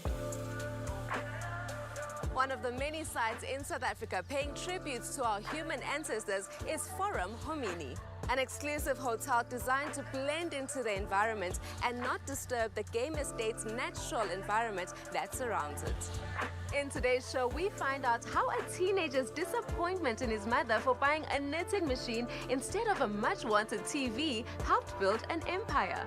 Touching down in Malawi, we'll uncover how clever agricultural planning benefits the community and how they incorporate seasonal foods into their menu. And later in Nairobi, the vision of one man has created not just a thriving business, but also supports the local recycling industry and the greater circular economy. I'm Ayanda Tavete, and you're watching Afrimax.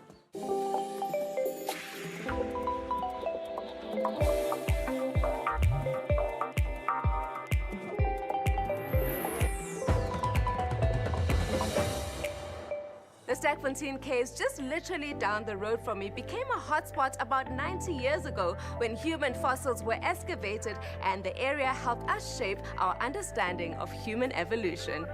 An apt space in history to be and bring you a vision of the future of innovation and African design. But join us first as we are off to Ghana, where artist Amoako Bafu is an international painting sensation. But how did this fisherman's son from Accra become the world's sought-after contemporary artist? His artwork touches millions and is sold for such. The paintings of Amoako Boafo are world famous. The Ghanaian artist, whose work has been compared to that of Austrian expressionist masters Gustav Klimt and Egon Schiele, has forged a career literally with his own two hands. Being an artist or a painter in Ghana, you know for sure that you don't have a career, like you don't have a life. You are not going to make anything from it. Like this, you know from the beginning, because your parents love you, they support you, but they would tell you point blank that you are not gonna make anything from it.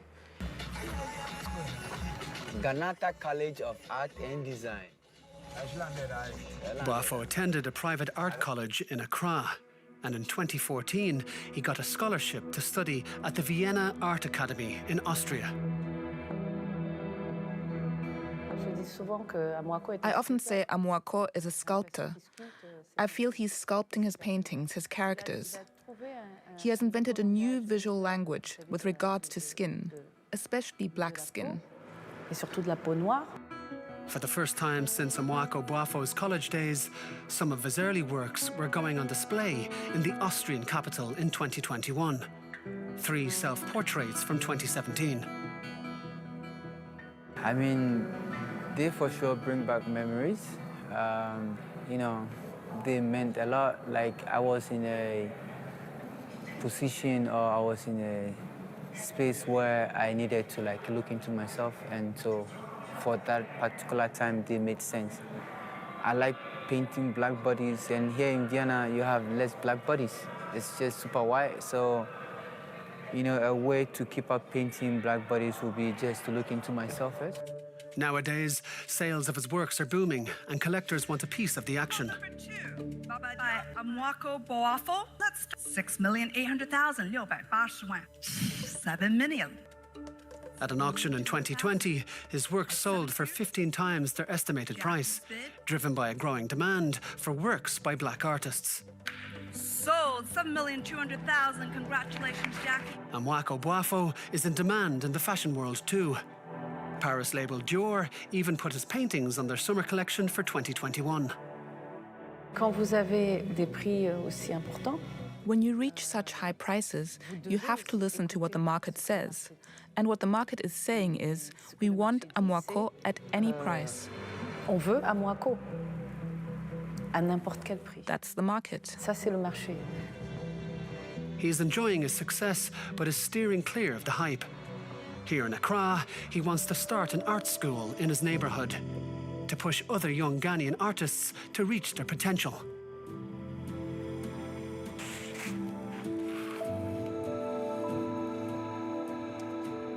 That's what I got from Vienna, because here in Ghana, we all learn how to paint. And I mean, we have the technique, we can do it.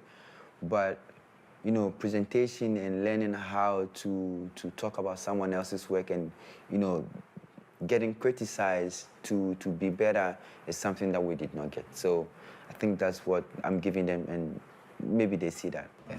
Boafo has made it to the top, but he knows staying on the top is an art in itself.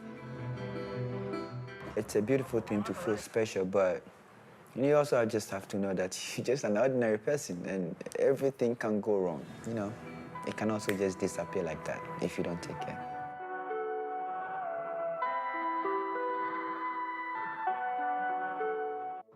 It is worthwhile to notice how the architecture of this oasis seamlessly integrates into nature and gives space to more than 140 different plant species that are found here. In the same vein, living in harmony with nature as we travel to Malawi, where smart agriculture is the aim of the game. Nothing says Malawi in traditional fare like Nsima and Chambo. Makuzi Beach Lodge, situated on the northern shores of Lake Malawi, has taken the lead in sustainable farming and made it a reality in their kitchen, serving seasonal food from their garden and the lake itself.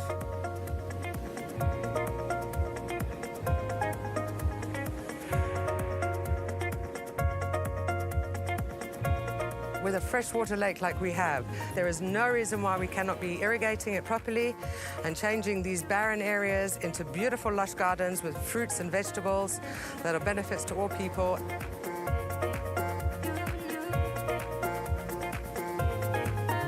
When Laura Pollard started her food garden 28 years ago, she wondered if it would be possible to make it productive enough to turn it into a bread basket and support her community. 28 years ago when I was first here, the entire place was cassava fields, which is, as you can see up here, which is very dry. Cassava is terrible for the soil. You have to cut down the trees to grow it. And the type of cassava they're growing here has not even got very much nutrition. And you can show in a very short period, this entire area here is only 3 years old of what we have grown here. Cinnamon trees, which is part of our spices, and lychee tree. We've got big established lychee trees, which are 15 years old. So you want to grow things so that they are all benefiting and growing together. So that's what you can see in everything around here, from the bananas growing here, to the pawpaws that are here, into the flower beds.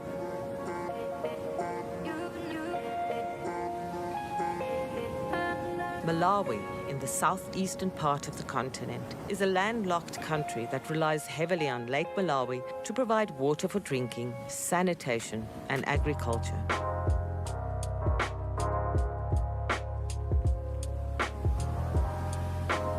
There is no reason why all along this lakeshore coast of Malawi should be green and lush and be able to grow nutritious fruits and vegetables, and doing it all organically so we're not affecting the freshwater lake.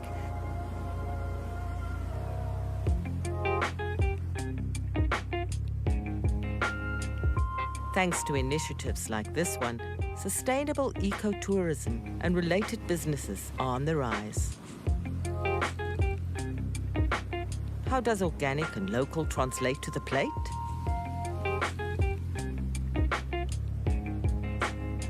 We're using a beautiful fresh fish from the lake, which is lovely and fresh, which we're going to prepare with some herbs and spices from our garden. Laura and Chef Henry blended some turmeric, garlic, galangal root, ginger, lime, and Thai basil with a little bit of coconut milk to make a paste. Score the fish on both sides. Break up the lemongrass and stuff it in the fish with dried lime leaves. Generously rub the fish all over with the paste. Wrap it up in banana leaves.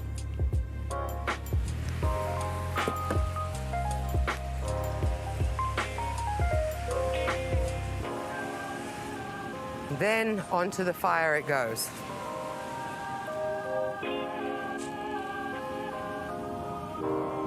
Chambo with coconut rice and pawpaw salad. all sourced sustainably, locally from the garden.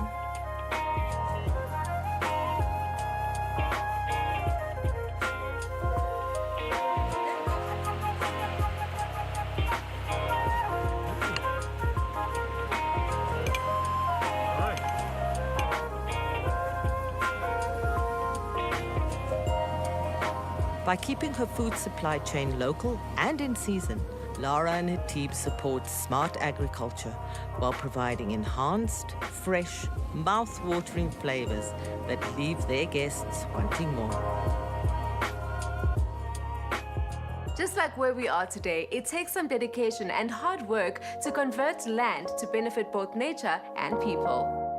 Where we find humans, regardless of when in history, food and drink is grapes, or they making the wines on the wine farms there's a specific way in which they make the white wines and the red wines. So the white wines, they take it, they press it off the grapes, and then it leaves out the seeds and the skins, which is what makes the wines bitter and gives the wine color normally. And then they use this other grapes, it's called Pinot Blanc, which is white grapes. So normally white wines get made from white grapes. If they're making it from a Pinot Noir grape, they need to exclude the skin and the seeds, because that's where you get the tannin and the color from when you are drinking when they make the red wine. And why does white wine seem to work well with fish and red wine more with meat? From my personal experience, I believe because fish is very light, so is the white wine, and the acidity in the fish is normally a bit higher, because certain people like to add things like lemon juice, lemon zest, which is things that complement the wine. So that acidity from the actual white wine in complements with the lemon that you find in the fish, maybe if they added it for the seasoning, it goes along, it complements each other, and it's very light to drink. And then the red wine is a bit more heavier, the tannins, so you need something a bit fatty. That's why it goes with more red meat, because of the body as well, to take away the tannins and all the acidity from the actual red wine. So what can someone like me remember when wanting to incorporate some of these ideas into your home? So it depends. If you're a white wine drinker, you need to choose wines that are more lighter. If you are a light wine drinker, and it depends on the time of day as well that you would be drinking the wine. For instance, you can go for high acidity wines that you need to chill for a summer day at the pool, or you can rather go for a lighter white wine if you want to have a nice and relaxed evening under the stars. Then it's a nice light white wine to have, and it's chilled. And then for red wine drinkers, it's a bit more complicated. It depends on your mood and how much you are actually willing to spend on the wine, because certain wines are more expensive than others. So rather go for something that is, normally people like blends. Blends are the way to go if you don't know actually which wine to choose. And why is it important for Roots to feature exclusively South African wines? So the thing that we are trying to achieve here is that we want to use as much local products as possible. And now that you find that importing some of the wines is a bit more expensive, and then there's less jobs on this side. So it's better for us to market the wines that we have in SA, create beautiful dishes with them, sell them, but mostly we like to use wines that you don't find, that are not public, that you don't find in the shops, so that at least the wine farms can also have a bit of compensation for their hard work, because it's very difficult. And South Africa makes quality wines as well, if I must say. Yeah, we are one of the top people that are making wines, besides all those fancy names from France. Otherwise, we are doing very, very good with what we have in SA. And now it's back to reality as we travel to downtown Jozi, where the hustle continues, to get a behind the scenes of the origins of a fashion powerhouse. Makhosa Africa initially started as a project that I did at the Nelson Mandela University. The question behind the thesis was to find a solution for Xhosa initiates that we call in our language Xhosa, Abakweta, was to find clothes that were suitable for them to wear for the ritual.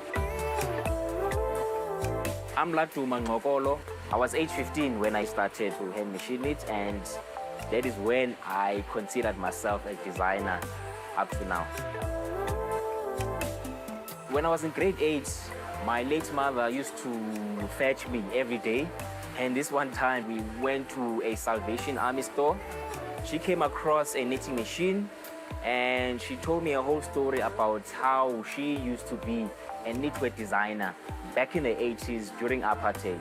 She had aspirations of becoming a well-known designer that could build a brand back in the 80s, but the political climate at the time didn't allow her to go as far as she wanted. She then stopped knitting in the 90s. We were on a journey to actually buy a TV set because we grew up in a home without a TV. And to our disappointment as kids, she got that knitting machine instead. I was confused, you know, but a few months after learning how to use the machine, I got to realize that this can potentially give me a future.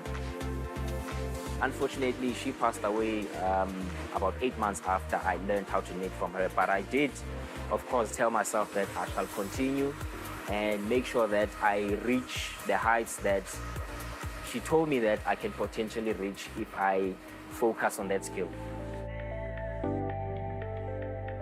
Being a teenager and knitting was something that I kept a secret. I did bring stock and sold to the rest of my classmates, but I didn't tell them where it came from until I eventually decided that, oh, you know what, I'm gonna take this as a career direction. Some of them took it negatively. Some of them took it very exciting because they were curious on how I did it. And some of them became customers, you know. In 2007, I was a Xhosa initiate.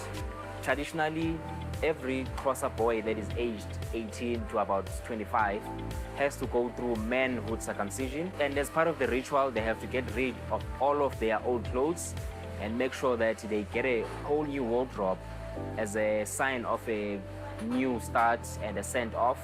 It didn't sit 100% well that I would go out there in the market and look for westernized type of brands to celebrate a cultural ritual.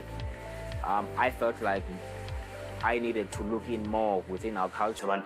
People who are not Xhosa wearing your clothes. First of all, brand Yetu is not culturally specific. Our brand is not culturally specific at all. We aim for people to wear them as fashion products. Not as cultural connotation products. One of the last words that I could remember from my mother's teachings is that, you know, it is possible to establish a global luxury brand with a specialty as a designer, and it is possible to establish a well-established commercial business out of just knitting. Absolutely beautiful. I need to have at least 4 of those pieces, then I'll be happy. Our next creative is clear with his vision as we shift our focus to Nairobi and the magic of glass blowing, giving life to broken glass. Let's check this out. Let's hope I don't burn. Our hand is actually like the tool of a lathe machine, so we are giving it a plane to mold it against. People have been making glass for thousands of years. I'm going to cut him down here, then I'm going to add toes. This is a little one. It is hard. This is my day in East Africa's only glass blowing factory. I did it! Wow, that was definitely an experience. I mean, for the longest time, people have been trying to turn straw into gold. And I think I know the secrets. It's a lot of hard work, but it's worth it. I am Anne Muli for Afrimax, and today I'll be showing you how to transform trash into precious glass. On the edge of Kenyan wilderness, people come from all over the world to visit, drawn by the ancient and magical art of glass blowing. Here lies this artistic dome-shaped building, distinctive in spirit and design, and is giving life to broken glass. Anselm's Kitengela Hot Glass. Established in 1990, this is a glass recycling studio where everything is unique and nothing is wasted. But it's now time to meet the founder behind Kitengela Hot Glass. Anyway. So yeah, I'm curious, what is the source of this raw material? I've seen a heap of glass at the entrance. It's from the building industry. So in this burgeoning developing country, we're building buildings, we're putting lots of glass window panes. We've been about 30 years.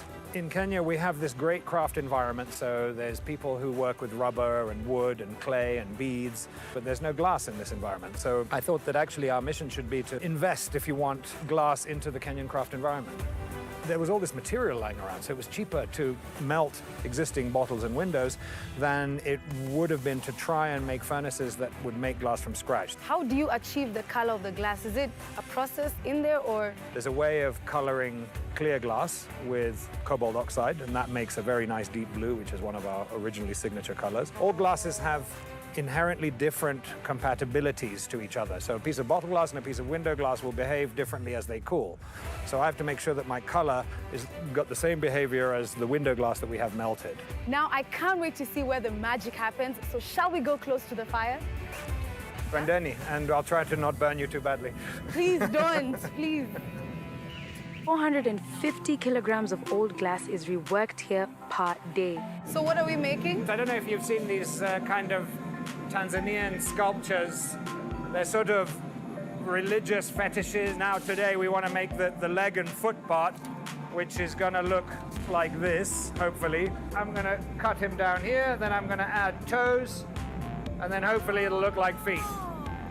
To create a piece of blown glass, the recycled scraps are melted down at 1100 degrees Celsius and then reheated in a glory hole to be molded to a finer product and finished. For his Tanzanian god, Anselm Crows, who learned the art of glass blowing in Netherlands, is using a special technique called hot sculpting, which involves putting the glass in the furnace to enable one to mold it into the desired shape. So now we have to get it hot again. So that you can mold it again. Yeah. This is all too fascinating for me. So to get the different colors on the glass, what they do is they get tinier pieces of glass with different colors. So there's blue, there's black. So the one we're making has blue and it has black and it has white. So you roll the glass on it and then throw it back in the fire for it to melt and get that nice different shades of color that you're seeing. So come on. You can see the whole process is kind of like a sort of dance.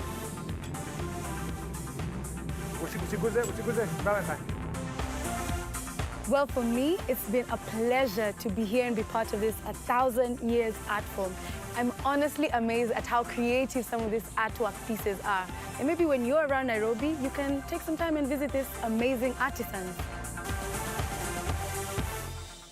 I'm lucky enough to have received a little bit of magic from Kitengela Hot Glass and brought me back these beautiful earrings from her trip. Thank you to Anne for braving the heat. Now I'm the owner of a one-of-a-kind handcrafted masterpiece.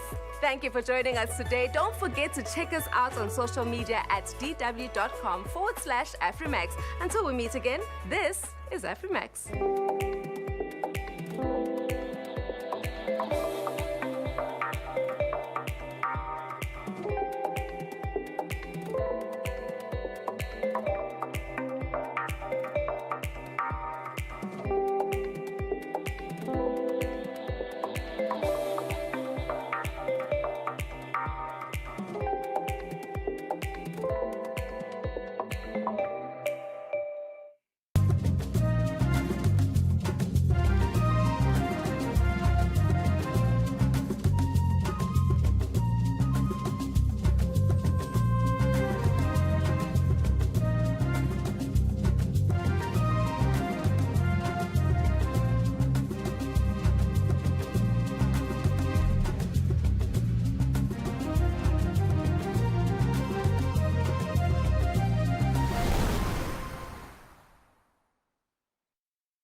At 17 years old, Job Nimbi has never spoken a word.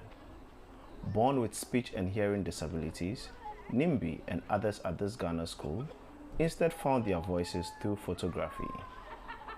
Nimbi says he is happy to share his life journey with the world through photos and he wants to inspire others who live with disabilities.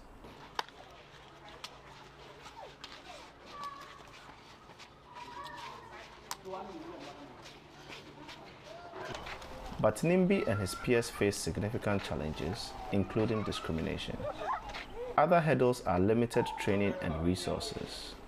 Ghana's Statistical Service estimates only a fraction of the children with a hearing disability are able to pursue a higher education. Yet, Nimbi remains resolute. So now, what I'm learning and focusing on is to become a doctor.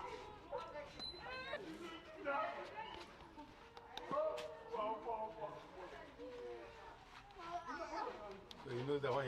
Photography was introduced to the Savalugu School for the Deaf by Geoffrey Buta. The award-winning photojournalist is on a campaign to amplify marginalized voices through visual storytelling. His project, Photo for Change, has one focus. Train people, assist people to tell their own story in the community they find themselves, and as well as using photography or visuals to address societal issues. Buta's Photo Club offers classes on photojournalism. In less than a year, students can take professional quality pictures by themselves and write captions. So with the power of photography, they can tell stories around them. They can become visual journalists in the future. They can become broadcasters. The teachers also benefit, with the club providing easy access to visual learning materials. You have seen a picture somewhere that has connection with what you are going to deliver, the lesson you're going to deliver. And so you use the camera to take that photo, bring it to the class, and then show it to the children. Then you can develop your lesson from there. Buta plans to expand his project to 10 more schools in Ghana and create exhibitions to showcase students' work. Other plans include setting up internship with media outlets. And in the long term, he wants to inspire a generation of students with disabilities to become award-winning photojournalists. Sana Lutod, VOA News, Savalugu, Ghana.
Hello and thanks for staying with us. Welcome to Political Platform on Repa Radio and Africa Independent Television, AIT. My name is Amici Anafwe.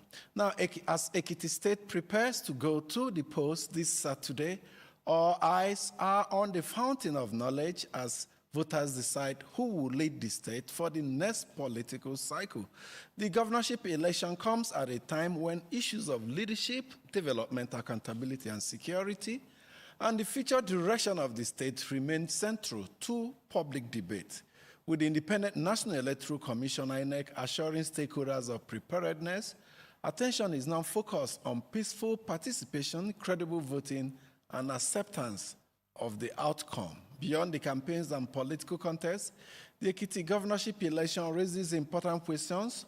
What are the major issues shaping voters' decisions? How have the candidates presented their visions for the state? And what should citizens expect from whoever emerges as the next governor? We will examine the dynamics surrounding the Ekiti State governorship elections, the expectations of the electorate, and the challenges awaiting the next administration. This will be the first election, state governorship election, to be conducted using the 2026 Electoral Act. Perhaps it will present a litmus test for the 2027 general election. Another litmus test for that election will be the Osun State governorship election, which will almost follow that of Ekiti State. Beyond the elections, we will also dwell on Nigeria's worsening security situation.